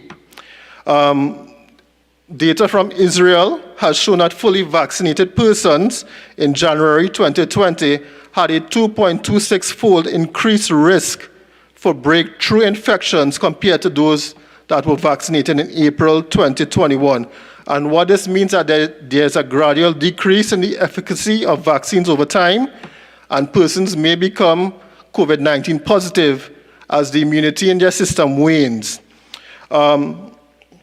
The prospect is that most people will eventually need a third booster, and the situation is constantly changing. The Ministry of Health had a slogan, one shot and done for the Johnson & Johnson vaccine, and that may soon have to change. What we have seen in the US and in other parts of the world, Johnson & Johnson has now become 2 shots. So you actually need a second shot of the Johnson & Johnson. It's greatly recommended to increase the immune response, because this shot offers a little less protection than most of the other vaccines. Some countries in Europe has already authorized booster shots for all adults. Israel is offering booster shots for anyone 12 and over. In Canada, a booster shot of the Pfizer-BioNTech vaccine is offered to anyone aged 18 and over. And this is fully vaccinated people with 2 vaccines plus the 14 days.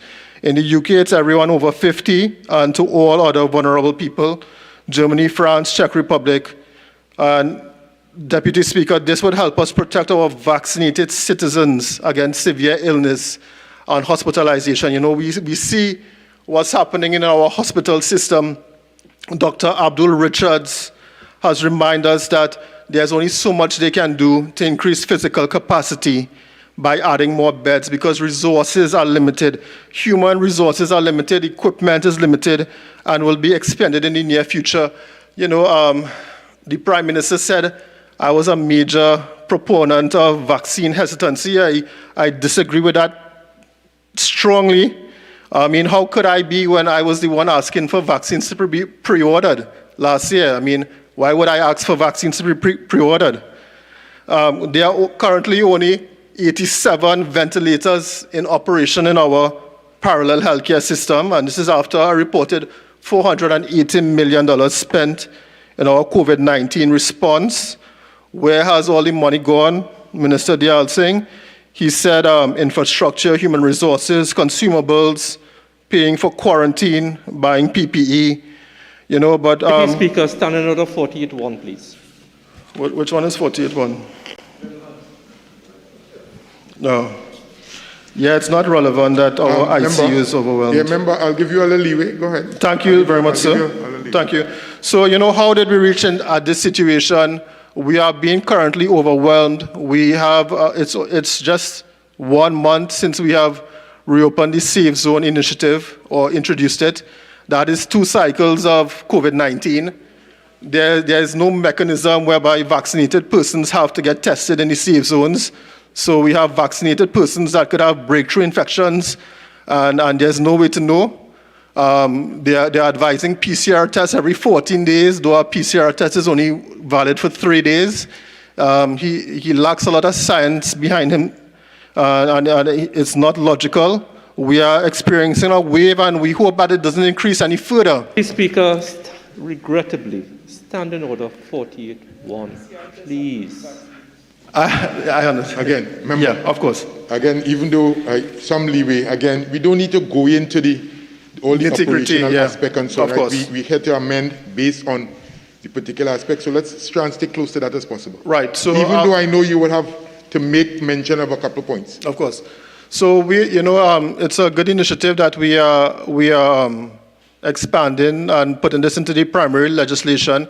You know, I would just like the Attorney General just to clarify a few of the issues that I highlighted, that I just wanted a little clarification upon reading the amendments. And with those few words, I thank you, Deputy Speaker.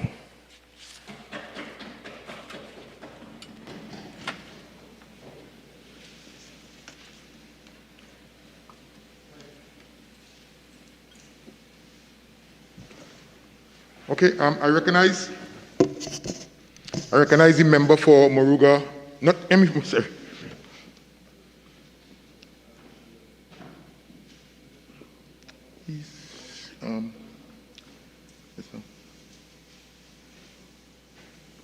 I recognize the member for Kumuto Manzilena.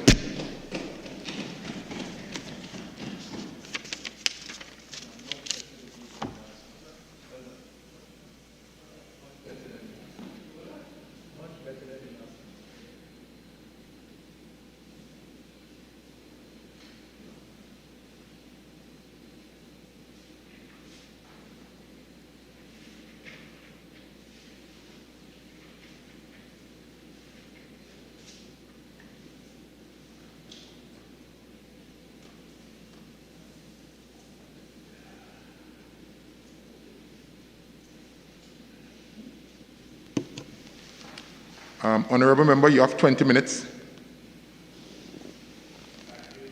Mr. Deputy Chair, good afternoon to this Honourable House, and I'm grateful to be here to be part of this debate. But it's a sad day when we have seen another hat-trick of 535 cases, 3 500s, 3 consecutive days, and 10 deaths. So the reason we are here today is about the miscellaneous provisions. And I, together with members on this side, and I know on the government side, we believe in vaccination. We believe in receiving your vaccination. And I want to say, my heart is full. It is filled with love for those first-line responders, those healthcare workers who work day and night, sacrifice their families. It is a tremendous feat. And I want to say that publicly in this August chamber. And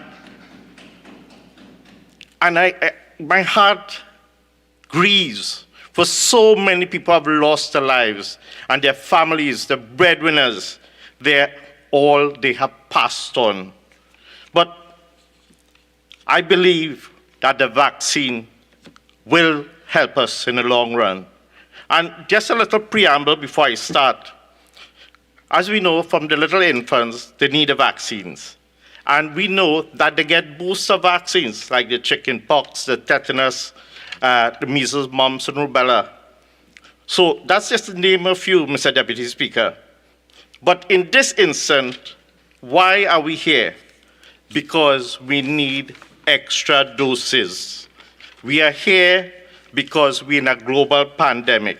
We are here, people are getting more sick, and people are dying. So you're hearing two terminology. You're hearing a third dose, and you're also hearing another terminology called an additional dose. So sometimes the words, before I start, is being used interchangeably, Mr. Deputy Speaker. So the science says that the third dose refers to people who are not compromised properly, people who are immunocompromised, and they may have gotten the vaccines, either one, as in the case of Johnson & Johnson, or two vaccines.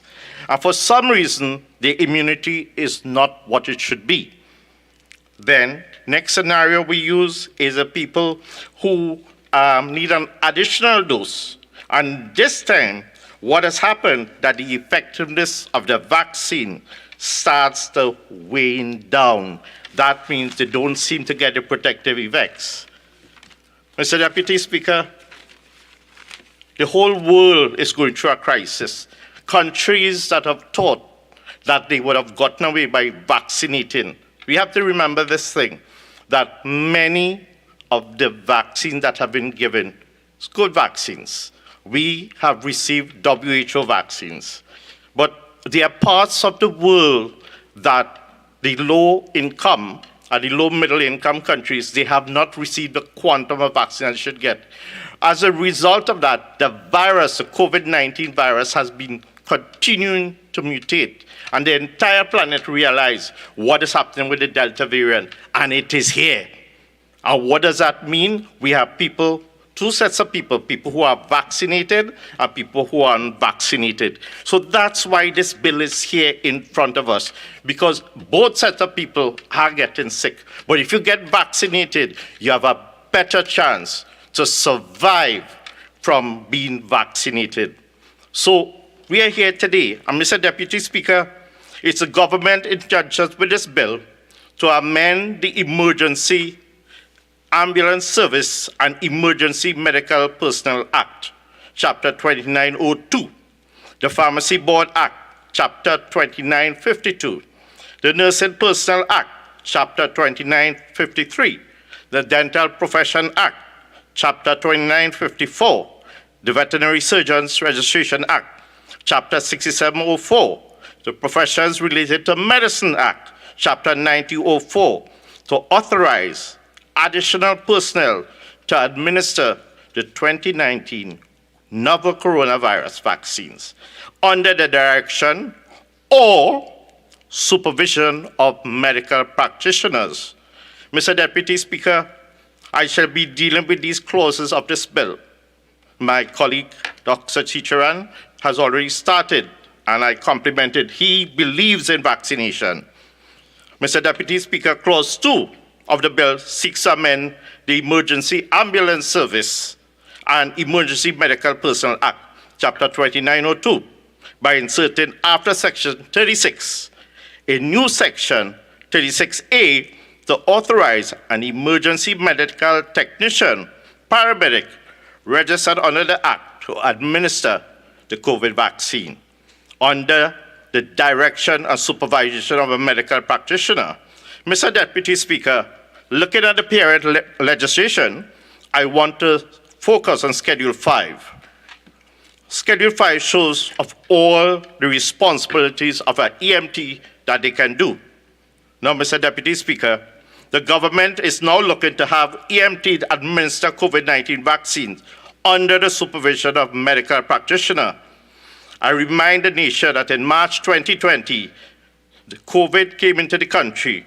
The government wanted to use the EMTs to assist in the fight of COVID-19. But however, this didn't stand well. We must never forget that the Minister of Health boasted Trinidad and Tobago was #1 in the world. So we are #1 without the EMTs. Now we are going to use them.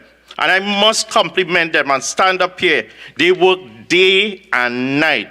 They are answering the call or the cries of people who are in home quarantine, people who are sick with non-communicable disease, and people who have COVID. Their training and tools, Mr. Deputy Speaker, are tailored to only the most life-threatening conditions and how they can assist in these dire situations. They work 24/7, 365 days. Most people go to work and they have to be called out because they're short of shifts. They are our first responders and they are ready to come to their jobs every single day. So this is important to understand. People like the emergency medical technician, we need them, and we are there to support them, and this legislation is such. So, Mr. Deputy Speaker, the EMTs play and will play a major role in hospitals and helping to save lives. Therefore, they are very capable to administer these vaccines and to have them supervised in a timely fashion. I pay homage to them as they in the front lines, and many have gotten sick, like other medical professionals.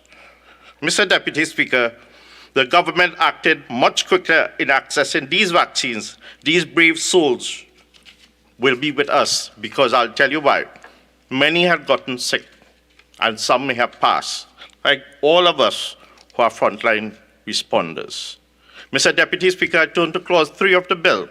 Clause 3 of the bill seeks to amend the Pharmacy Board Act, Chapter 2952, by inserting after Section 42 a new Section 42A to authorize pharmacists to administer the 2019 novel coronavirus vaccine under the direction and supervision of a medical practitioner.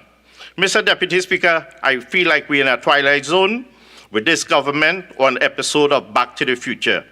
I must go back when we were telling this government to test, test, and test. The honorable political leader, Kamala Prasad-Bissessar, that's what she was saying, test, test, test.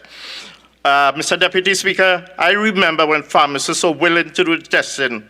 I'm a vaccinator, and I have seen all these cadre of people at all areas, from Center Point Mall, UTT, Sapa, Napa, Diwali Nagar, and they have answered the call, and they have given up their time, their money, and their service for this nation of Trinidad and Tobago.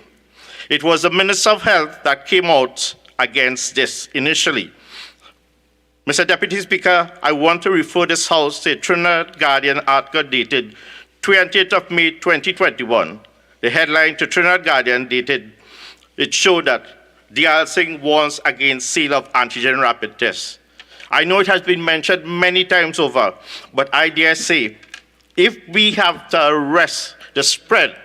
Standing Order 48.1, this is about vaccination, not about rapid antigen testing. Please. Again, member, you were going pretty well, but now, as we start to get into the testing, right, I'll need to ensure that you do not go down that road, and you could move to another point, please. Thank you, Mr. Deputy Speaker, and guided so forth. So, I want to refer to another article in Trinidad Guardian about pharmacists ready to help with vaccinations. And I want to say, yes, the pharmacists have been assisted, and they will continue to assist them, and they have been part of the frontline healthcare workers. Mr. Deputy Speaker, I turn to Clause 4 of the bill, which seeks to amend the Nursing Personnel Act Chapter 2953 by inserting after Section 51B a new Section 51C to authorize nursing personnel to administer 2019 coronavirus vaccine. These are our heroes. These are our angels who work day and night, sacrifice themselves and their families, and they just slump down on the couch and the bed whenever they come home. And you know what? We give them praise and we give them thanks. And I'm sure the president of the Nursing Association has got a good job, and I pray and hope that the Honorable Minister from St. Joseph will put something extra in the pay packet for all these frontline healthcare workers. So I want to say that the nurses are already given vaccination. And in fact, I got my vaccination at St. Joseph. There was a nurse who was here to give us vaccine. There was an urgent plea last evening by the president of the Trinidad and Tobago Registered Nurses, Mr. I.D. Stewart, who cried as he called a COVID-positive patient lying in the grass outside accident and emergency, waiting for a bed. You know, he cried about that in the sense that it is overwhelming. Honorable Member. Yes, sir. Please. You're going fine, but again, you're just swaying a little too much to the operational aspects. Right? So. Thank you, Mr. Deputy Speaker. I am so guided. I want to say that the government could have hired and continue to hire more medical doctors, more allied medical professionals, because this fight is far from over. As I conclude, I want to remind everyone, and I've said it before, that our health practitioners are overworked and they are burnt out. And when people don't take the vaccines, it's the same health professionals have to look after you day in, day out. And as I said earlier in my debate, they are tired. Feel sorry for them and take your vaccine. Mr. Deputy Speaker, I conclude and I say thank you, and with these few words, God bless. I recognize the member for St. Joseph, the Minister of Health. Thank you very much, Mr. Deputy Speaker. Mr. Deputy Speaker, I want to start again by joining with my colleague, the member who just spoke, as we have always done, in thanking healthcare workers for all that they have done for Trinidad and Tobago.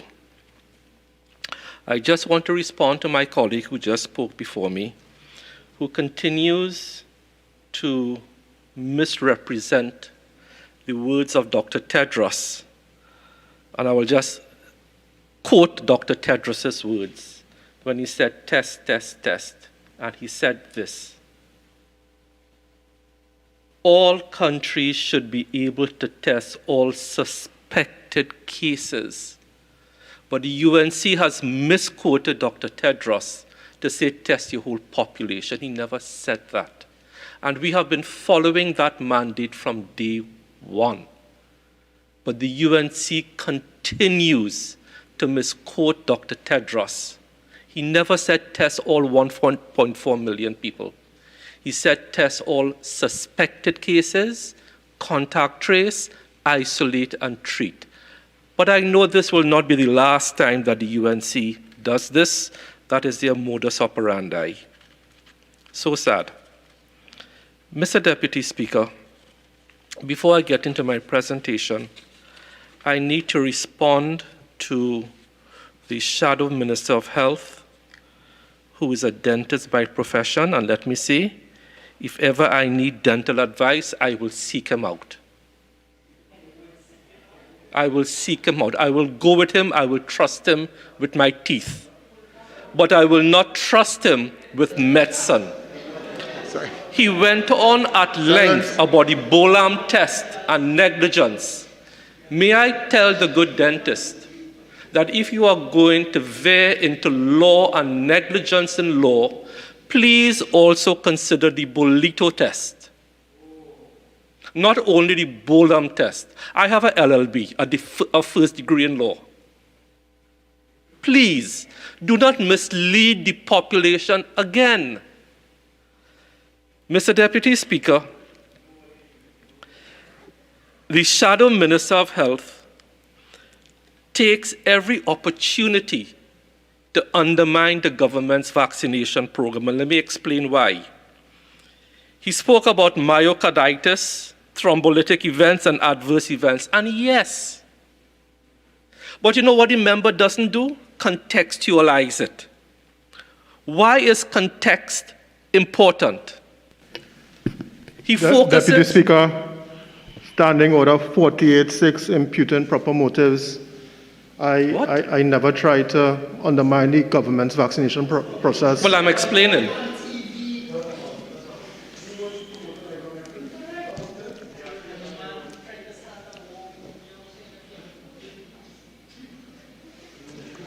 Again, Honourable Member, the Minister is responding to a comment made by you, so I'll give him the opportunity. Thank you. Proceed.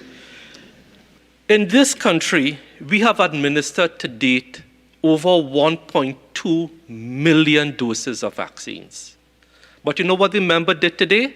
Focused on less than 10 adverse events. To sell a narrative to the country, in my opinion, that vaccines are unsafe. Less than 10 adverse events out of 1.2 million doses of vaccines given out in this country. Why not focus on that? Around the world, over 7.2 billion doses of vaccines have been given. But the anti-vaxxers, and I'm not saying you are one, but the anti-vaxxers harp on this minuscule percentage of adverse events. And this is what we saw in the Parliament today. The Shadow Minister of Health also asked for a sunset clause. If he had listened to the Honorable Attorney General when he was piloting, he said he is bringing an amendment so that in future this can be used for other vaccination programs, including the flu vaccine. So why put a sunset clause? The Honorable Attorney General explained this in full. So that is my rebuttal to some of the unfortunate statements made. Mr. Deputy Speaker, I now want to come to the substantive motion before us. The legal rationale for this bill, Mr. Deputy Speaker, is premised on the opinion of the Solicitor General as approved by the Attorney General, Minister of Legal Affairs also. So once the state of emergency comes to an end, we have to amend primary legislation. I will not go into the 6 pieces, that has been done already. But what I would like country to know now is how many of these auxiliary vaccinators we have used. Under the Emergency Ambulance Services and Emergency Medical Personnel Act that we are seeking to amend, under the state of emergency, we use 49.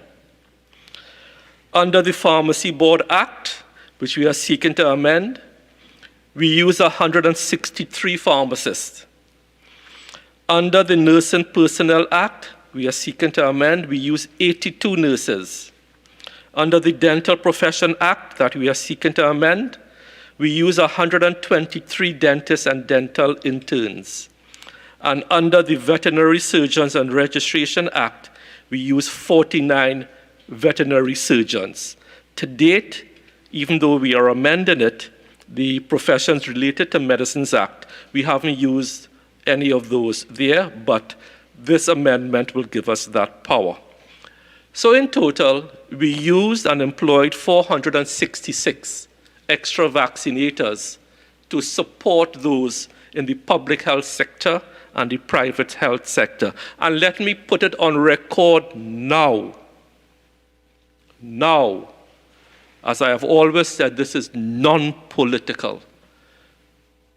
I want to congratulate every single healthcare professional again. But I will single out my colleague, Dr. Rai Rakbir. I will single him out, who volunteered his time and expertise at the Diwali Nagar site almost every weekend. I went there almost every weekend. He is to be congratulated. This is non-political. Together with all the other doctors and nurses who did that. At the height of the deployment, we deployed these 466 persons to support the government's vaccination program in June to September. What was the legal rationale that we used? The legal rationale that we used, Mr. Deputy Speaker, can be found in, and the Honorable Attorney General mentioned it briefly, but I will go into some more details. We looked at the province of Manitoba, Canada, and the issue there was how to widen the workforce to administer COVID-19 vaccines. And in Manitoba, Canada, an order was made under the Regulated Health Professions Act, which came into effect on 6 April 2021. That order allowed persons in various occupations related to medicine and health to be authorized to administer vaccines. In the United Kingdom, the medicines regulations was amended by the Human Medicines Coronavirus and Influenza. So this goes back to the sunset clause. We are also going to be using it for the influenza vaccines. And in the United Kingdom, the view has been expressed, and I just want to quote, "It is of vital importance that the COVID-19 vaccinator, that is these 466 persons we have used across the various professions, the vaccinator workforce receives comprehensive training and competency assessment in order that those who receive this vaccine are protected and the public confidence in the vaccine is established and maintained." And that brings me to respond to what the Shadow Minister of Health was asking about training. Let me now go into some detail as to what we did as far as training was concerned. We did not take these professions and simply unleash them onto the public. We worked with the University of the West Indies, the Medical Sciences faculty, and I want to thank Professor Terence Simangal, whom I called him. I said, "Terry, we need to do this. Can you devise a training program?" He replied to me, "Terry," we call each other Terry, "done." And let me give the public some idea as to what sort of training they did, as recommended by the UK amendment.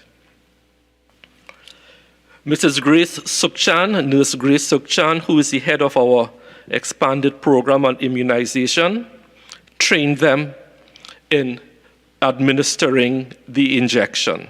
It's an intramuscular injection administered into the deltoid muscle in your upper arm. Dr. Carla Maria Alexander trained them on the different types of vaccines, not only the COVID-19 vaccine. Dr. Carla Maria Alexander, again, trained them on how vaccines work, how the immune response is triggered. Ms. Arlene James Ewan trained them on cold chain management, because these vaccines have to be stored in particular temperature settings. So they were trained in cold chain management.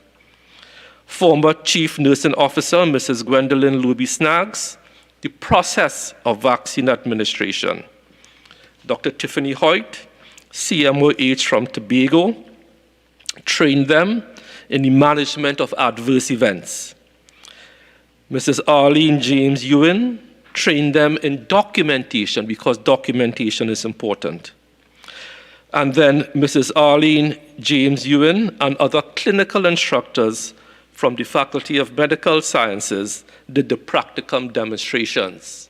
So they were well trained, they were well prepared. And that is what we did. We just did not pluck people out of the blue. We trained them, they were selected, By training as nurses, pharmacists, they already had a degree of clinical training, medical training. Mr. Deputy Speaker, for us to get out of the grips of this pandemic right now, we have to do certain things. And I just want to quote a statistic to alert the population of what the unvaccinated sector of the population is causing us right now. As at 8:30 this morning, there were 60 persons in our accident and emergency departments waiting to be transferred to a COVID facility. Of that 60, 50 were not fully vaccinated. It is a pandemic of the unvaccinated. Currently in our ICUs, 58 out of 66 are unvaccinated. Those are the facts, those are the figures. Those are the figures. If the unvaccinated continue to believe the propaganda that is being put out by social media, by the algorithms of Facebook, which lead the unsuspecting into a rabbit hole of misinformation and disinformation, more persons are going to die. That is the unfortunate reality. That the algorithms of Facebook drive the unsuspecting into a rabbit hole of misinformation and disinformation. Because the way these algorithms are set up, once you start to get into that, it feeds you more and more of what you are looking for. You don't get the objective data. Mr. Deputy Speaker, as I said, the pandemic is not over. Now we are administering additional doses, and I welcome the opportunity to respond and to join with my colleague, Dr. Ragbir, in talking about the additional doses. We are not administering in Trinidad and Tobago booster shots.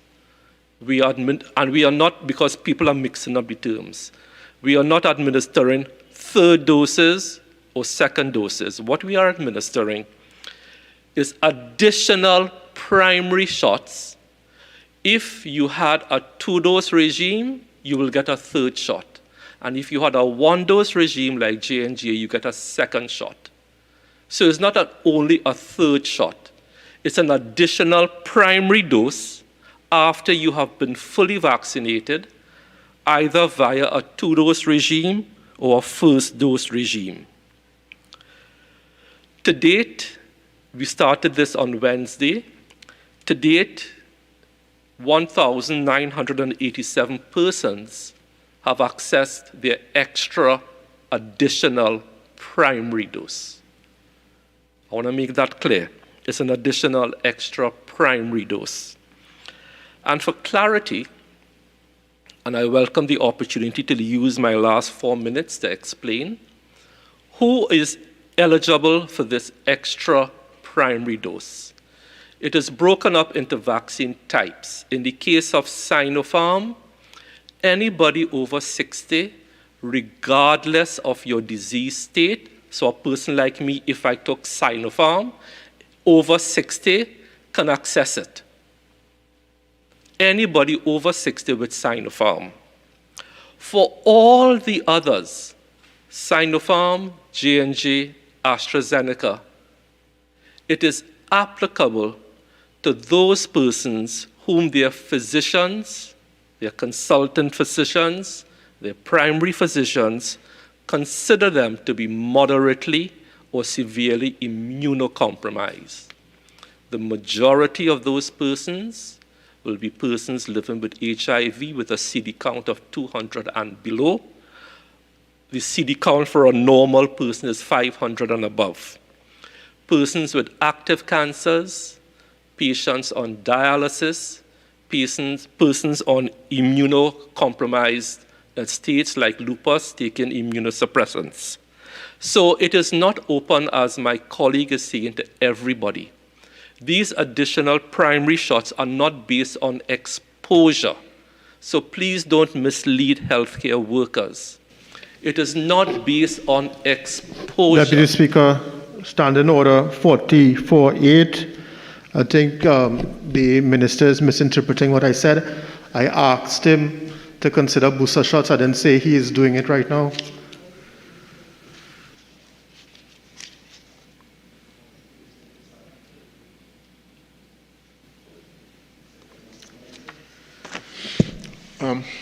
Again, remember, it's your word versus his word.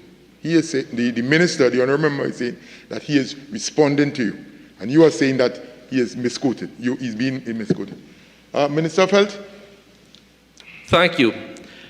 Between my two colleagues who spoke before me, they gave the impression that this should be available to healthcare workers. It is not based on exposure at this point in time.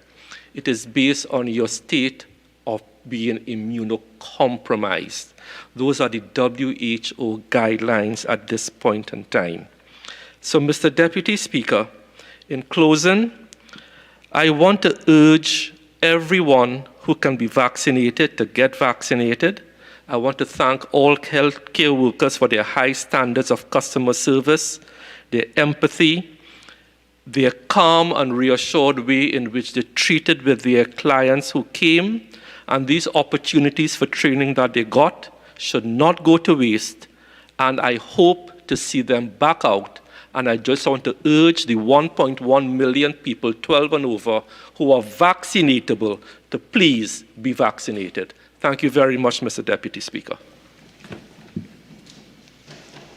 I recognize the honourable member for Faizabad. Thank you very much, Mr. Deputy Speaker, for the opportunity to join this debate and to make a very short contribution on the miscellaneous provisions 2019 Novel Coronavirus Vaccination Personnel Bill 2021, which is to amend clauses to allow, as mentioned in the laying of the bill, for 10 categories of workers to join the cadre of vaccinators. Mr. Deputy Speaker, I agree that we are in a situation where we are between a rock and a hard place at this point in time, and I want to join the call for those who are not vaccinated to consider seriously being vaccinated. Again, I would want to join with my colleagues and commend my colleagues who would have made some very important points in this bill, the member for Komuto Manzilina, the member for Caroni East, and to commend all frontline healthcare workers and vaccinators in particular for the human service they've done so far to this country. Mr. Deputy Speaker, I understand that the government's need to engage to get all on board, and I'm happy to note that we've had 466 auxiliary vaccinators already being utilized during the term of this amendment. So we are in a difficult situation. Again, it's worrisome that we have 50 out of 60 in the ICU being unvaccinated, figures just quoted by the Minister of Health, and the fact that 58 out of 66 are waiting in our accident and emergencies departments who are unvaccinated. So very worrisome figures indeed. And if we are to look at the daily newspapers in terms of the situation where we are, I don't need to go back into the figures, it's well there. We are over 500 the last 2 or 3 days. But I think what is even more important is the fact that we are also experiencing, witnessing healthcare staff burnout, and we are seeing that on a daily basis because of the load on the health system. And it has led to some very unfortunate statements in the media. I saw today that the president of the TTRNA apologizing for statements made last week. And it's easy to see how one can lose, or think differently when the statement was made that, that we should give priority or not give priority to certain people based on the vaccination status. We really don't want to reach that place in this country, Mr. Deputy Speaker. But also, I think what's also important is to note the public sentiment, because today's Guardian newspaper, the headline is saying, no to more lockdowns.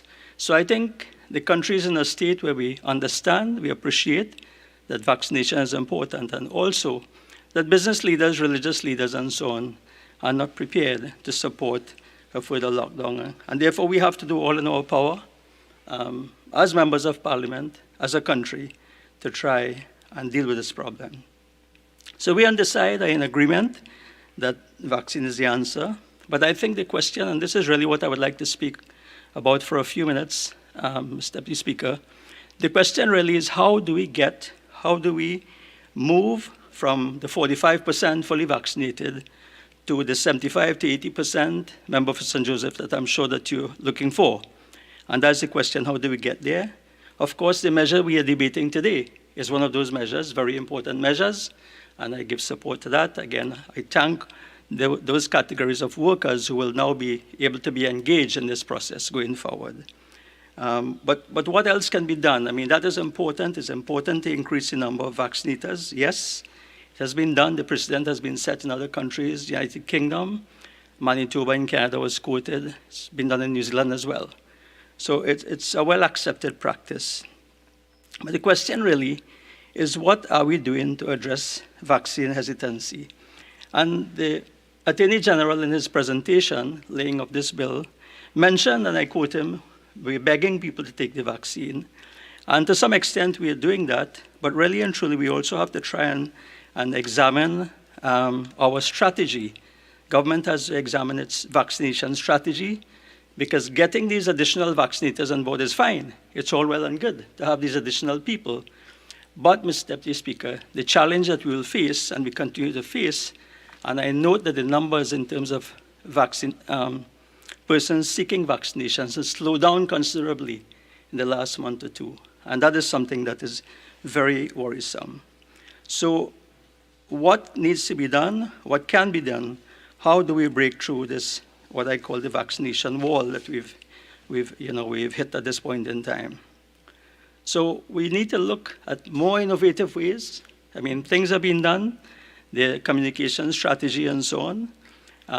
But the question really is, how do we get the persons who need to be vaccinated to these additional vaccinators we are empowering and authorizing today? And of course, the answer speaks to a proper and an enhanced, I should say, a proper and enhanced communication strategy. And this is what I want to throw out. And again, Mr. Deputy Speaker, the communication is very, very important. And the Minister did mention that there has been a gap that has been occupied by the naysayers, and that is something we have to address. It's a fact that we have, we have fake news, we have false information, we have the unbalanced, unscientific narratives, in the social media. We have to accept that the social media is a two-edged, is a two-edged sword. It can be used for good, but it can also be used for bad. And therefore, we have to find ways to capture how we can use it to our benefit in Trinidad and Tobago. So again, I'm asking about, government having to look at a proper communication strategy. I'm calling on the government to step up its vaccination strategy. We have to look at targeting individuals, groups, organizations, communities in a more direct manner. I know we have these ads on the television, the radio, and so on, social media. But the limit of that strategy, we seem to have reached the limit of that strategy.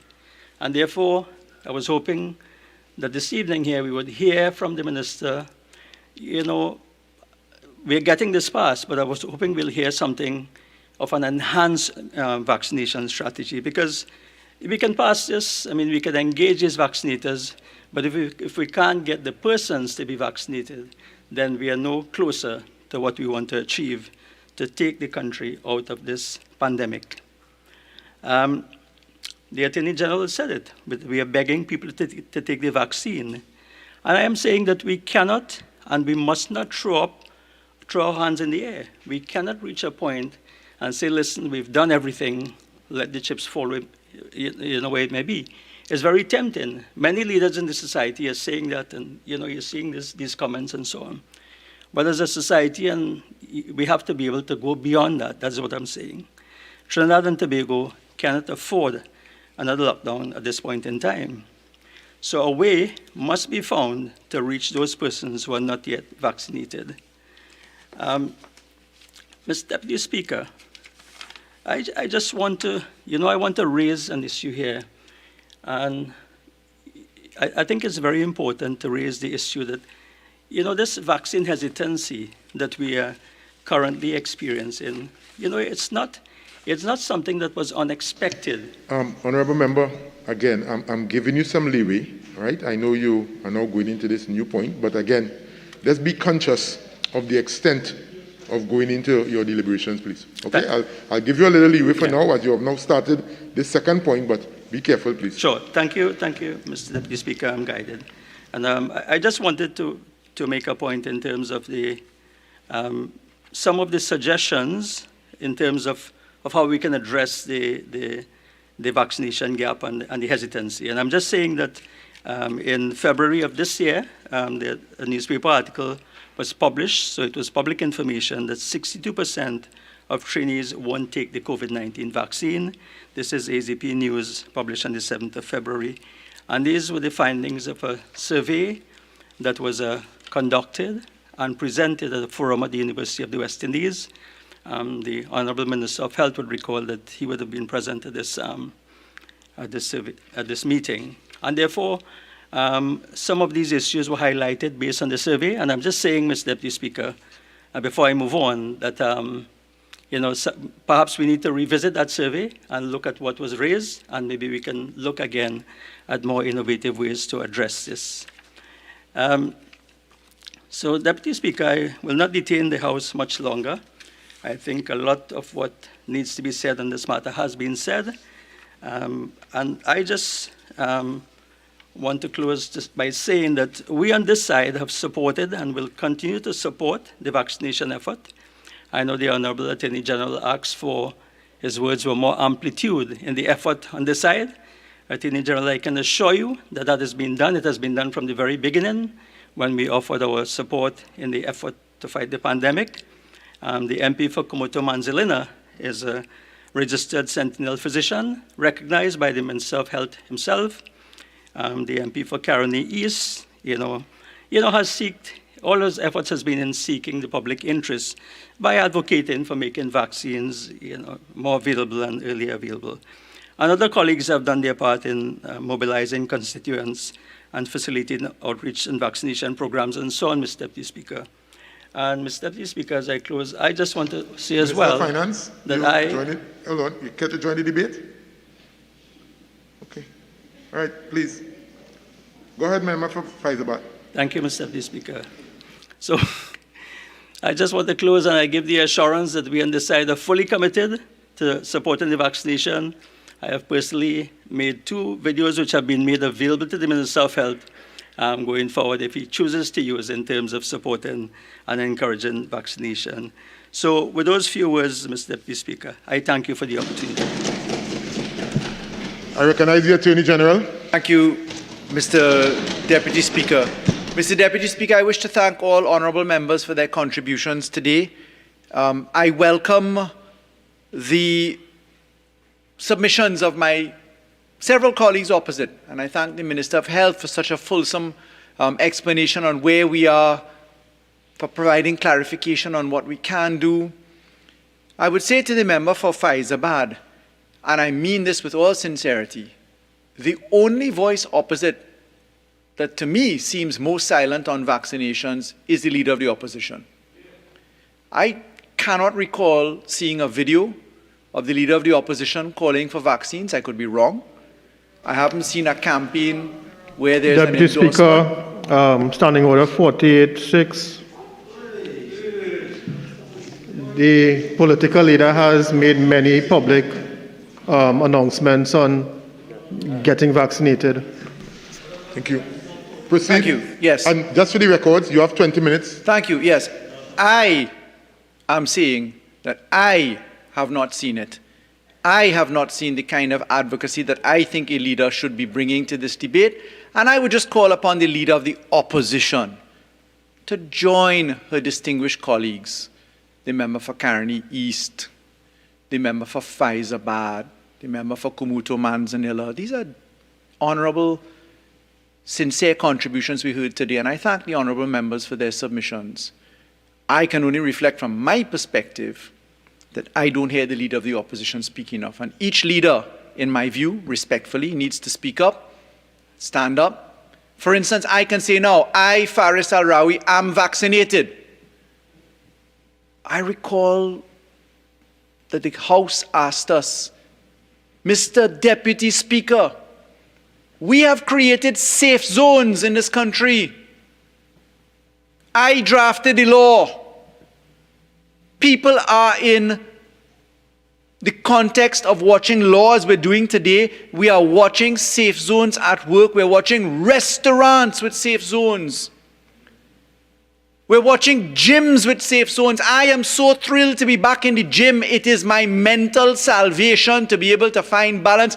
Why is the Parliament not a safe zone? You know why, Mr. Deputy Speaker? Because the members opposite will not tell us if they are vaccinated or not. Deputy Speaker, Standing Order 48.1, what is the relevance of all of this with this bill? What is the relevance? Overruled. So, Mr. Deputy Speaker, and I tell the younger members of Parliament in terms of experience, you have to learn to handle a little fire. That's why I referred to the bill and the law. You have to understand the cadence of how a debate goes. This Parliament deserves to be a safe zone. We have passed the law as we are passing law today. Why will the members of the opposition not allow us to operate as a safe zone so all of us can be in the chamber? As I welcome you back, Madam Speaker. So that we can have debate with all of our numbers and show the country what a safe zone can be, so that vaccinators who we are bringing in under this legislation don't have to come to work under the provisions of clauses 2, 3, 4, 5, and 6 of this bill. This bill brings vaccinators into operation. Why will the opposition not allow a safe zone, Madam Speaker, so that pharmacy personnel are not called out in expanded version under this law that we have before us today, so that the amplification of services can allow us, if we are serious about leading by example, and we know that we want our country to return to normalcy. Why can our Parliament not return to normalcy by members of the opposition agreeing to operate as a safe zone as the rest of the country has done in certain areas? AG, I understand. I'm pressing on. I understand the passion. Yeah.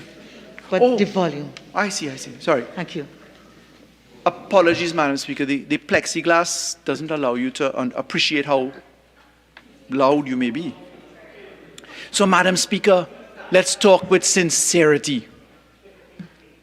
How do we listen to colleagues opposite say, let us show our best effort.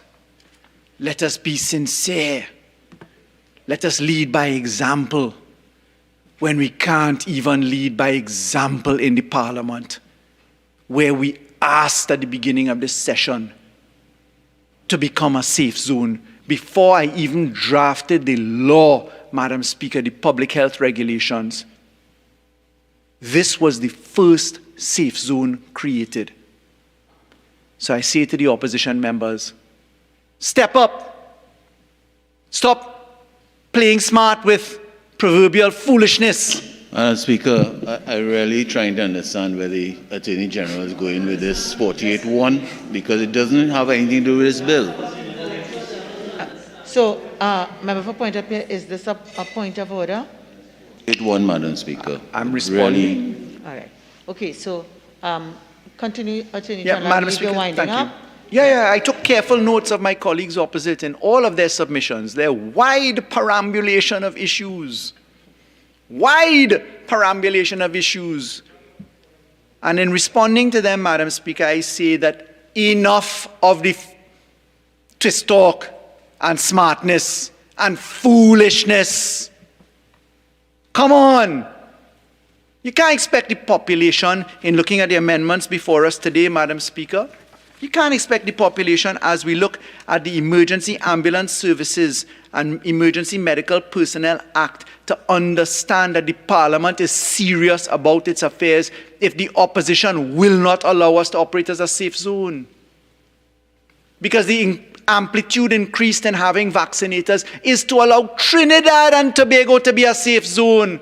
The member for Faizabad spent a lot of time talking about how do we take our numbers up into the percentages that we're looking for so that we're no longer an excursion or a pandemic of the unvaccinated. Faizabad said that. Faizabad, are you talking to the leader of the opposition? How do you responsibly answer what I am saying?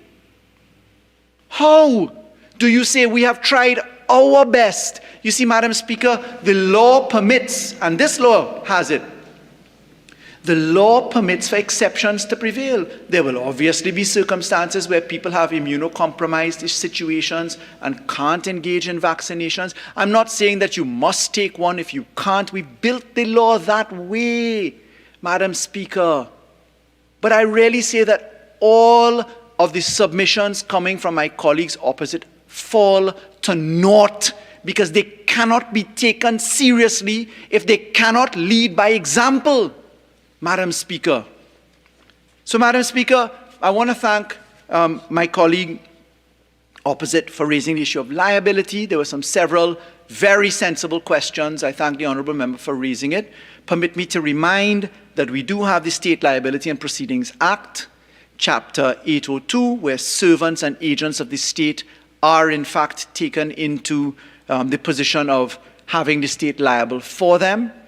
The issue of liability is one of circumstance. The liability may be contractual if there are certain aspects there, but if we're talking about the medical side, we're looking at perhaps negligence, or we're looking at tort in general. And if we're looking at tort, tortious circumstances against the state are covered by the State Liability and Proceedings Act. However, if we're outside of the state formula, the actions in tort also prevail by those who may be administering it. So, for instance, I have vetted and dealt with the mass vaccination sites done by the private sector. There are cross-cutting indemnities, and the state bears, in certain circumstances, the obligation to cause the indemnification. But this is not so much a focus upon the negative. Suffice it to say that without breaching the confidentiality of the agreements that were bound in the non-disclosure statements in the arrangements, I did do the vetting for all of the contracts, for COVAX, for Johnson & Johnson, Janssen, for Pfizer, for the CARICOM, for all of them. They pass through my desk, my office, my computer. I can tell you without breaching confidences that the issues of liability have been covered adequately for the state, and it is the same across the CARICOM region, where my colleagues in the CARICOM, we all, attorneys general in the CARICOM, coordinated in our response to these mechanisms. But this isn't so much of a, if it goes wrong, who will pay for it? That's par for the course. As the Honourable Minister of Health has correctly said, there are a few statistical incidents. I mean, each act that goes wrong is obviously one for us to have a great deal of sorrow for, compassion for. Money cannot save a family's existence if you lose a loved one, which is why I have genuinely made the call for the opposition today to stand up and create a safe zone. The entire parliamentary staff is vaccinated, Madam Speaker. From clerk to policeman to door person, everybody in here has declared a vaccination status except the opposition. And Madam Speaker, if we look to liability, it's not a focus on liability, it's a focus on operationalizing our country's salvation.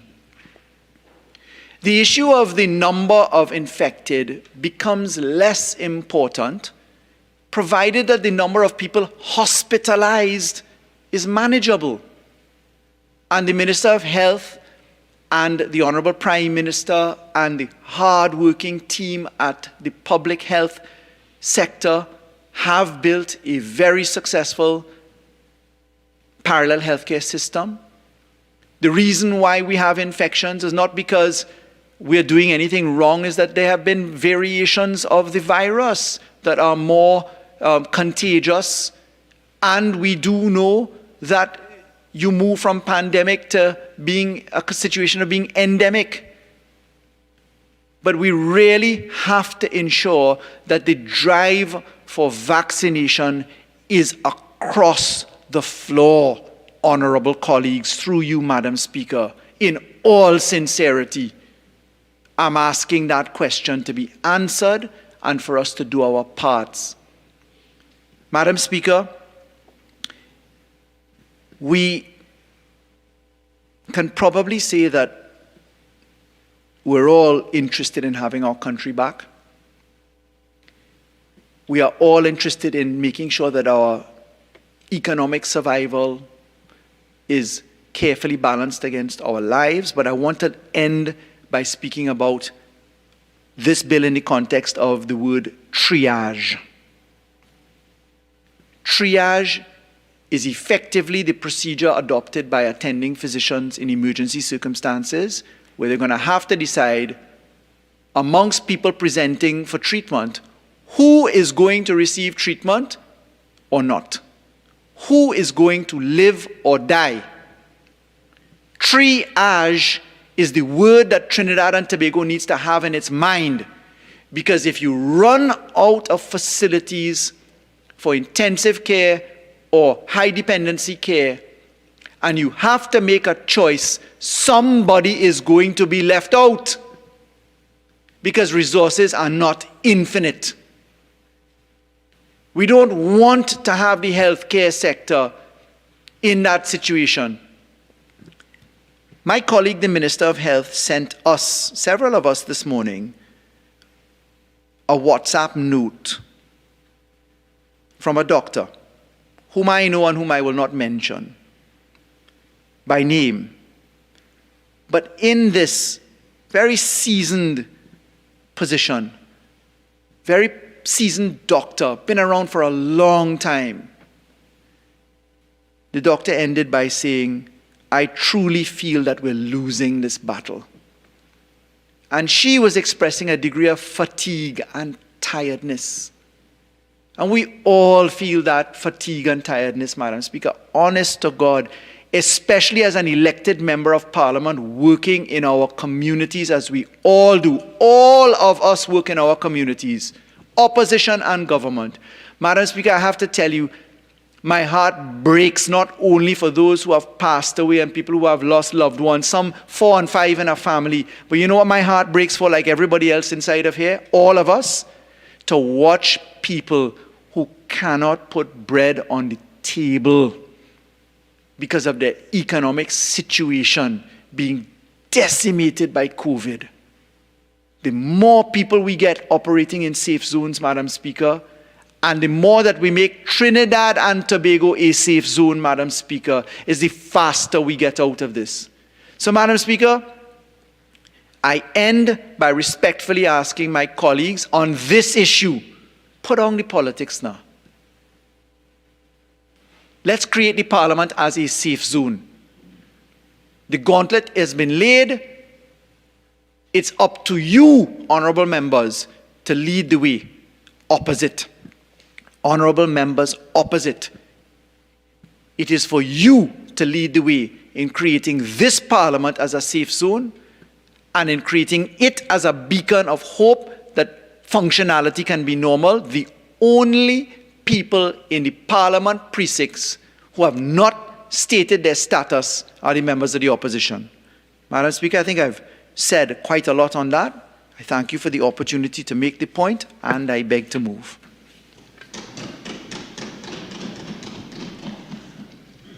Honourable members, the question is that a bill entitled An Act to Amend the Emergency Ambulance Services and Emergency Medical Personnel Act, Chapter 2902, the Pharmacy Board Act, Chapter 2952, the Nursing Personnel Act, Chapter 2953, the Dental Profession Act, Chapter 2954, the Veterinary Surgeons Registration Act, Chapter 6704, the Professions Related to Medicine Act, Chapter 9004, to authorize additional personnel to administer 2019 novel coronavirus 2019 nCoV vaccines under the direction and supervision of medical practitioners be now read a second time. All in favor say aye. Aye.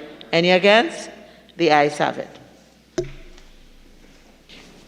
A bill entitled An Act to Amend the Emergency Ambulance Services and Emergency Medical Personnel Act, Chapter 2902, Pharmacy Board Act, Chapter 2952, the Nursing Personnel Act, Chapter 2953, the Dental Profession Act, Chapter 2954, the Veterinary Surgeons Registration Act, Chapter 6704, the Professions Related to Medicine Act, Chapter 9004, to authorize additional personnel to administer 2019 novel coronavirus 2019 nCoV vaccines under the direction and supervision of medical practitioners.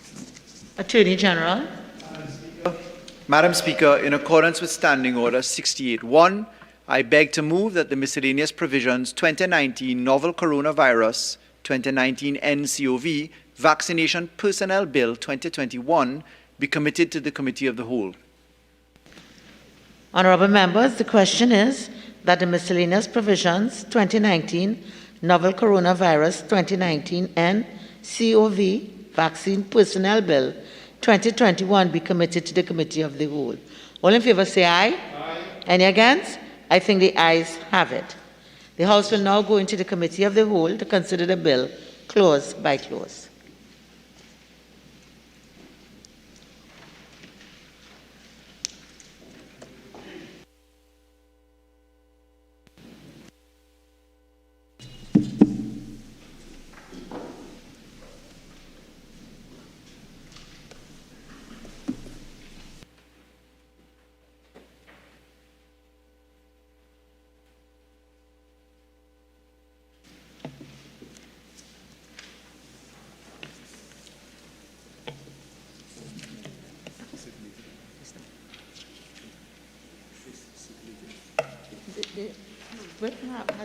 Have the amendments been?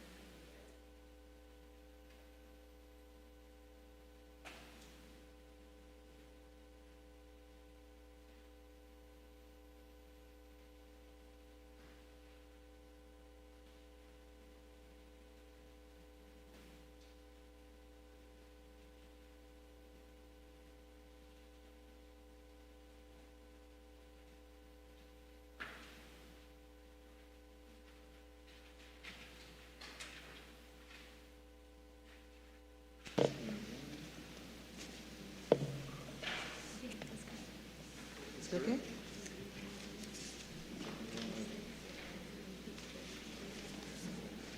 Six, you only have 13.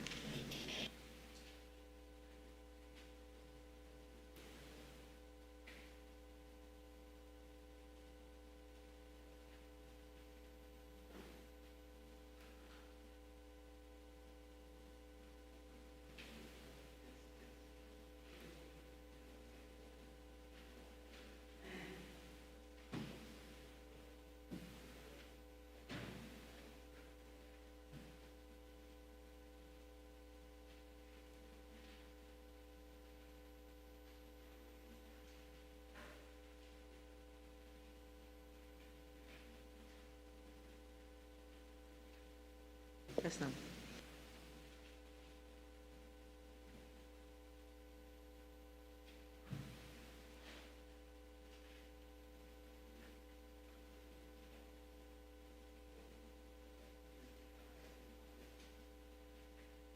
Clause 1. The question is that Clause 1 stand part of the bill. The question is that Clause 1 now stand part of the bill. Those in favour say aye. Aye. Those against say no. I think the ayes have it. Clause 1 now stands part of the bill. Clause 2. The question is that Clause 2 stand part of the bill. Attorney General. Madam Speaker, We propose an amendment to Clause 2 where we have inserted in 2 UC 36A1, we're proposing that at the end of the paragraph after the word vaccine, that we insert the words or such other vaccine as the minister may by order prescribe. This allows us to have the law continue to speak in the event that there are other things. If you recall in my piloting, I referred to the United Kingdom, where they had to go back by statutory instrument and enter the immunization for the flu vaccine. So in those circumstances, and this will repeat throughout the bill in terms of the amendments that we seek in circulation to do, if I could flag now, Madam Speaker, for the benefit of my colleagues opposite, with respect to the amendments proposed later on, 4, 5, and 6, and 7. Okay, so AG, Yeah. I think what we'll do, we'll take them in turn. Understood. I know it's a common Thread, yes. thread. I think the member for Faizabad, yes? Thank you, Madam Chair. AG, whilst I'm in broad agreement, I understand what's taking place here in terms of making it more useful going forward. Just to point out, just a small typo, 36A1, you have a person, so that small a needs to be struck. Thank you. That'll be corrected in proofing. Sure. I was going to say that we left out the bracketed one in 4, 5, 6, and 7. So it's, Sure. Okay. we'll catch it in those other ones. But thank you. That will be corrected in proofing. Thank you, Madam Chair. Okay, so the question is that Clause 2 be amended as circulated. Those in favor say aye. Aye. Those against say no. I think the ayes have it. The question is that Clause 2 as amended now stand part of the bill. Those in favor say aye. Aye. Those against say no. I think the ayes have it. Clause 3. The question is that Clause 3 stand part of the bill. Attorney General. Madam Chair, it's the same rationale as that for the earlier clause for this particular amendment. The question is that Clause 3 be amended as circulated. Those in favor say aye. Aye. Those against say no. I think the ayes have it. The question is that Clause 3 as amended now stand part of the bill. Those in favor say aye. Aye. Those against say no. I think the ayes have it. Clause 4. The question is that Clause 4 stand part of the bill. Attorney General. Yes, please, Madam Chair. Madam Chair, Clause 4, as it's circulated, there's a minor amendment to be made in the text of it. We unfortunately left out after capital C, 51 capital C, in brackets 1. So the reference should really be to 56C1, and the rationale for this amendment is the same as articulated for the other two clauses. Question is that Clause 4 be amended as circulated and further amended to include brackets 1, open bracket 1, close bracket. Those in favor say aye. Aye. Those against say no. I think the ayes have it.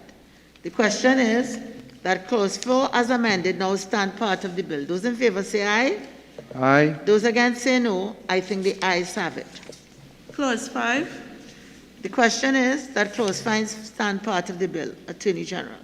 Madam Chair, again, in Clause 5 as circulated, the proposed amendments, if you could kindly insert after capital A, 44 capital A, open brackets, number 1, close brackets, and the rationale for this amendment is as articulated for the others before.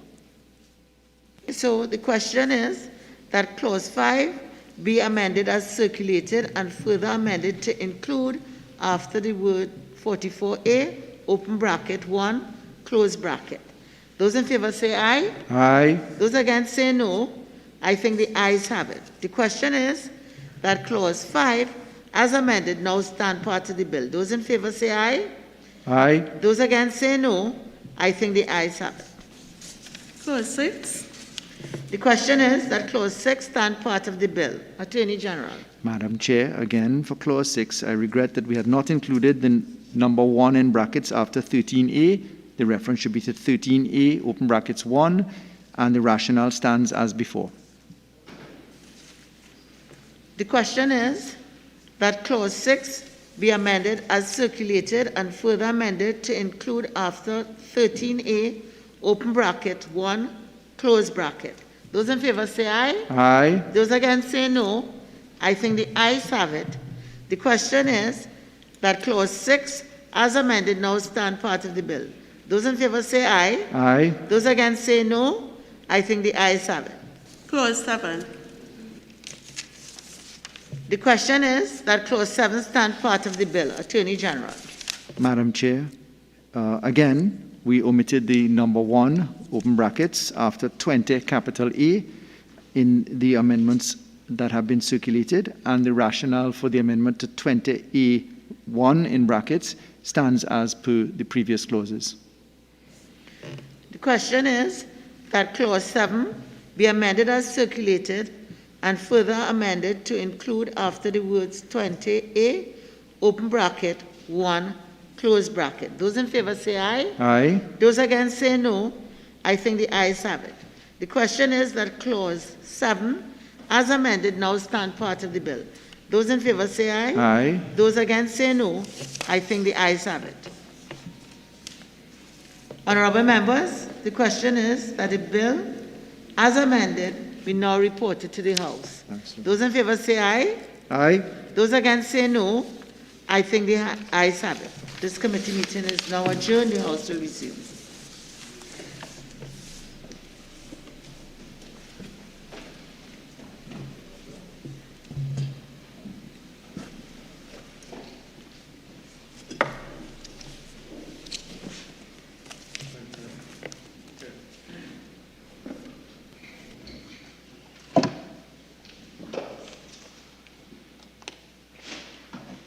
Attorney General. Thank you, Madam Speaker. Madam Speaker, I wish to report that the Miscellaneous Provisions 2019 Novel Coronavirus 2019 NCOV Vaccination Personnel Bill 2021 was considered in Committee of the Whole and approved with amendments. I now beg to move that the House agree with this report from the committee.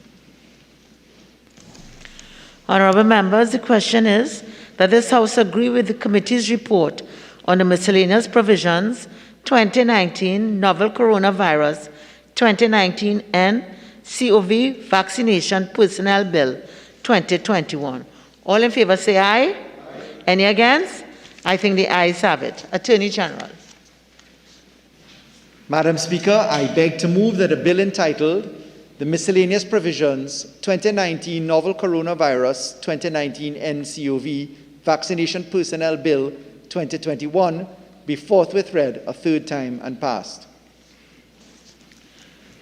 Honorable members, the question is a bill entitled The Miscellaneous Provisions 2019 Novel Coronavirus 2019 NCOV Vaccination Personnel Bill 2021 be forthwith read a third time and passed. All in favor say aye. Any against? I think the ayes have it. Bill entitled An Act to Amend the Emergency Ambulance Services and Emergency Medical Personnel Act, Chapter 2902, the Pharmacy Board Act, Chapter 2952, the Nursing Personnel Act, Chapter 2953, the Dental Profession Act, Chapter 2954, the Veterinary Surgeons Registration Act, Chapter 6704, the Professions Related to Medicine Act, Chapter 9004, to authorize additional personnel to administer 2019 novel coronavirus 2019 NCOV vaccines under the direction and supervision of medical practitioners. Leader of the House. Thank you. Thank you very much, Madam Speaker. Madam Speaker, I beg to move that this House do now adjourn to a date to be fixed.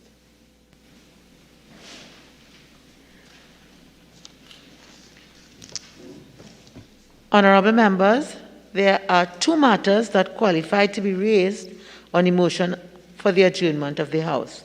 I now call upon the member for point of order.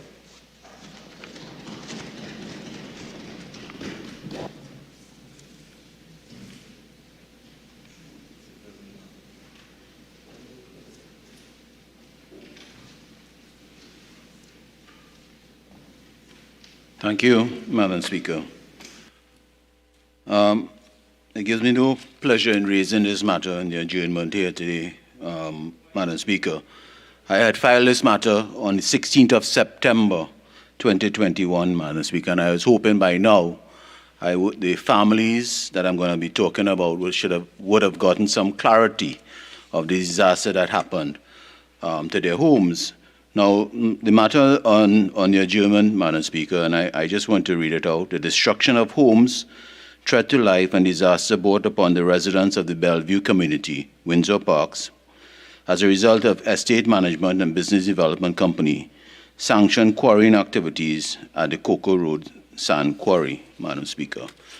Madam Speaker, that quarry resides within my constituency of Pointe-a-Pierre.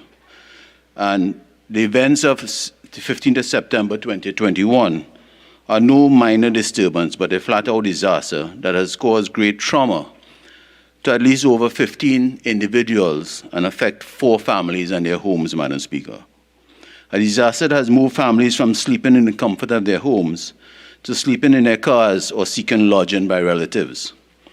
This disaster, Madam Speaker, started at 3 a.m. Wednesday morning on the 15th of September 2021, with the Garcia family and their home having to flee their homes mere minutes before it fell literally approximately 400 feet, Madam Speaker, and collapsed and was destroyed.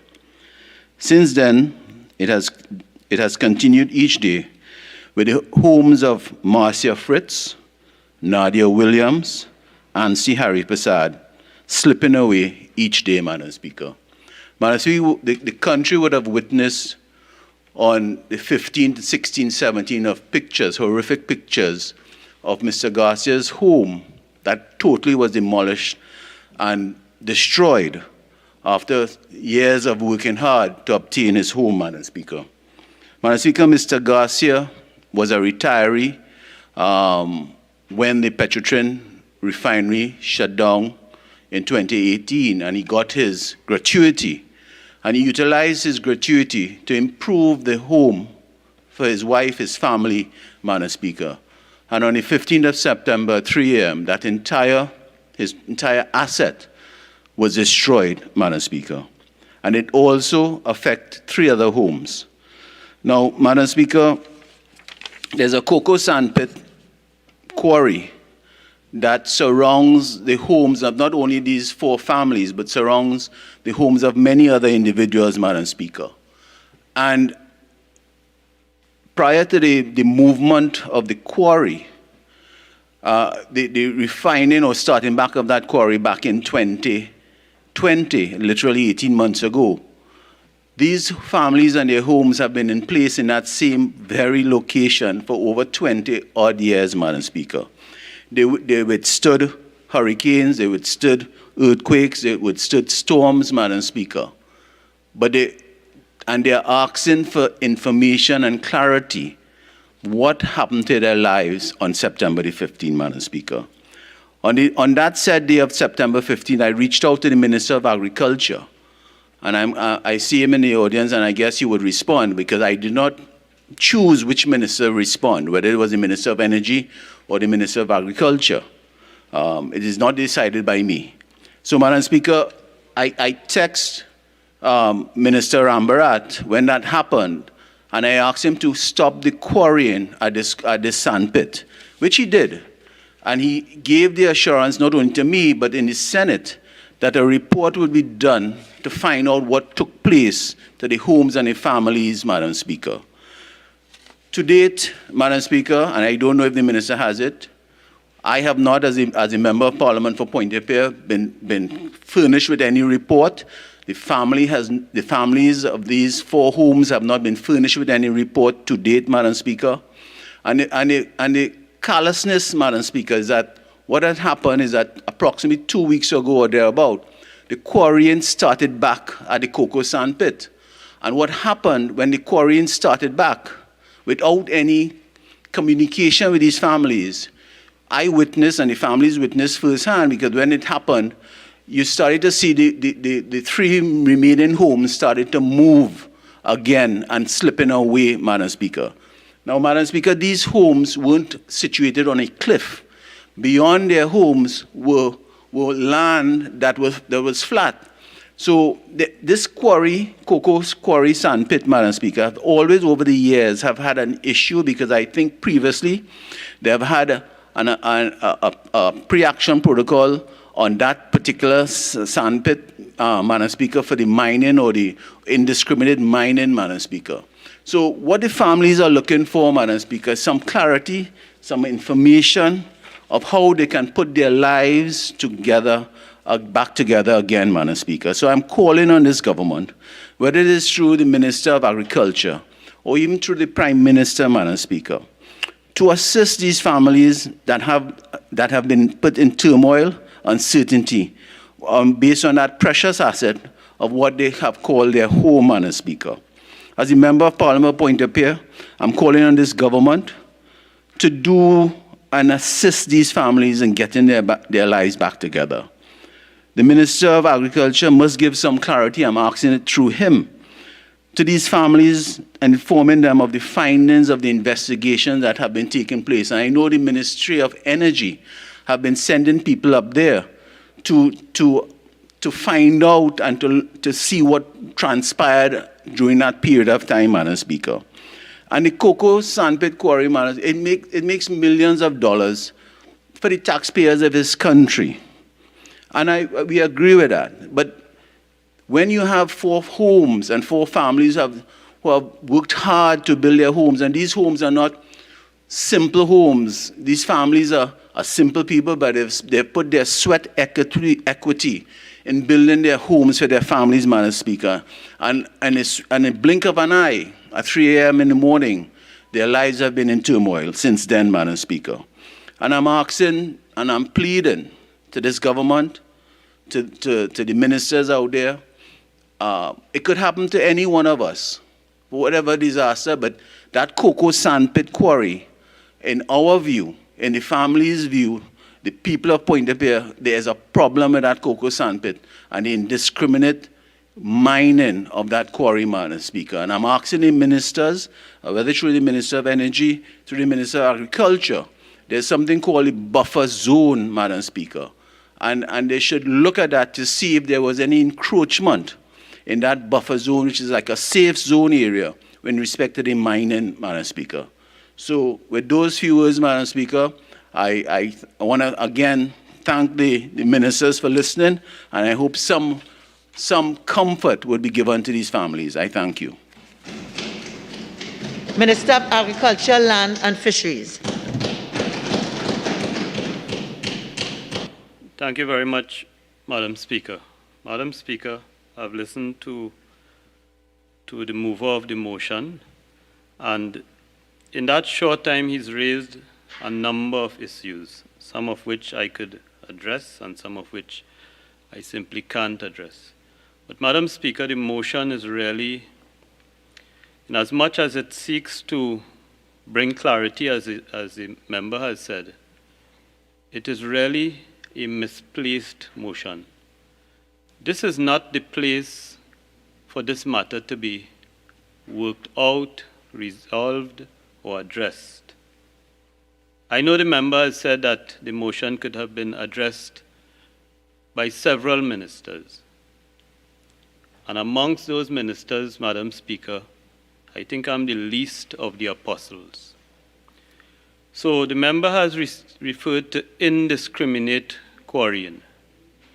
There's no indiscriminate quarrying at Cocoa Road. Cocoa Road happens to be one of the few licensed quarries in this country. There was a period when Cocoa Road, from 2009, operated without any form of statutory cover.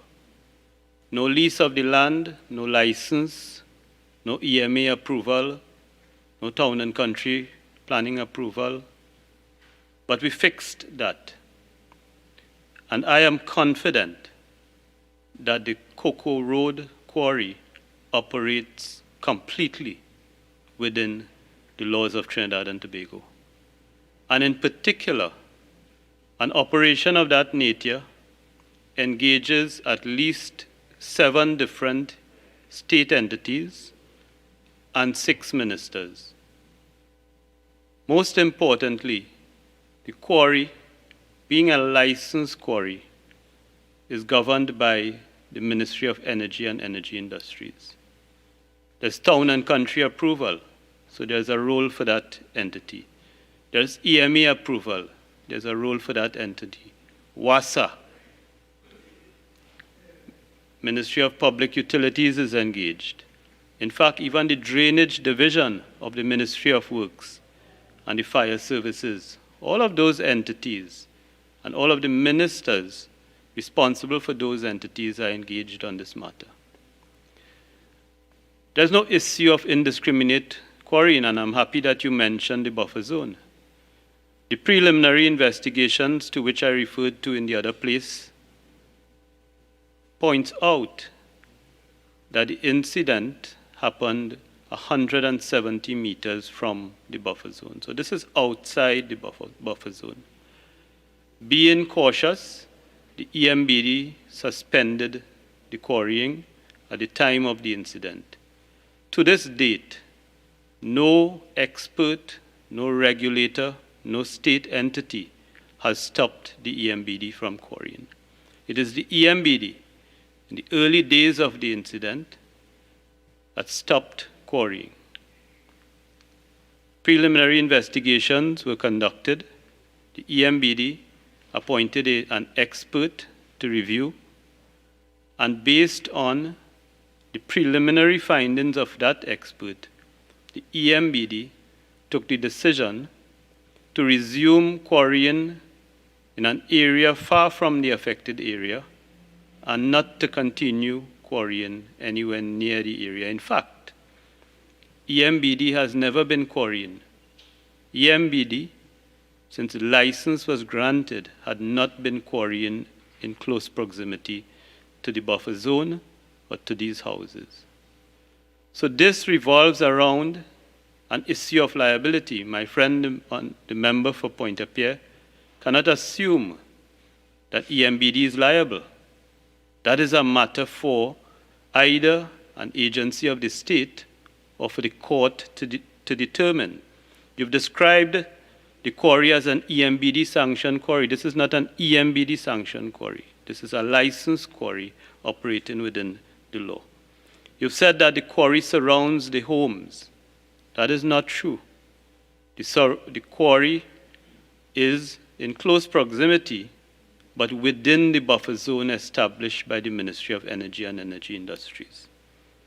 You've said that the quarry makes millions for the taxpayers. And if I allow that statement to go without correction, I know the affected residents, and I understand their position. The affected residents may go out and feel that there are millions of dollars flowing from that quarry, and they ought to be given some measure of financial relief. But that could only happen if EMBD is found to be liable. And I could tell you this, since that quarry started under the license in July 2020, it's only earned royalties for the state of $460,000. That site, operating as a quarry since 2009, has seen about $200 million in material removed. But being an unlicensed operation, there were no royalties to be paid. All that was paid was an annual fee to EMBD. And I'll tell you to date, the state has earned less than $10 million from that operation between 2009 to now, and more than $200 million in material has been extracted. So we did the right thing by ensuring that the quarry is licensed and that it operates under all the statutory agencies involved. We understand the situation of the residents. Nobody wants to be in that situation. But we also recognize that we have a responsibility to make sure all the actors of the state who are involved in the oversight of a licensed quarry operation do what they have to do. And when the reports are completed, and when the Ministry of Energy and Energy Industries is in a position, or when the court is in a position to opine, EMBD, if found liable, will do what it is supposed to do. Thank you.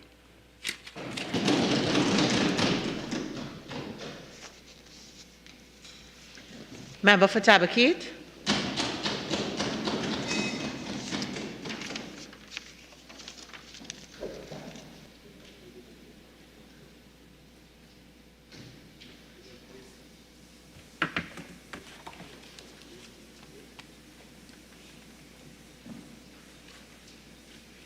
Thank you, Madam Speaker, for the opportunity to bring this matter on the adjournment of the House.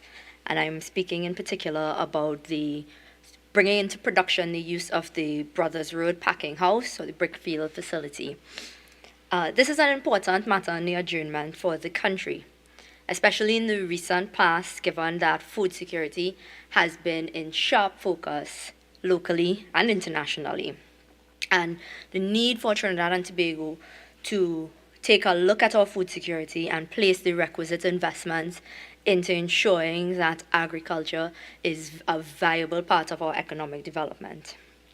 I know that the Minister of Finance would agree with me because in his budget statement for fiscal 2022, he stated that food security is one of the highest priorities in terms of how this country seeks to address the COVID-19 pandemic and the challenges therein.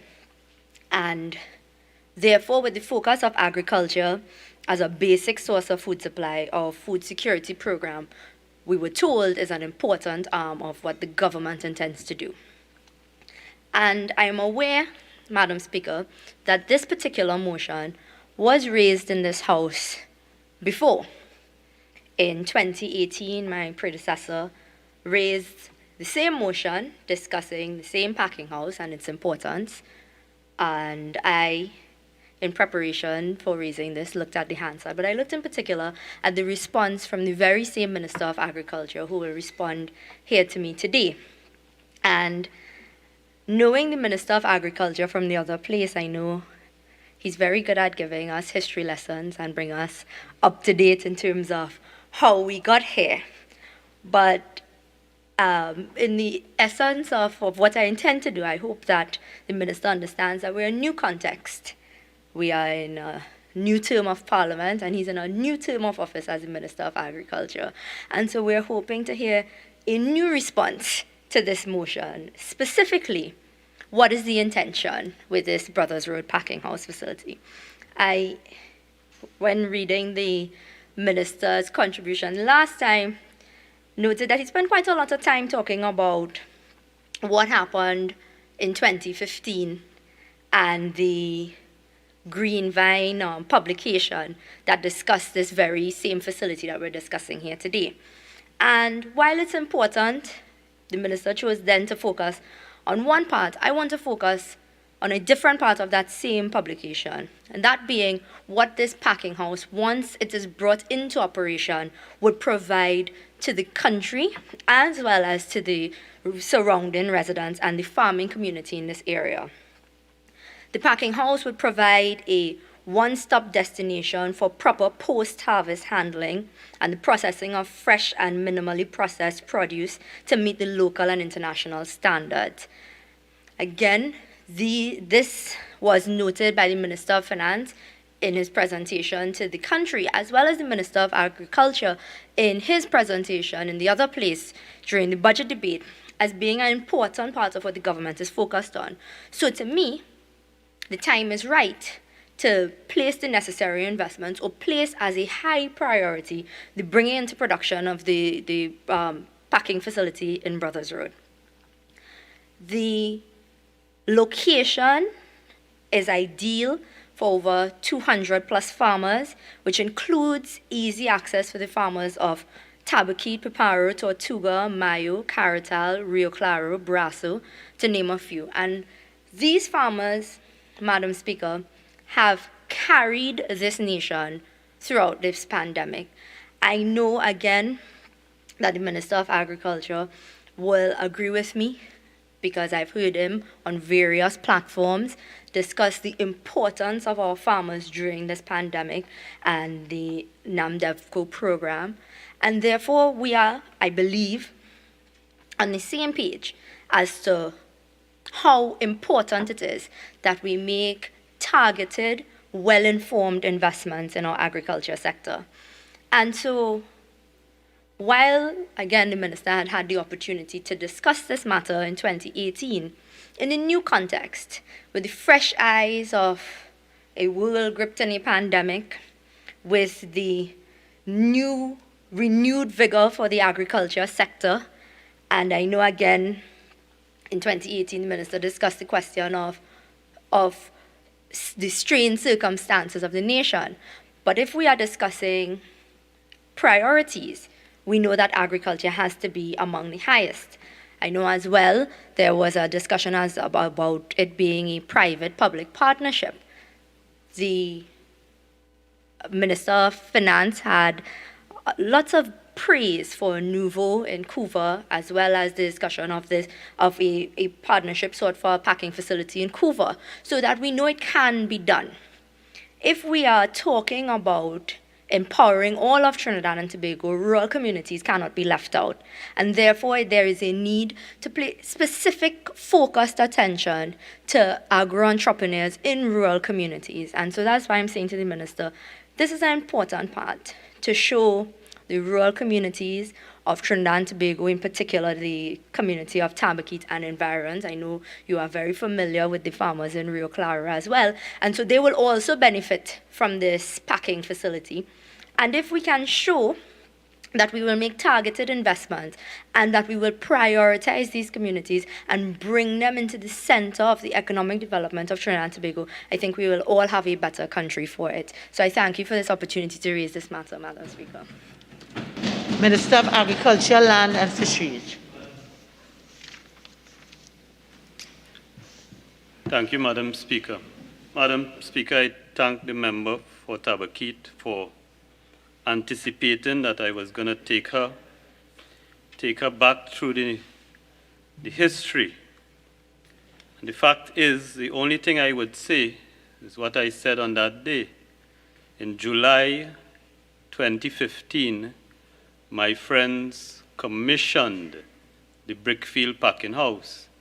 And if, in fact, they commissioned the Brickfield packing house, then we should have had a packing house operating in Brickfield. The point is that it was then, as it is now, a shell. It was a shell. A packing house is a facility it's a shell. You have processing equipment, you have cold storage, you have facilities to receive and store, you have facilities for staff and so on. But what was launched in 2015 July, it was just a sham. In the lead up to the election, it was just a sham. And the same thing was done in Brecon Castle. And that is what my friend refers to, because I said that in response to the then member for Tabaquite, Mr. Suraj Rambachan. But what my friend does not say today is that we actually went through a process. The government, we came into government, we took the position that these facilities ought to be operated as private-public partnerships, because it is for an opportunity for the private sector to invest and for us to get the best value for the farmers. There was a lot of litigation involved in these packing houses, cost overrun. In fact, it is Jack Warner, on a political platform, having exited the UNC and entered the ILP. It is Jack Warner who made serious allegations in relation to this particular packing house and the award of a contract to Aztec Pavers, a company owned by Ish Galbaran Singh, and it was in the headlines. And Brecon Castle also attracted a lot of controversy, and the Woodford Lodge Wholesale Farmers Market project attracted a lot of controversy and litigation. And we spent considerable amount of time resolving these matters. And when these matters were finally resolved, based on what we said we will do, these packing houses were put out for the opportunity for persons to express an interest in partnering with the government. What my friend did not say here tonight is that there was no response in respect of Tabaquite. There were responses in respect of Brecon Castle and in respect of the existing packing house, the one that operates in Piarco, but there was none in respect of Tabaquite, and we could not proceed with anybody at the time. We've advanced Brecon Castle, and NAMDEVCO has signed an agreement with a private sector entity to complete and operate Brecon Castle. Piarco, we've taken the decision that we're going to fund the upgrade of Piarco, but we still are receiving expressions of interest from the private sector. And in the case of Tabaquite, we have received an unsolicited proposal from a private sector entity. NAMDEVCO has taken it through the process. The board has approached me by letter indicating that it supports furthering a private-public partnership with the entity. I've held out on that while Brecon Castle is settled. It's been settled. While De Novo gets up and running, and De Novo is available to your farmers in Tabaquite, it is close. Brecon Castle will be available to your farmers in Tabaquite. Piarco has always been available to your farmers in Tabaquite, and it is not far when you consider that most of their goods go to Macoya right now. It's in close proximity. But having dealt with all those things, I could say to you, member, that we would like to operationalize Tabaquite Brickfield. We intend to do so. I told your predecessor that if the farmers came with a proposal, we will consider it. I've not received anything from him or from you on behalf of the farmers, but we have our job to do, and it is the intention of the government to operationalize the NAMDEVCO incomplete packing house via PPP so that we could complete that a sad story made worse by you, but certainly made good by us so far. Thank you very much. Honorable members, the question is that this House now adjourn to a date to be fixed. All in favor say aye. Any against? I think the ayes have it. This House now stands adjourned to a date to be fixed.